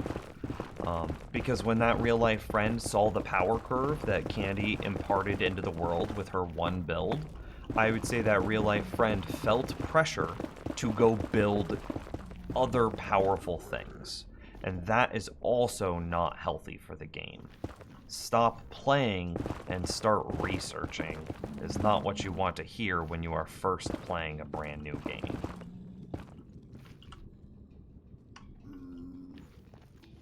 But you know, your mileage may vary. This is all my opinion. As like politely and as non-biasedly as I can, clearly this is in some regard the same opinion that Mojang had because they put it in the game. They nerfed it.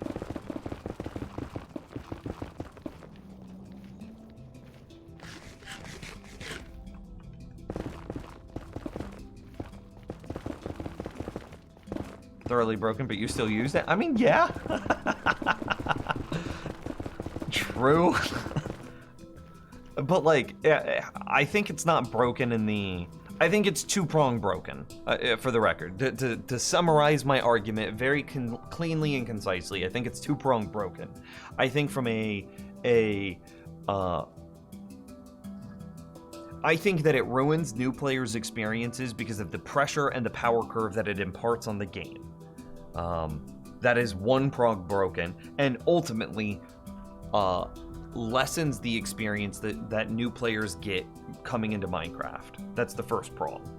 The second prong is the just general brokenness, it doesn't make sense in the context of the curves of the game.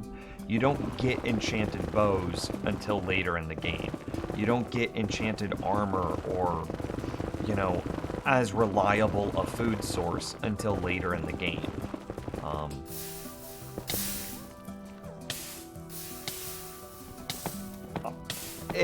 If I, the player, want to ruin my experience by having more reliable bows, more reliable food, that's my prerogative. I can do that. But I think as a greater point, we should be careful not to let my experience ruin the experience for new players. And I think that's the much more dangerous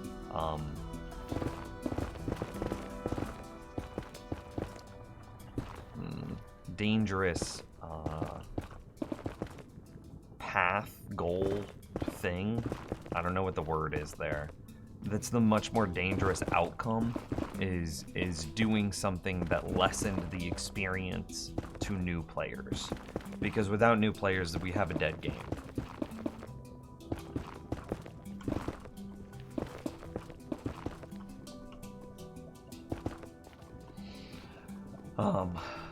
I like Nimsy thinks like a technical player. He does shit like a technical player. Kind of. I have my own internal rules and biases as well. But yeah, I do some stuff. I do things. I know words. Ow.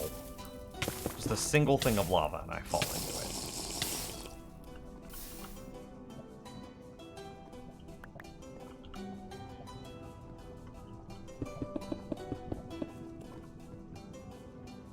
Yeah, it's fine. Oh, I didn't mean to look at you. Wait, no. I'm just gonna go to my Iron Golem. Come here. I got my friend. My dad is bigger than your dad. My dad can beat your dad up. Haha, Iron Golem, I got you. He's so technical, he's helped me as a Bug Rock player without even playing Bug Rock. I have no idea how that's possible. I like how Nims goes not into rants, but goes on a spiel in a positive way about something, and then afterwards says, well, that's only my opinion. Well, it is only my opinion. But we're so close to being done, but also my pickaxes are so close to running out. I mean, we talked a lot about like Minecraft, or not Minecraft, but Microsoft's experiences with Minecraft as well. And it's like, I don't know what is objective truth there. I don't know if Microsoft is like what they're doing with their budgets. And it's like, I'm just guessing.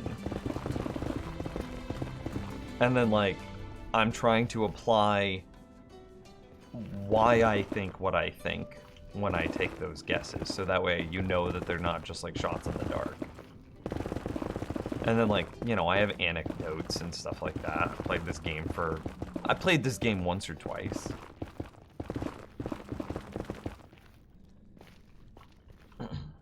I want to catch up with chat.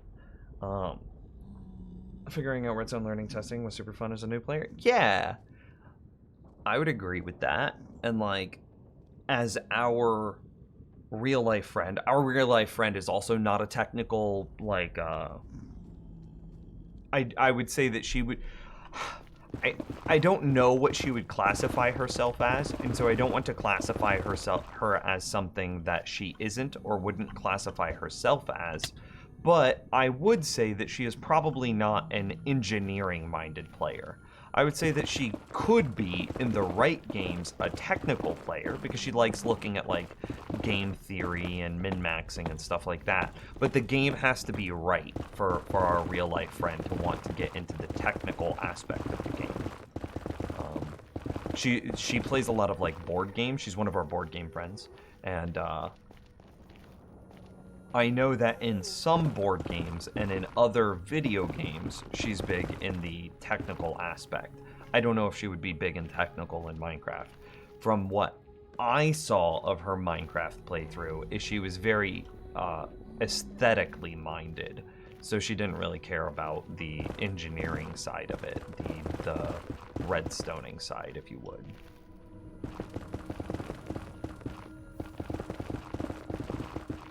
I agree, though. I think when I've played with my friends and made a fishing farm, they're super impressive and wanted to know how it worked. Yeah, they were just broken. They were just broken.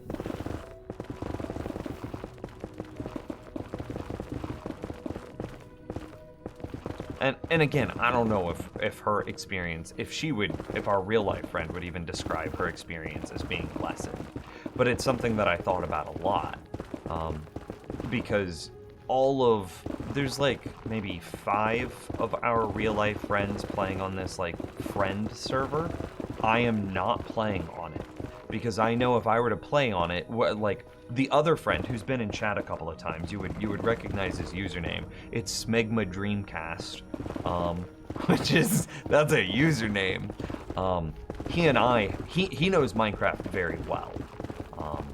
He is technically minded. He doesn't do a whole lot of like the building and engineering side of Minecraft, but he does it some, and he does it enough that he knows what he's talking about when we discuss farms and what have you. We talked a lot when the friend server was first starting, and I was like, very plainly, if I play on this server, I will build farms that will break the game and the experience for people. Like, if I go into Spawn Chunks and say like, oh hey, I built an Iron Golem farm in Spawn Chunks, don't I just ruin the game for new players? I do, right?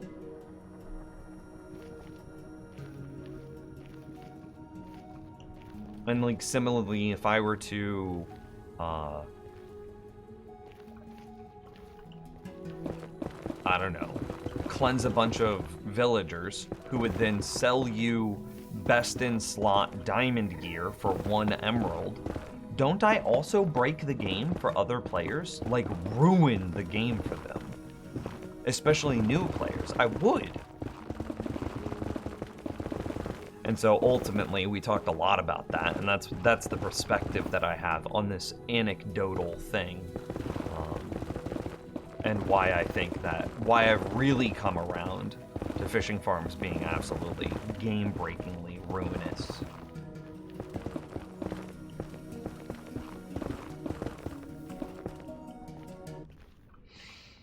Discovery? I found 28 wither roses. I did say small discovery in my defense.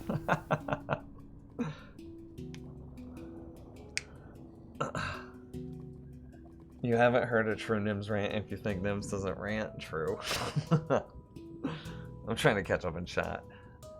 Didn't Dan TDM build your tree farm in his hardcore world? Sad how he died in hardcore though. I don't know how he died. I do think I remember that Dan built it in one of his worlds. I don't know if it was a hardcore world though. I think he built the combo too, which is the important part. If you build the skeleton grinder and the tree farm, they are designed to work together. And I think he did them both, which was sick. Yeah, shout out that guy. Never mind, not shout out that guy. He doesn't need the shout out. He doesn't need it. But I think he did a really cool shout out for us though, because he like, hey, this design was made by Nims. He included a link in his description. He did everything right. It was cool. I appreciated it.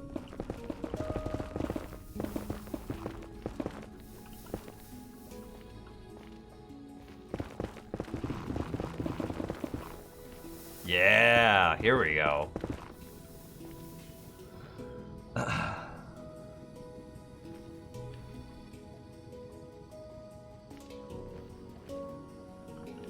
Villager prices are per player. I mean, okay, I didn't know that. I don't play multiplayer.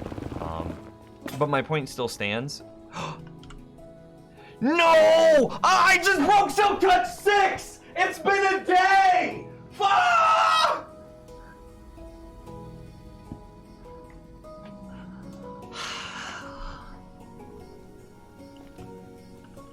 Okay, we gotta go make Silk Touch 7. It's been like No time at all.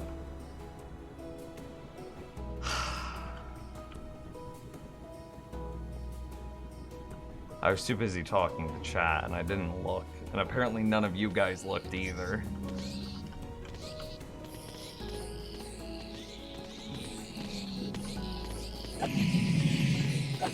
Yeah, big dumb idiot, that's fair. How did your chicken work out last stream? We got it working. Its rates are a little low, but it works 100% now. Lossless, lossless cooked chicken, lossless raw chicken, lossless eggs in a 4x3x5 footprint. A 3x4x5 might be a better way of describing it. Works 100%, lossless everywhere, just a little slow. If I can increase the rate in which eggs are dispensed from the seeders to the culling chamber, then the rates will improve a lot. Rip Soki 6, your time here was too short. Actually, though. You warned me 30 minutes ago? Why didn't you warn me again? Why do you let it go to where you can't see the durability? I wasn't even paying attention, honestly. Like, I think I remember even saying, like, we're so close to being done, but my durability is close to running out. Why didn't I just, like, go repair it then? I don't know why I did that. I was just distracted.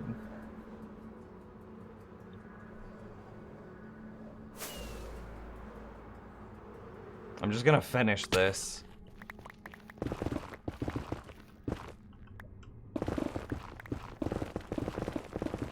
I'll make a new Silky 6 here in a bit. I feel naked though. I feel like I'm missing something. I feel lopsided. Silky 6.1.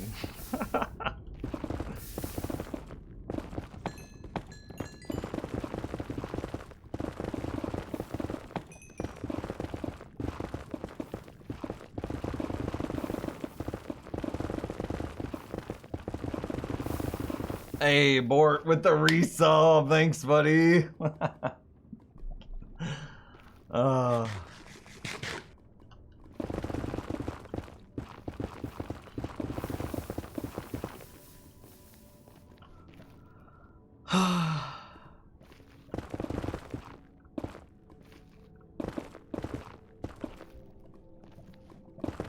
can't believe we broke another pickaxe, and it's only been like a day. I hate myself. I hate myself so much. I don't deserve new pickaxes anymore.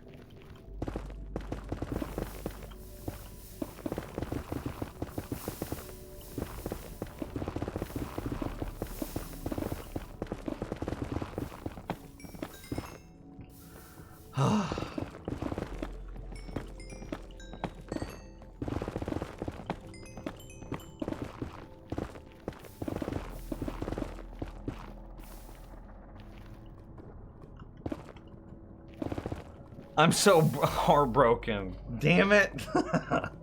I can't believe I did it again. I got up to level 569 at one point, and now I'm about to drop down to like 530. Making another pickaxe.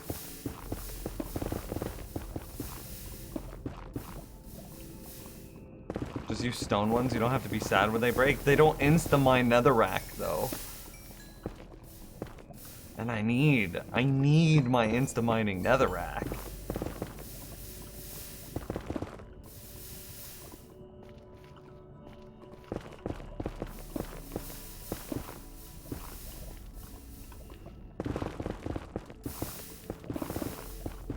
We are so close to being done. Holy crap. It only cost us a pickaxe. Hey, we did get ancient debris to replace it, right? That's one, like, fifth of a pickaxe. The last block. Right? We didn't miss any? Yeah, we didn't miss any. The last block. That's it. Punch it? Okay, I'll punch it. I'm fine. Yeah. Boop. We did it.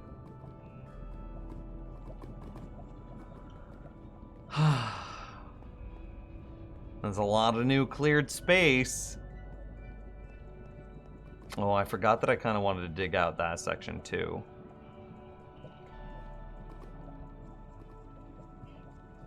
How do you lose those villagers again? An oopsie raid, yeah. Yep. Do I want to do that? Probably only take me like 10 minutes. And I know that this eats my rates too.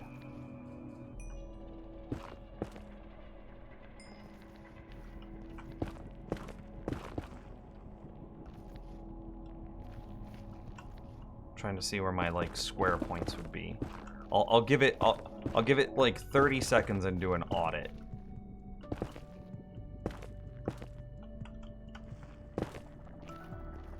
Yeah.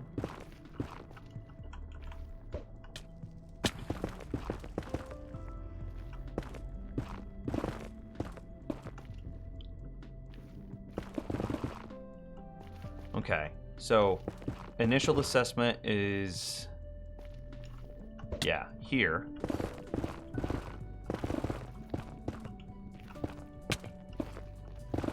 So like right here, and then we square it to, bro.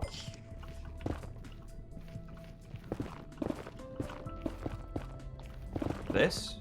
Yeah, dude, this is so small. This takes no time at all.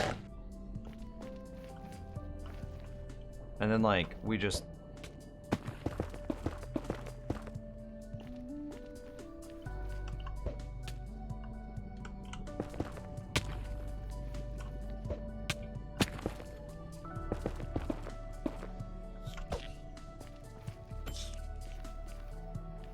Okay, that side's clear. That side's clear. So then we just take this down, and this isn't even that much. Okay, yeah.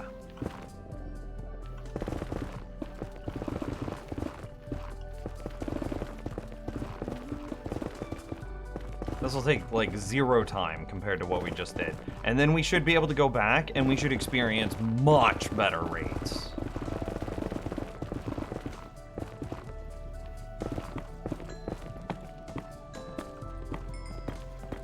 Does it raise? Does it raise? I will, I promise, I promise, I promise.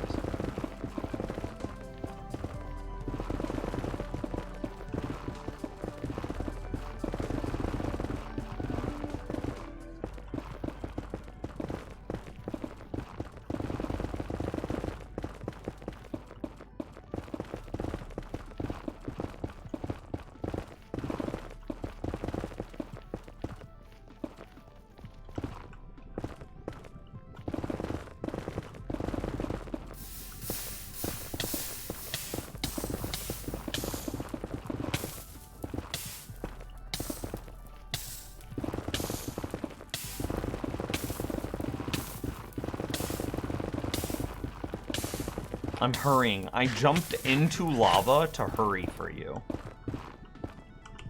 I would like to just make that known.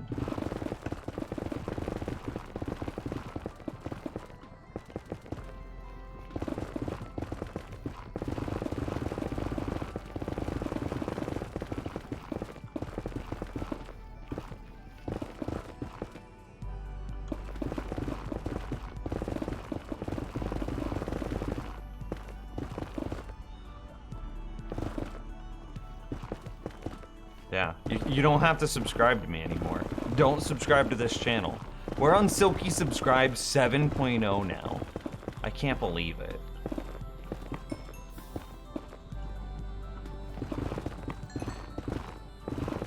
I am undeserving of your support.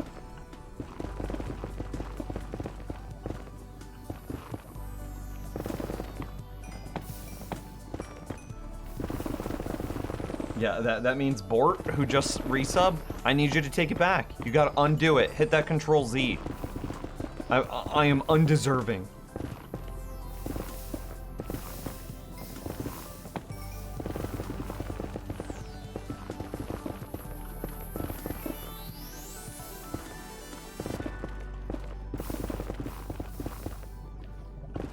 Ooh, I thought I fell in.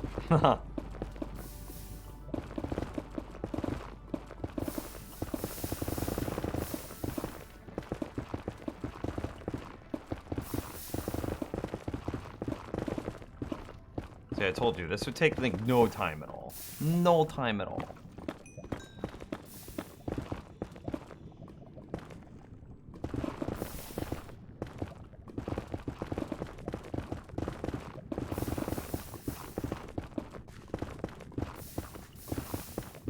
In memoriam of Silky subscribes 6.0, we barely knew thee. In memoriam of Silky Subscribe 6.0. Thank you very much. Flame Wheel, that's super generous, man. Thank you very much. Oh god, look at how bad my inventory looks. Hang on, let's put this here and pretend like it didn't happen. Yeah.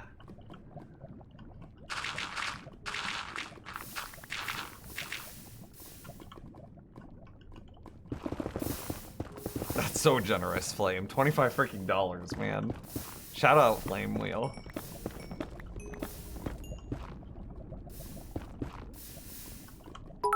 That makes it feel, that eases the pain. Oh, hey, double A. He beat me to the jump scare. That eases the pain of Silky's passing ever so slightly.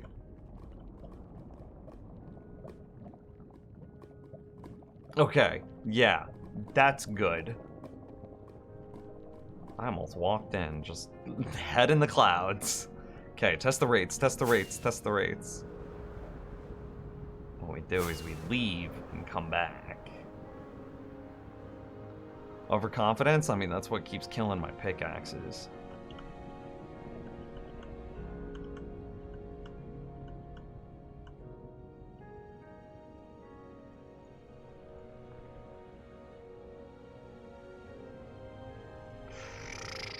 Yeah, everything else is fine. Why do you carry a hoe? Because it's called chat room, and I need you guys to know what you are.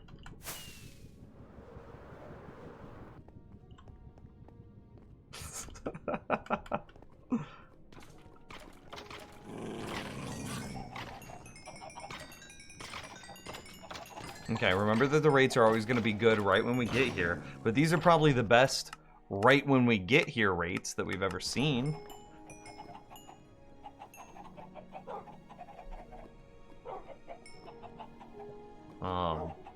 Because all the mobs despawn and then all the mobs respawn, and a bunch of the new mobs are going to be wither skeletons. 37 skulls. But it looks like that's all we got.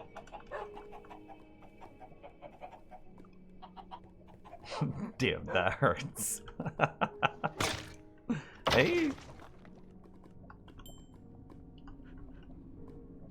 Just one? Just the singular wither skeleton that time? Oh yeah, at 41, that's it. Then it starts to, the filter becomes active, and then they start to feed into the chest. That's true. Okay, okay. This is faster than 1 a minute. Why not use foxes, not wolves? Foxes aren't owned by the players, which means that they wouldn't give experience or rare drops. And rare drops being wither skulls. So, TLDR, we don't get experience or wither skulls if you use foxes. I just killed the drown that was holding a glow ink. He ended up dropping 6 sacks. Dude, that guy was loaded. Yeah, still not great. Still not great. P-good rates right when we get here, but like, I don't know where all of these mobs are living at. I wanted to land on it. Don't track to me, please track to the piglin. I mean, that's a lot. What was it that being down there was... Something changed as I flew around. It pushed something into despawning to see a set like that. Like here, we can see this corner. So I can see... Shit, that's a lot. 1, 2, 3, 4, 5, 6. Maybe more in all the fires. At least 6 over there. Oh god, way more than 6. Fuck, okay.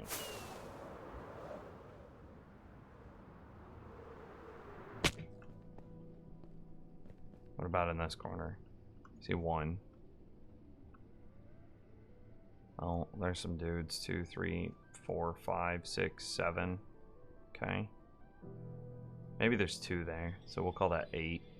So there's 8 dudes there. There's a billion dudes there. And I can't see the forest through the trees over here. Which is not what that expression means. Still. Who knows what's over there? I don't. And then in this one, hey, this one actually looks pretty good. I will see nothing. You can do tricks by spinning your camera and it changes the way that fog is rendered. To maybe be able to see further. Huh, okay. Yeah. Why not Imray? What is Imray? I don't know what that is. Condemns E-ray for entities? What is E-ray? X-ray under lava broke. Fixed technically. How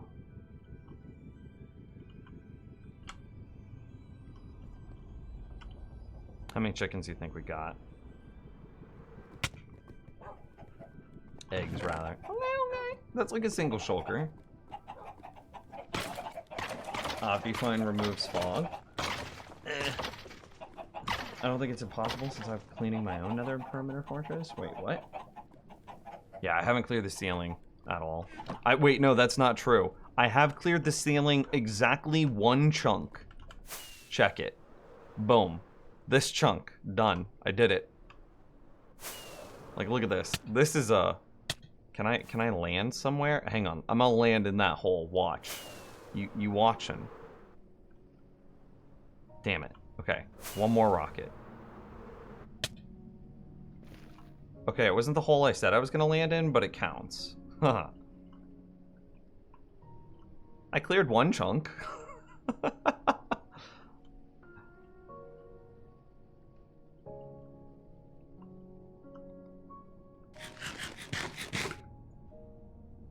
Yeah, but I don't know if there's any other caves up here. Anything like that. No idea. I'm going to say that yes, there is. Because... How do I say this? Okay, we are more than 24 blocks away from the farm, and we're not seeing wither spawns, right? We're at Y117. There's no way that that's within, like, Y90. So... if we're this high up, then the only spot, like the sphere, where things could be spawning is a little bit more centralized on the farm because we're clipping the edges. Does that make sense? Here, let's even dig up a little further. This will all have to get dug out one day anyway.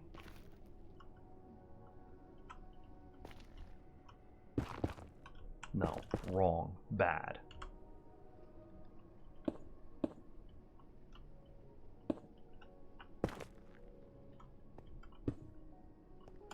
Okay. So this is just about as high as I can get. I could technically get up inside there, but I don't want to do that. And I don't want to get on top of the roof either. So this is just about as high as I can get above the farm. And we are not seeing spawns happen, which means that there still have to be a mob cap's worth of monsters somewhere within 128 blocks of the player. It's just, it has to be. And because we're so high up, the sphere around the player is clipping more of the edges of the world because we're not in line with them, we're now way above them. With the notable exception of the caves that would be in the roof. We are now bringing more roof caves into range. And, I mean, right there we got, what, 4 spawns? That's kind of nice. So I bet that we have a bunch of roof caves that we need to clear. A bunch of roof caves.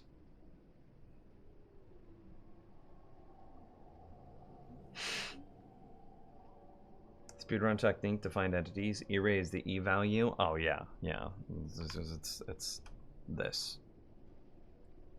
So like, I'm tilting my screen back. I have 13 entities on screen. So that means there's 13 somethings over there. Somewhere in this area. I'm like, wait. Look at that. There's 42 entities in this direction. Yeah. Gravel X-ray to see the ceiling. I just threw out all of my gravel. That was a wasted rocket.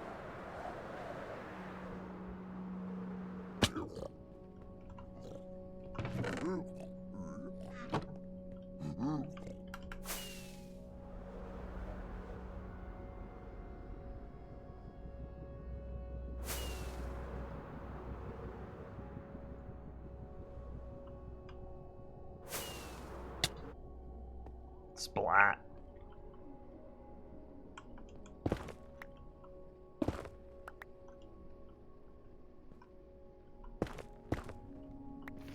Oh, I guess... Nah, that's fine.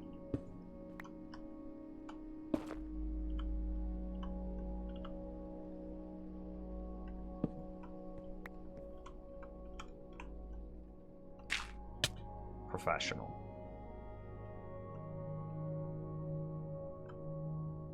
I don't know, I'm not seeing... I don't see anything. I don't think this works as well as some of you think it does, though. It's like, look at this. It's clipping half of my farm. I think the ambient occlusion, like the unrendering, is making this not as good as old X-rays used to be. Like, there should be a glass wall there. What?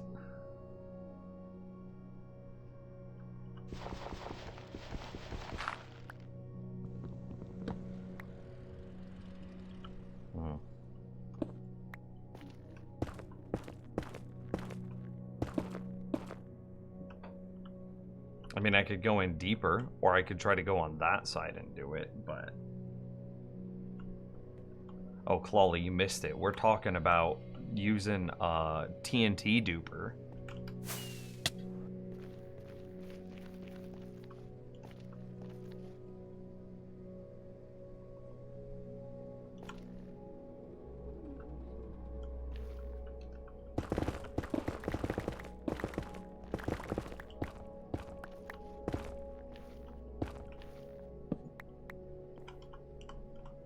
Come on.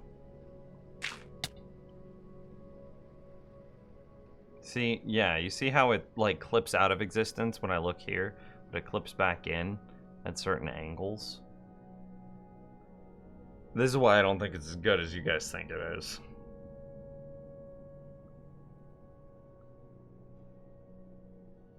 Is this perfectly safe to AFK, though? I'm, like, flying inside of a cauldron with gravel on top of me.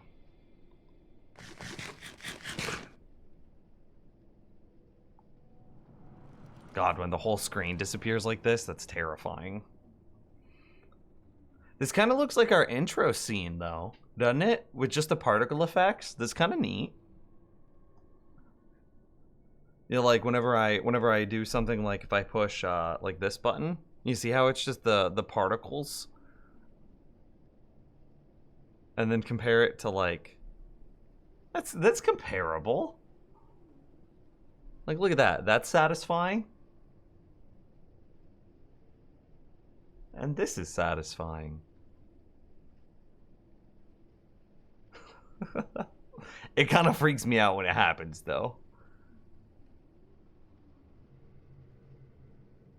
But yeah, I don't think this is as effective as people think it is.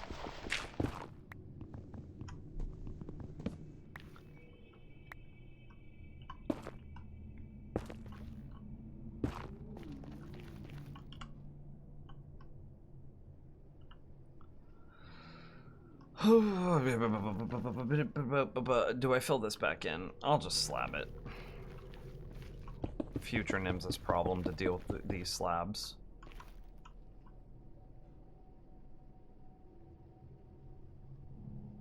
Is this hurting the durability of the wings? It doesn't look like it, no.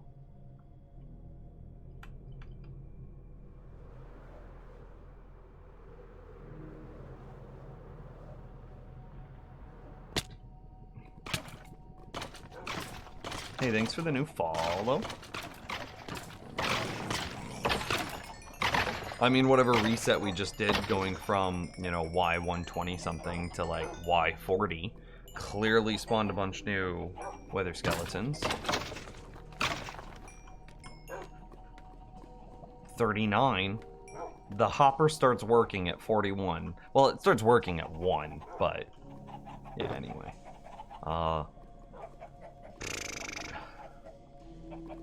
Let's go repair our pick. I need like another shulker or just a chest or something.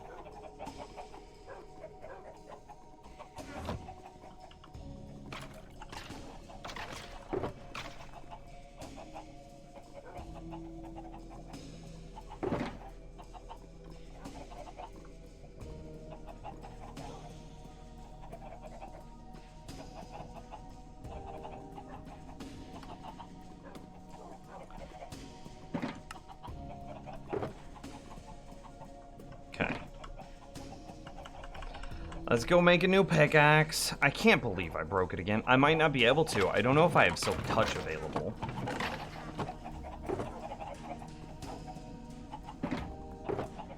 For the record.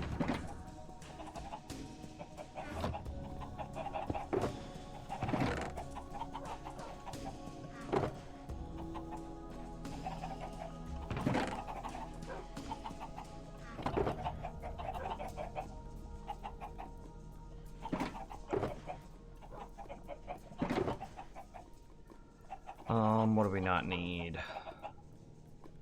I don't care. Soul speed is garbage, is dead to me. Okay, that's fine. That's just iron. Okay. Silk Touch pickaxe. Number 7.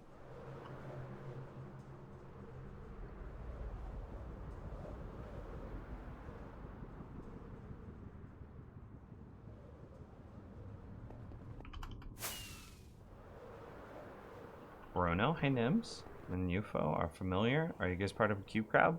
I have shown up on Cube Crowd. I don't play there much anymore, but I used to play there quite often. I don't need anything from this. I think we took out all of the diamond pickaxes. Yeah, we did. So it's just hella diamond shovels now.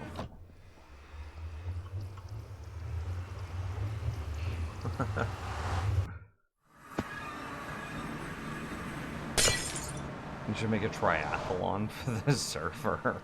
One of the projects being lava running, lava swimming. That'd be funny. I had yeah.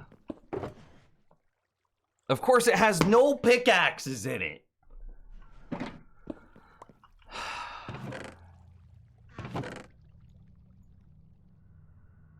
I don't think I have another Silk Touch enchant ready to go.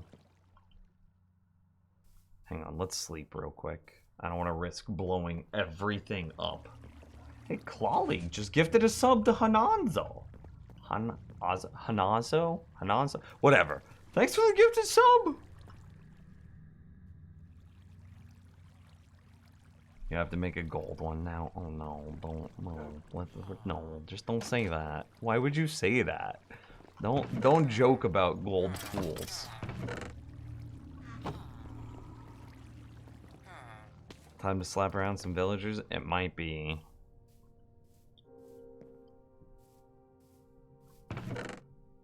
Okay, I got hella mending. Okay, so there's mending efficiency 4. We can start with that. I should also have Unbreaking 3. So there's Unbreaking 3, and there's Mending Efficiency 4. Does it do any of these? Loyalty, Protection, Unbreaking, Knockback, yeah. Protection, Power, no. Unbreaking, Protection, Unbreaking, Depth, Unbreaking. No.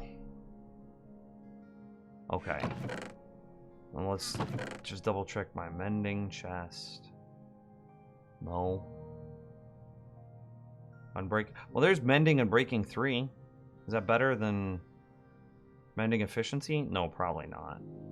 There's mending efficiency, which is basically the same thing. It's just... This would be excellent if I ever break my axe. Anyway. Okay. To make it Unbreaking 3 efficiency 5 gold pick and try your best not to break it for one stream? No. I'm not gonna do it. I could put mending on it. Oh, I saw Silk Touch. Okay, is that my only Silk Touch remaining? Okay, there's efficiency 4. So then I could put... I go Unbreaking, mending efficiency 4, efficiency 4 to make it efficiency 5. God, do I have a better Silk Touch?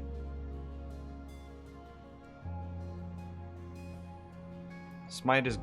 No, we might want Smite. No. Yeah. I'm running out of books. These are all the books that I managed to get whenever the fishing farm is still catching enchanted books.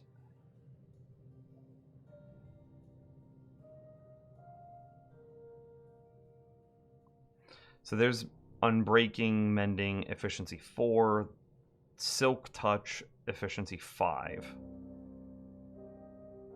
So this is a pickaxe. I just need a diamond pick now. We're just gonna check and make sure I don't have anything else.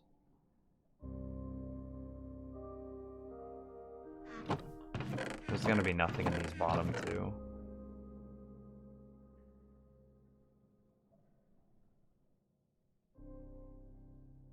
There's just efficiency 4 and a power 4. Oh, infinity, flame, infinity. These should all be infinities. Yeah, I think this is it. I think this is what I got. So, I make a diamond pick now. I don't want to make it. Can I just, like, brute force out a...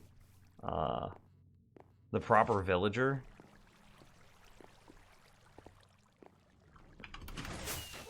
How's our villager breeder doing? Y'all chilling down here? What is it? What does a toolsmith need? Chat room, as quickly as you can. What does a toolsmith take? Like what crafting thing? What bench do they need? Is it a blast furnace? One of these things? A gear upgrade?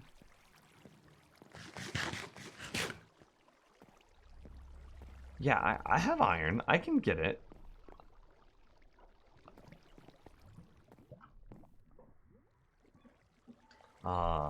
Smithing table.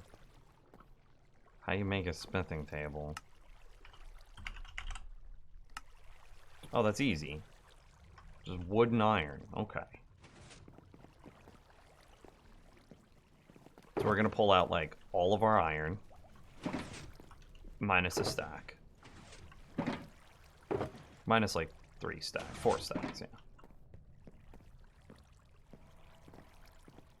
So then I make one.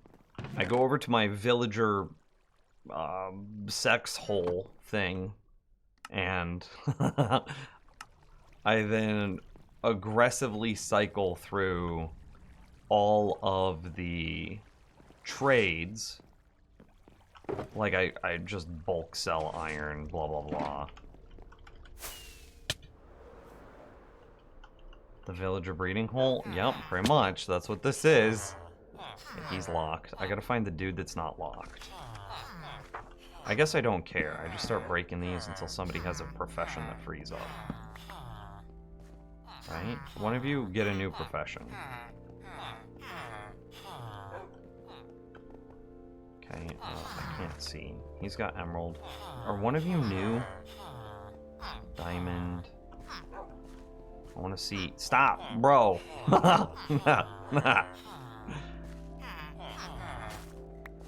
I can't tell.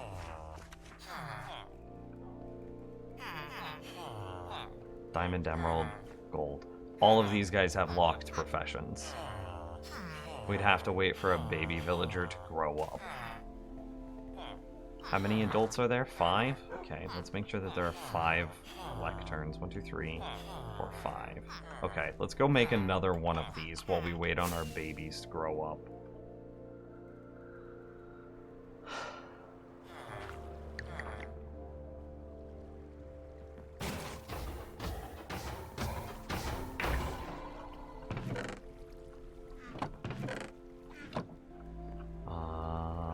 Yeah.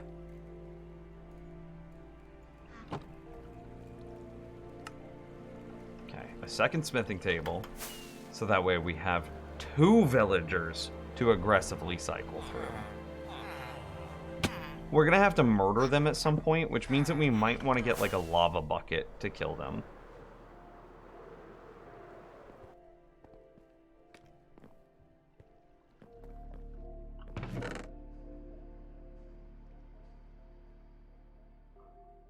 Is flint and steel good enough? Flint and steel better be good enough.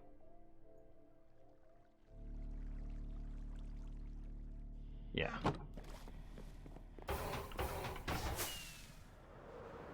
Dude, Stardew Valley's so good, Clawley.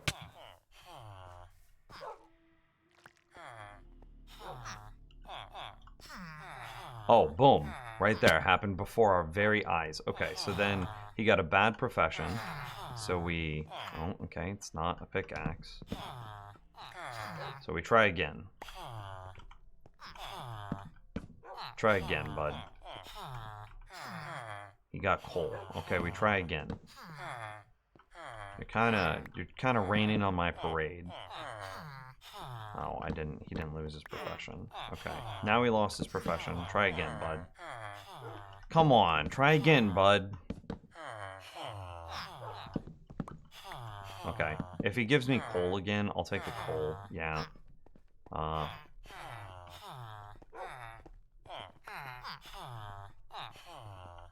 Is iron in the second tier, or am I just getting super unlucky? Hang on. Isn't it V-Trades that we have the thing? Yeah, it is. Okay.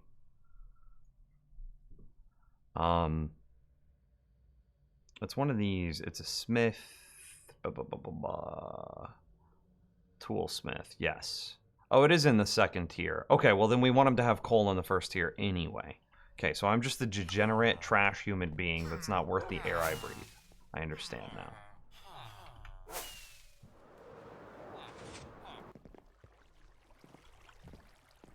now. All the iron needs to go back. Here, we'll just frickin'... Okay, I got it. I know what we do.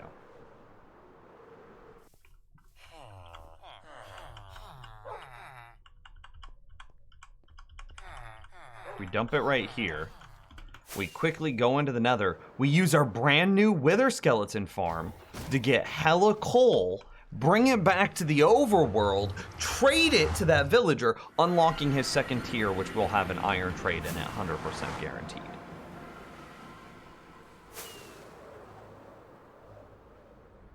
I learned how to optimally play the game and it kind of ruined it for me. I mean, optimally, air quotes, is just planting the things that sell for the most, right? And using every square block of space to plant stuff that sells for the most.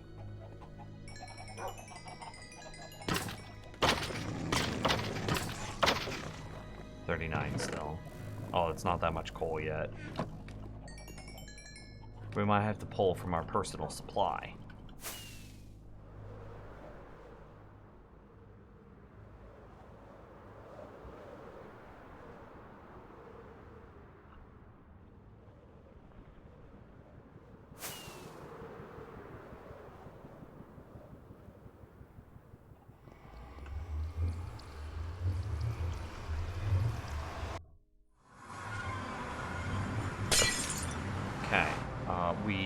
Since the sun is setting, I'll go ahead and try to grab some more coal. This should be enough to unlock his tier 2, which would then be iron. That should be okay.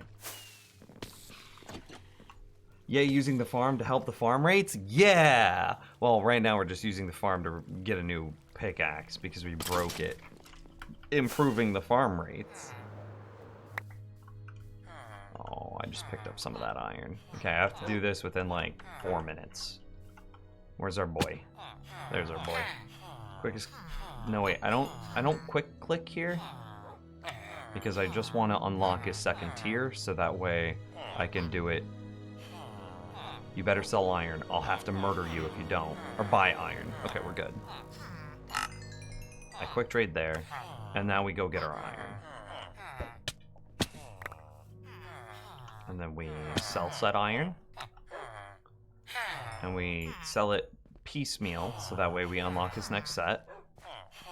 And just sell me a pickaxe that's decent, please. That's all I want from you. Where'd you go? Just sell me a decent pickaxe.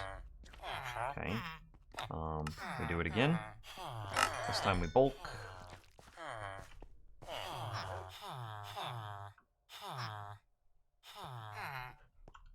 Was he emerald or is he gold? Oh, I should shut this off.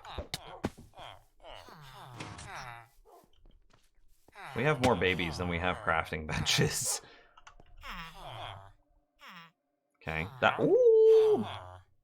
Did the shovel have to be? Wait, chat room, do you remember if the shovel needs to be efficiency 2 or 3? I don't remember. I think it's efficiency 2 pickaxe, efficiency 3 shovel. So that might be bad.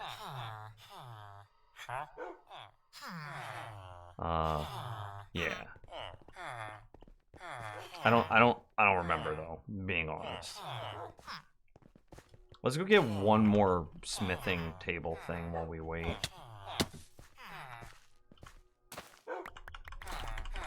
Just cycle it, which resets its despawn time.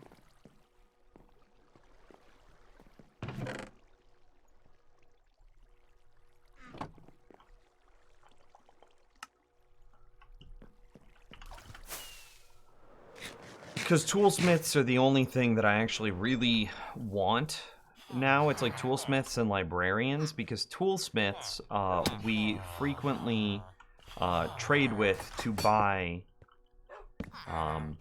what do you call it? We'll buy efficiency 2 pickaxes and efficiency 3 shovels. Okay. Sell me a decent pickaxe. He's diamond now, which is the max tier. He's now a max rank, and there's the pickaxe. I don't hate it. It's not great. No, I do hate it. He's garbage. You're dead to me. But this is still a pickaxe. A pickaxe is a pickaxe is a pickaxe. There's our pickaxe. What do you need picks and shovels for? If we could get an efficiency 2 pickaxe, we could buy them in bulk, and then we wouldn't have to be using our fortune and future silk touch pickaxe. We could use these villager efficiency 2 pickaxes to instant mine netherrack instead, which would safeguard our real tools. They do. Efficiency 2 diamond pickaxes instant mine netherrack.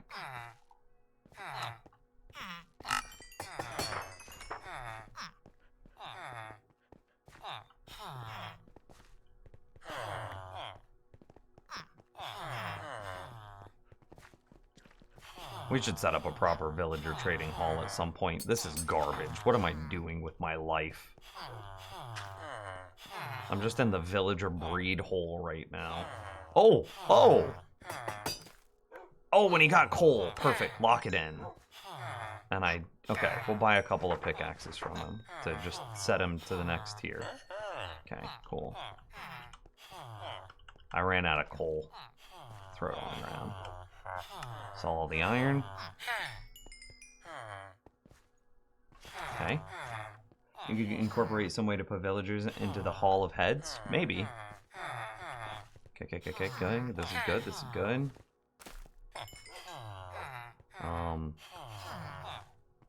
Will you reset, or do I need to go get you more coal? Still gold. I need him to hit emerald, or to reset. I think I gotta go get more coal. Recycle it. Oh, wait. He might have reset. I can't tell which one's which. I heard one of them use a bench. Okay, well, he reset, but you're not the one I care about. Okay, he did reset. Boom. Got him. Okay, give me an efficiency 3 shovel. And efficiency 3 shovels can instant mine. Is it soul sand? Is it... It's something.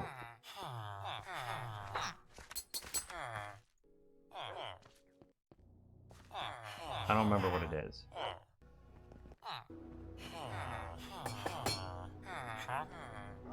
Oh, that's the same dude. Okay, diamond, or emerald guy. Oh, give me an axe. I don't care about an axe. Whatever, we'll just keep trading. Okay, give me a pickaxe. Okay, he's diamond now. That's good, right?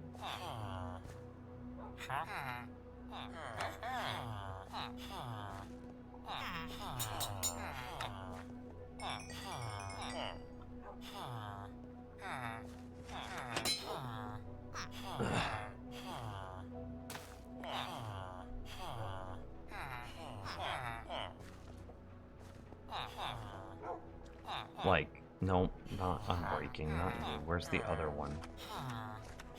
Like efficiency 2. It's efficiency 2 unbreaking 3 that I want, right?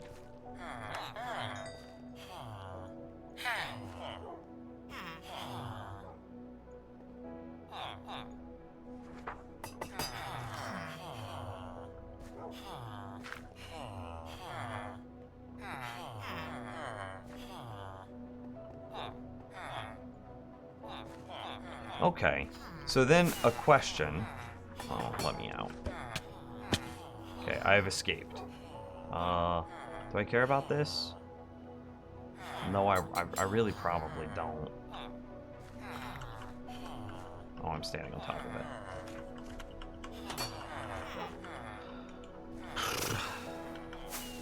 Wait, did I pick up a dog? No.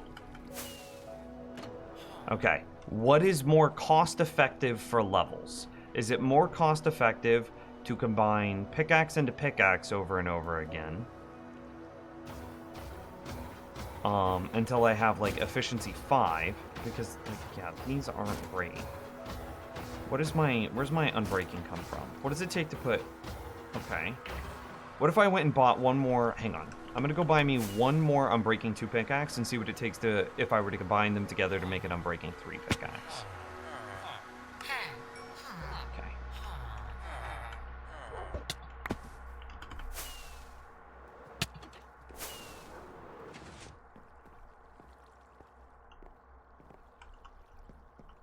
Okay. Oh, I picked up all my iron. Problem solved. And I didn't have to kill any villagers either. That's actually kind of hype. Okay. Unbreaking plus unbreaking costs 6. What does it take to then, like... take a regular pick? So if I just combine... I'm not going to put a bunch of efficiencies together. It's going to cost too much. So if I just... Where's the grinder? There it is. So now we have a choice between putting efficiency on it. No, not what I want. To just start out with Unbreaking 3, it costs 3. To combine 2 together to make it Unbreaking 3, it costs 6. I think that means that we just put Unbreaking on it. Yeah.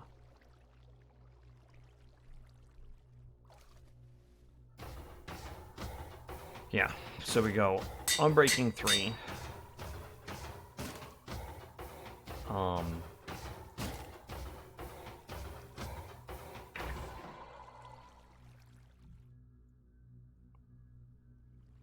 And then we go efficiency, because it's equal. That's what we were told. So this is 1 enchant being with 1 enchant. So that's what we want to do.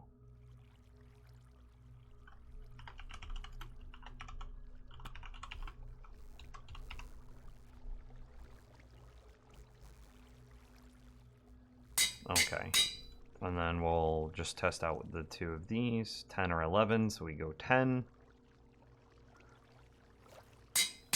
And we put this on, and now it's Silk Touch.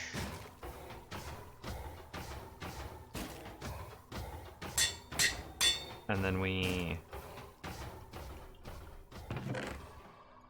Netherite scrap plus gold. Make an ingot. And then a gear upgrade. Do I not have one of those just lying around?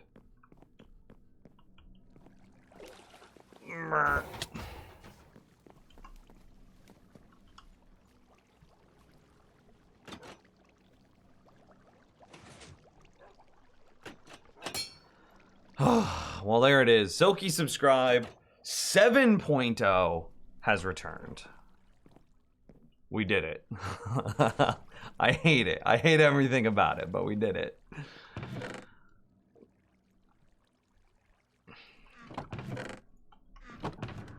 I'm going to take the rest of these, like, diamond pickaxes and just put them in here. They'll be nice to have around. We then have these eggs ready to go. So let's go get some wither skulls and some soul sand and convert a bunch of eggs into chicks into... Wait, I need a splash potion of poison. Yeah, 518. That's a big oof. My books weren't very good there, so it cost me a lot. Can you reinstate your sub now? Sure, yes.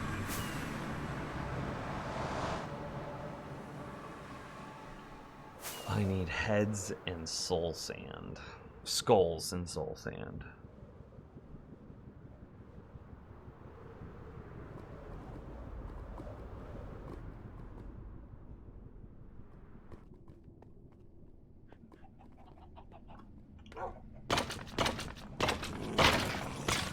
Feels bad, but 1, 2, 3. I gotta summon a wither.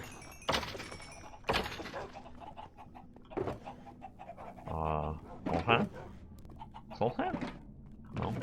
Okay, we'll just grab some more eggs, because why not? I need 4 soul sand.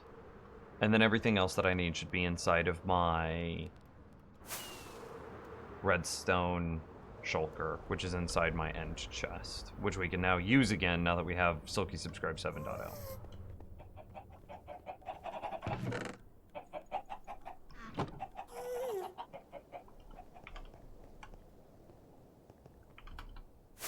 A quick thought. I would like to respawn here.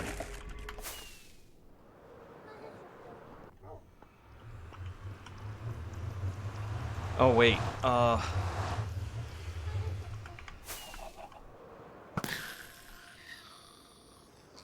need soul sand.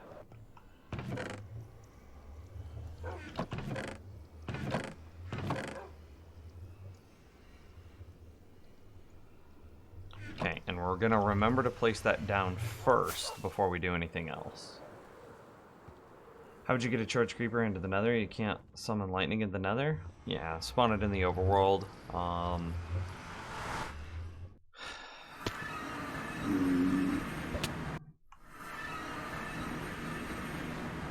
Then move it into the nether. I don't know how you move it into the nether, though. Yeah, we set up the wither boss with 4 soul sand and 2 skulls, and then we set up everything.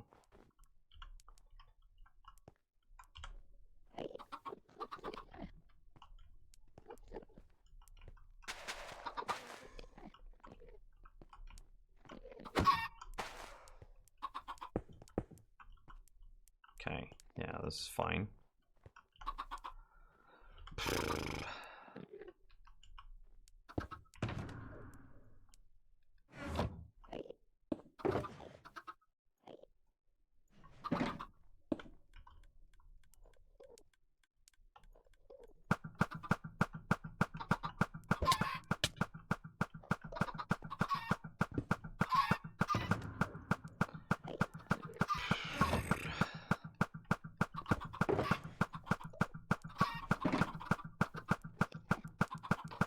We don't need to do anything fancy.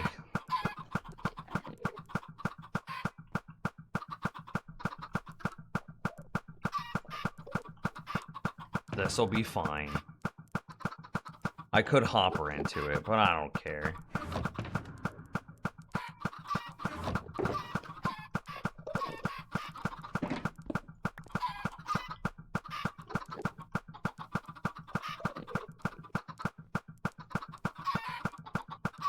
How would you poison them all now?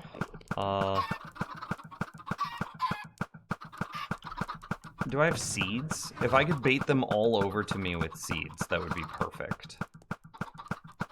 Hang on, I'll be right back. I'm gonna get some seeds.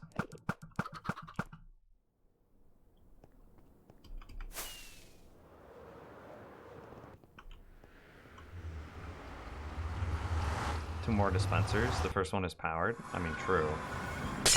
We could have 2 more dispensers.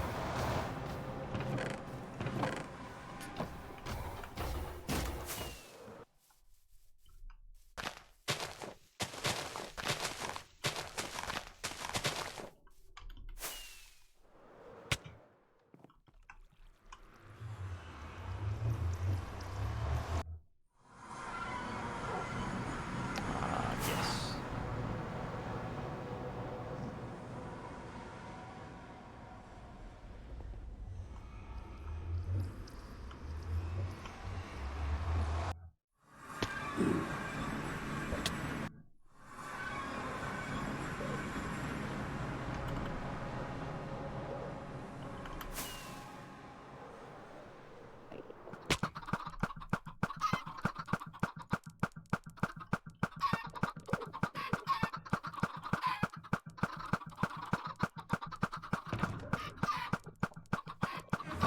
I'll do 1 more dispenser, because I still want to be able to end a pearl into that area.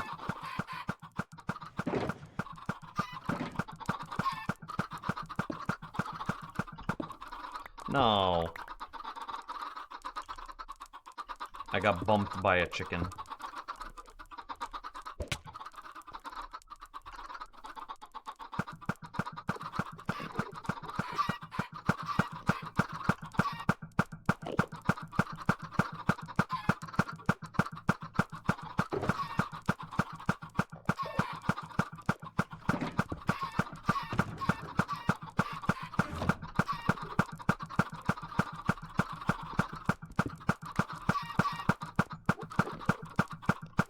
We're pretty much done.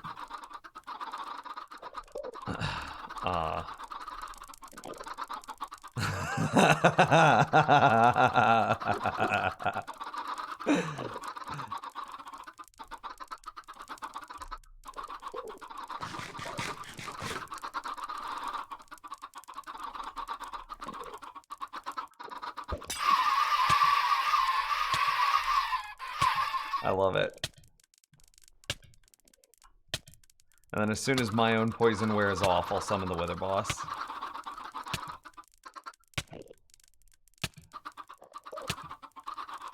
Oh, I don't even care.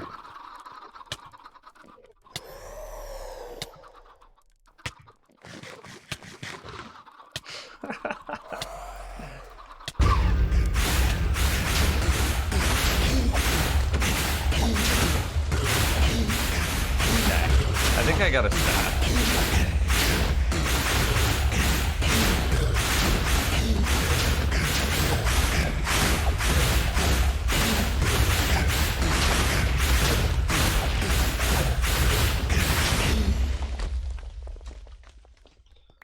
Okay, that, yeah, a stack. Not the best, not the worst.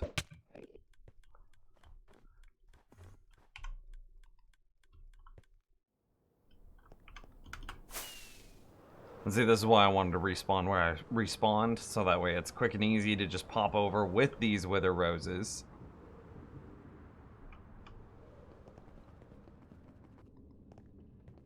I need to get more netherrack. The war cry.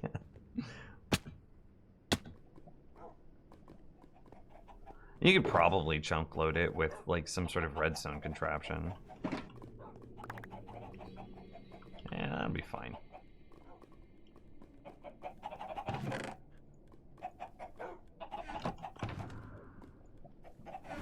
another beacon, basically.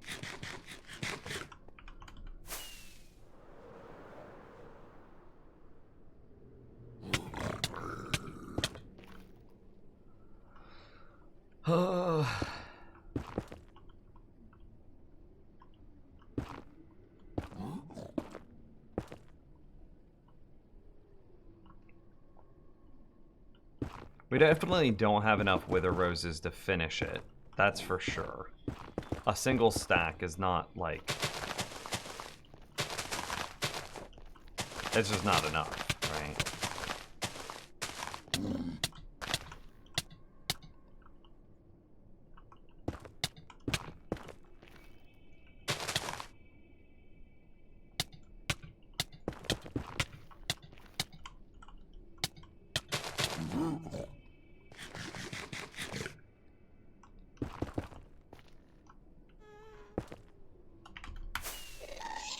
No?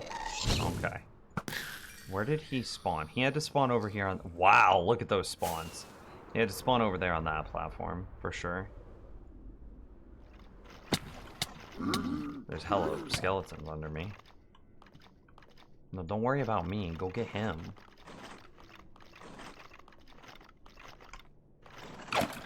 Can you three chill? Well, I really don't want to be here now. Because there's some demons in my basement. Oh, there's a skull. He dropped the skull. Okay, well, I have to go down now. Bro, did they just drop... No, he picked up the skull. I was going to say, did they just drop skulls? How did you get... Oh, that's not a wither. That's the wall. I'm an idiot.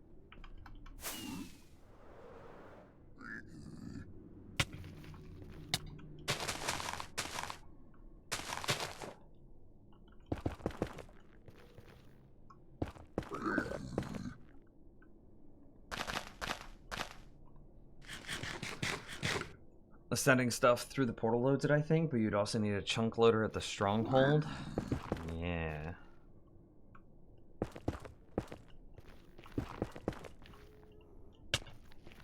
Ow.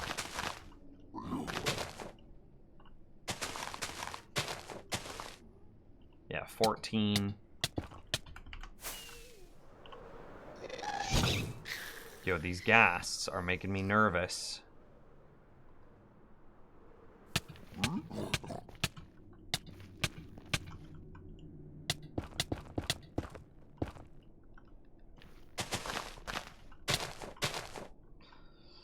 Oh.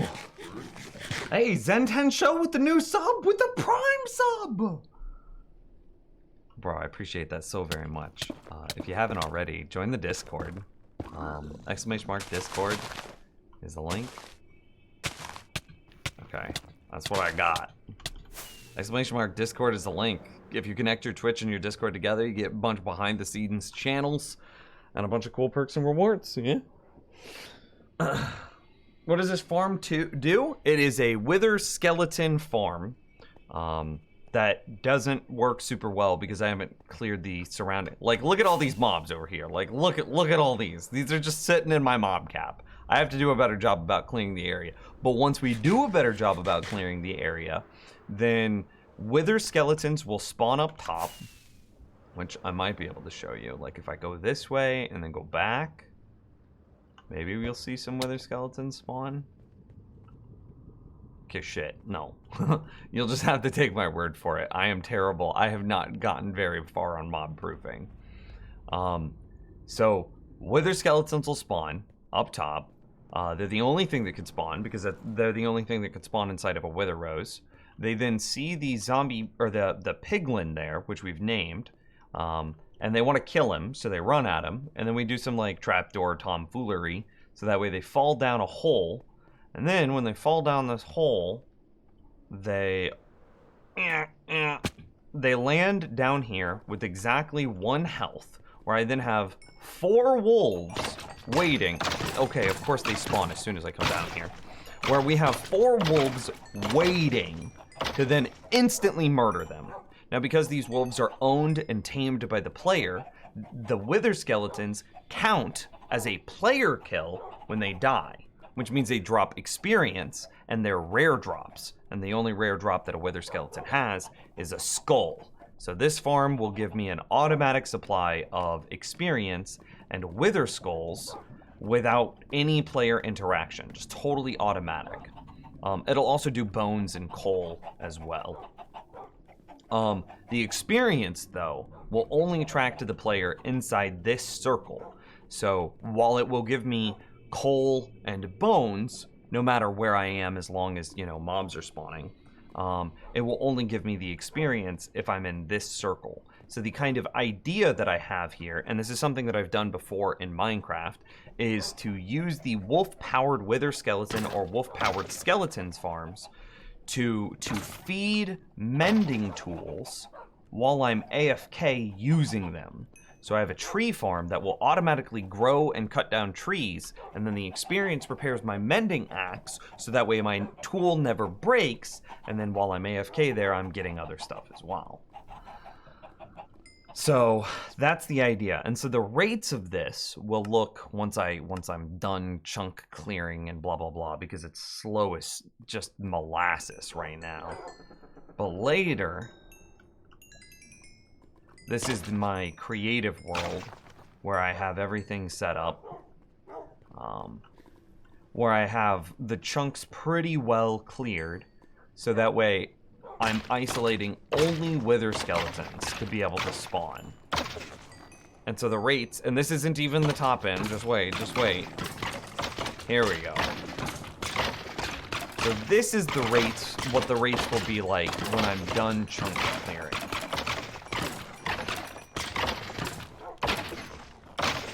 Just absurd. So they spawn on the Wither Roses. Yes, exactly. And they're the only thing that can spawn on the Wither Roses, which is why it works so well.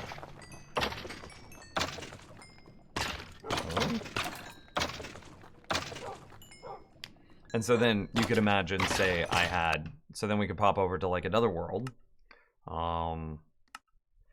This is my Nether Tree Farm world. Where's my Nether Tree Farm? It'll be over here. Ooh, this world's so bright.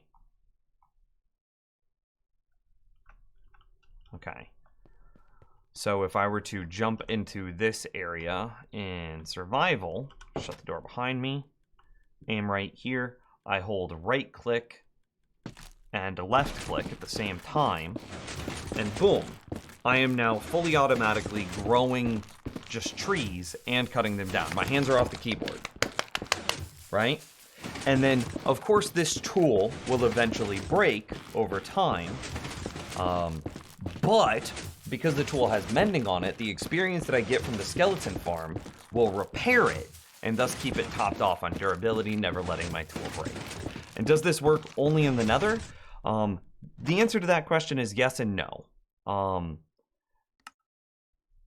You can do the same thing with a regular old skeleton spawner, which is what I've done here. So you have a skeleton spawner, it spawns regular old skeletons, then they go up a tube, a bubble column, they then come over here, yeah, they fall down and take almost lethal damage, landing at 1 HP, and then the same sort of thing happens. Is we have a bunch of wolves which are tamed and owned by the player. We use a slightly different mechanic to kill them because bows are different than swords. And also these skeletons can spawn with like feather falling and thorns, so they can live longer. But then the same thing happens exactly as you would expect in the Wither farm. You would be able to say, get yourself an axe. So grab ourselves another right axe, go enchant Nim's mending, and then say unbreaking 3, and then efficiency 5. Okay, so this is a very standard axe, mending, unbreaking, efficiency, and then we would stack our inventory. So go survival. We use stack your inventory. And then, hopefully, do I have bone meal in this thing? I do, okay. And so, pay attention to the durability on the axe here. So then I get into position, I hold right click, I hold left click, and you can see that I am fully automatic. My hands aren't touching the keyboard at all. Well, I am AFKing, harvesting nether trees with no problems. It just works. And then my tool, so now look at the axe on my hotbar. My tool is staying topped out in durability because the skeleton experience grinder behind us is providing me with more than enough experience than what I'm using in this farm. See, the experience bar just disappeared. See, it disappeared again. That's because I'm 100% durability. So, yeah. And so now we're doing something similar to this in the nether.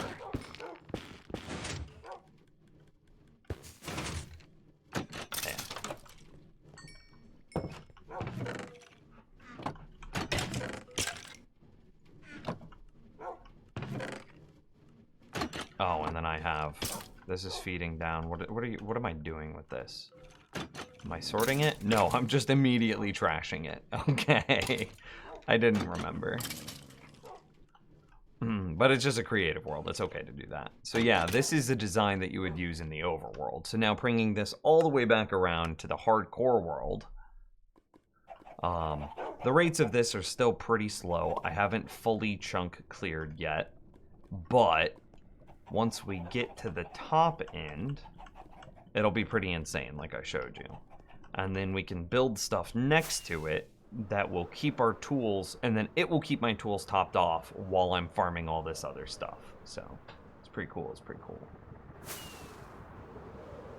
And since you're new here, this is my gold farm and quad bartering system. It's a 4-way bartering system.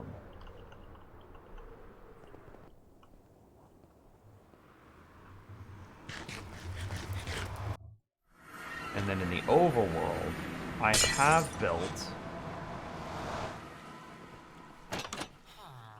the skeleton experience grinder in hardcore. And this guy, so you saw the experience. It's just a small little trickle, but it's enough to reach level 500. And I was 569 2 streams ago, but then I broke 2 pickaxes because my life is in shambles. Anyway, so you could imagine that, like, say I'm AFK right here, and I am mining this stone.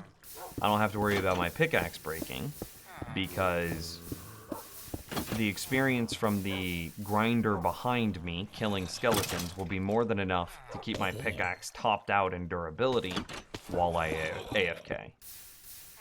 And the same thing is true of, like, I have a regular tree farm here.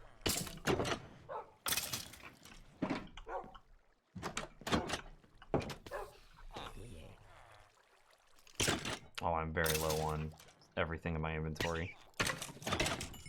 So, like, same sort of thing. I get into position, I hold right click, I hold left click, and then I leave.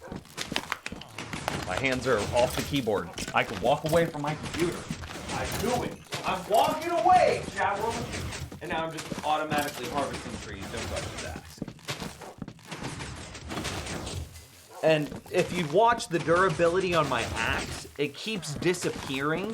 When it disappears, that means its durability is full, which means that my skeleton grinder is clearly keeping it topped off.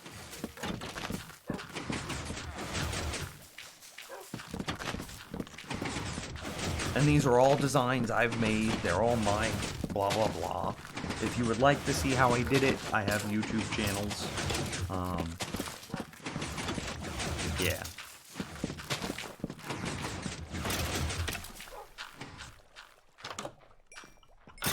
So, yeah.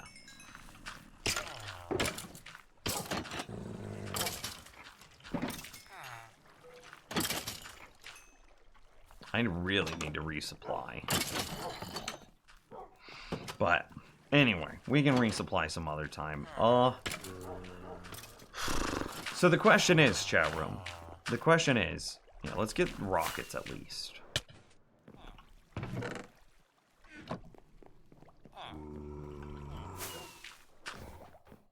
Whatever happened to those two blaze spawners that were diagonal from each other?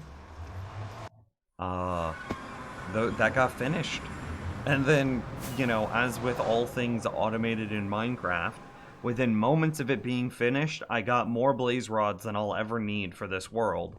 So, I never go back there anymore.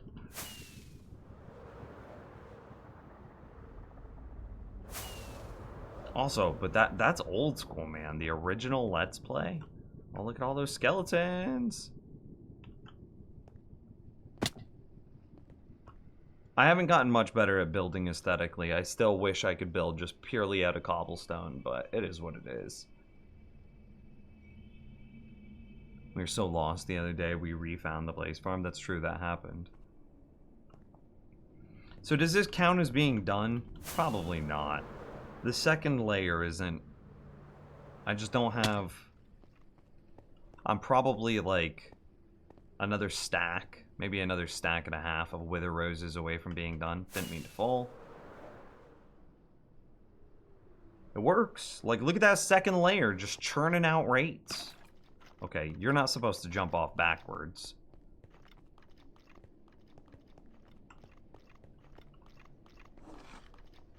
Yeah, it's like a 3 by... Because that's 3 blocks, right? And then it's 1, 2, 3, 4, 5, 6, 7, 8, 9, 10, 11, 12, 13, 14. So 3 by 14 is what I need for wither roses on that side.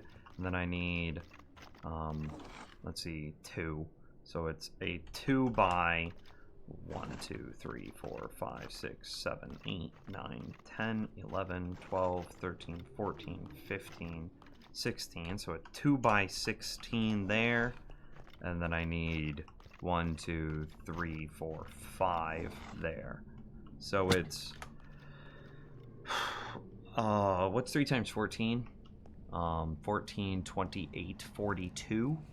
So I need 42. 42 plus 32 plus, what did I say, 5? What was that last number? Shit, I already forgot.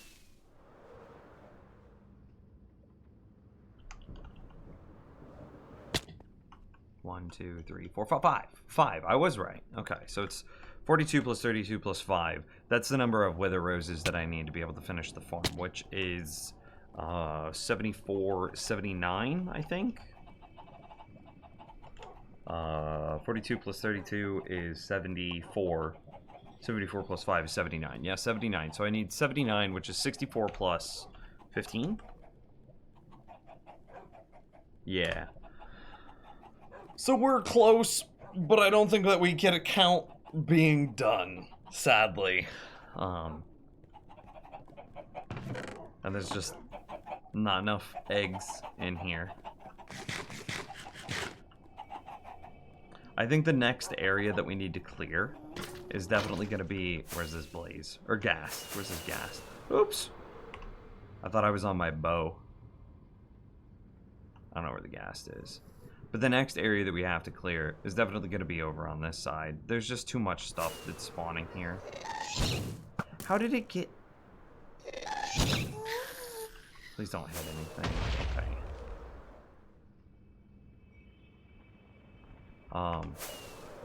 I don't know where these ghasts keep spawning. Maybe on top of these trees? Yeah, this area definitely needs to get cleared. Look at all that.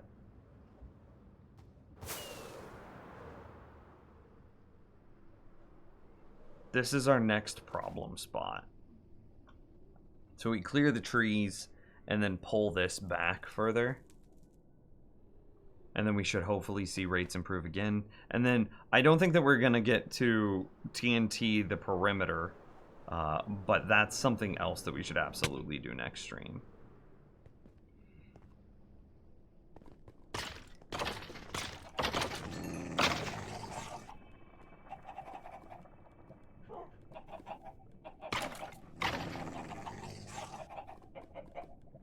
But yeah, this isn't... I mean, it's not bad. This is nice.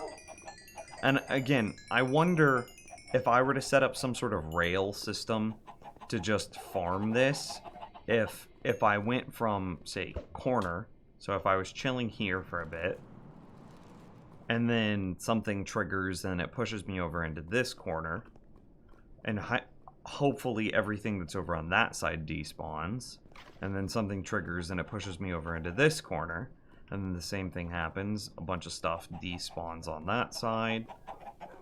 And if I just moved in a circle around the perimeter of this room, would that work as a temporary thing to get some better rates? I don't know. And then we come into the center every now and then to gather the experience. How close is this to being faster than the Piglin farm in XP rates? Oh, a long ways off. There's even a question if it'll be faster in rates at its peak. The Piglin farm is just so good. I'm gonna turn volume down real quick. But yeah, this is too good.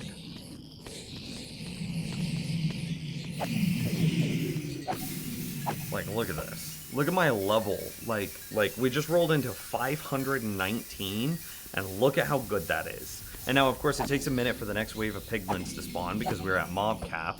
So now this is what the rates would actually be like.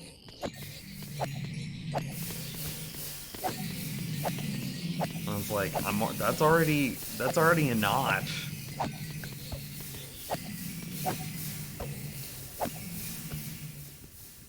That's already 2 notches. But the Wither is totally AFK. I mean, I do have an auto clicker that makes this AFK for me. Like, my hands aren't on the keyboard. I'm not clicking right now. Basically auto hotkey. Oh no, at the top end, it might be close. But the bad thing about this one is it's using my hunger. Every time I swing my sword, I reduce my hunger, my saturation by a little. Which means eventually I run out of hunger and start to starve. But it's okay because the regeneration resistance keeps me alive. So... the rates of this even feel slow today. I wonder if there's something that I've done that has created new spawning areas.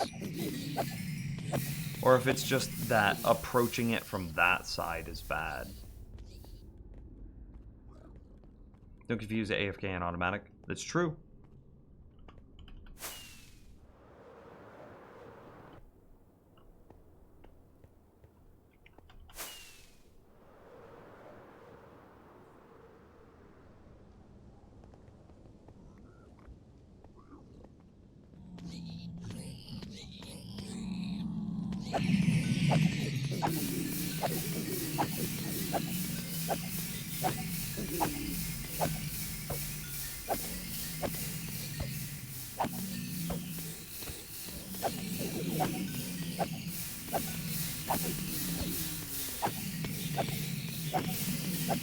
Yeah, it's just got to be something about the direction I approach from, because this is way better.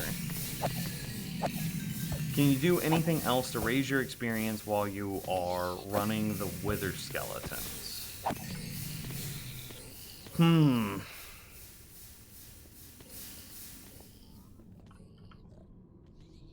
Maybe bring some villagers into the Nether and then trade them the coal that I get from the Wither skeleton farm.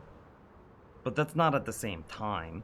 Like, the skeleton farm in the overworld, what you could do is you could run like a fishing farm at the same time, and then you get experience from the fishing farm and experience from the skeleton farm, which kind of doubles up on the experience. And really, that's how I'm level 519. But is there anything that you could do that would increase the experience of...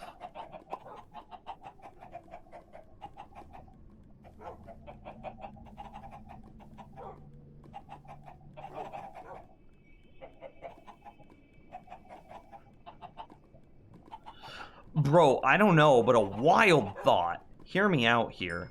What if you set up an iron golem farm to dispense iron bars onto the player while a iron golem is mass murdering zombie piglin, and because the zombie piglin are aggroed, they generate experience because zombie piglin, no matter how they die, when they are aggroed, they generate experience, so it doesn't matter that the iron golem isn't a player thing. So if you have an iron golem mass murdering aggroed zombie piglins, the player then gets a bunch of experience. The player then uses iron from an iron golem farm that they are being fed automatically to repair the iron golem to keep him active forever while all of these things are running. So it couldn't be done with a wither skeleton farm, because then it would be the zombie piglin would be competing with the wither skeleton for spawn spaces, which means that it comes up as a wash. But if you were to do this next to the overworld skeleton farm and then use giant portal arrays to create large quantities of zombie piglin, would that be better rates than just a regular zombie piglin farm or a wither skeleton farm? Auto smelting the basalt, you're AFK mining, using the coal from the wither to smelt the basalt. That's also a good idea. So you could have villagers in here. You could have a bunch of blacksmiths that want to buy your coal from the wither skeleton farm. So just basically surround wherever you send your coal with blacksmiths. And so boom, that would, as soon as you finish AFKing, you could sell all your coal, get a bunch of experience that way. You could also use your coal to run, like Eyebrows said, furnace arrays, which then store the experience inside of them. So as soon as you interact with the furnace, you'd grab the item and all of the experience that it's generated, and which would be hopefully a lot.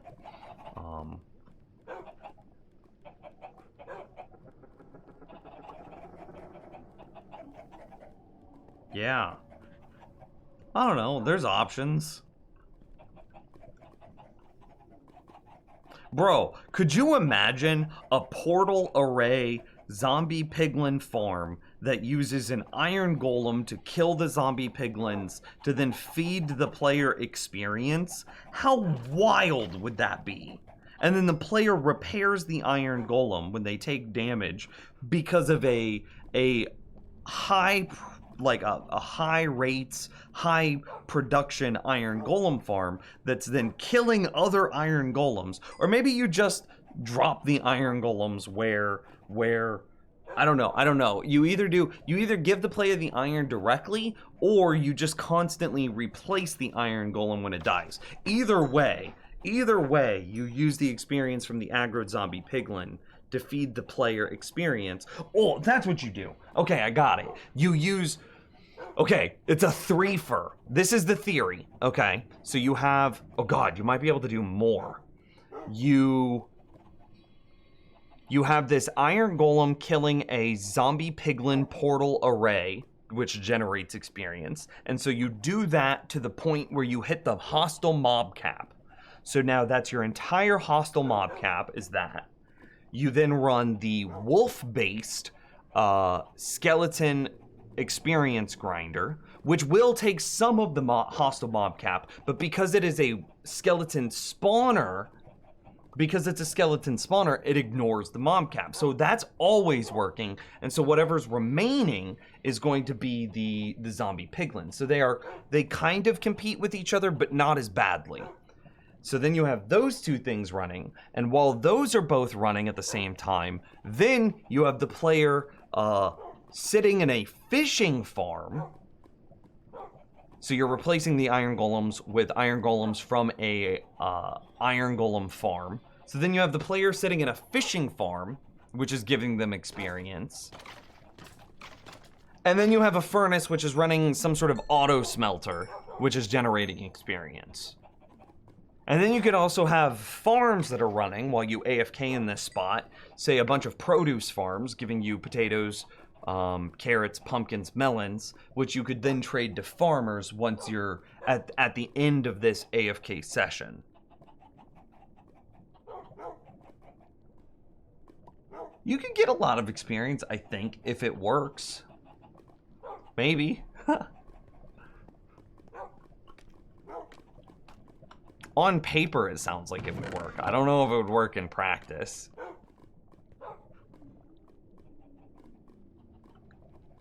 But the iron golems definitely are generating experience for us whenever they kill zombie piglin.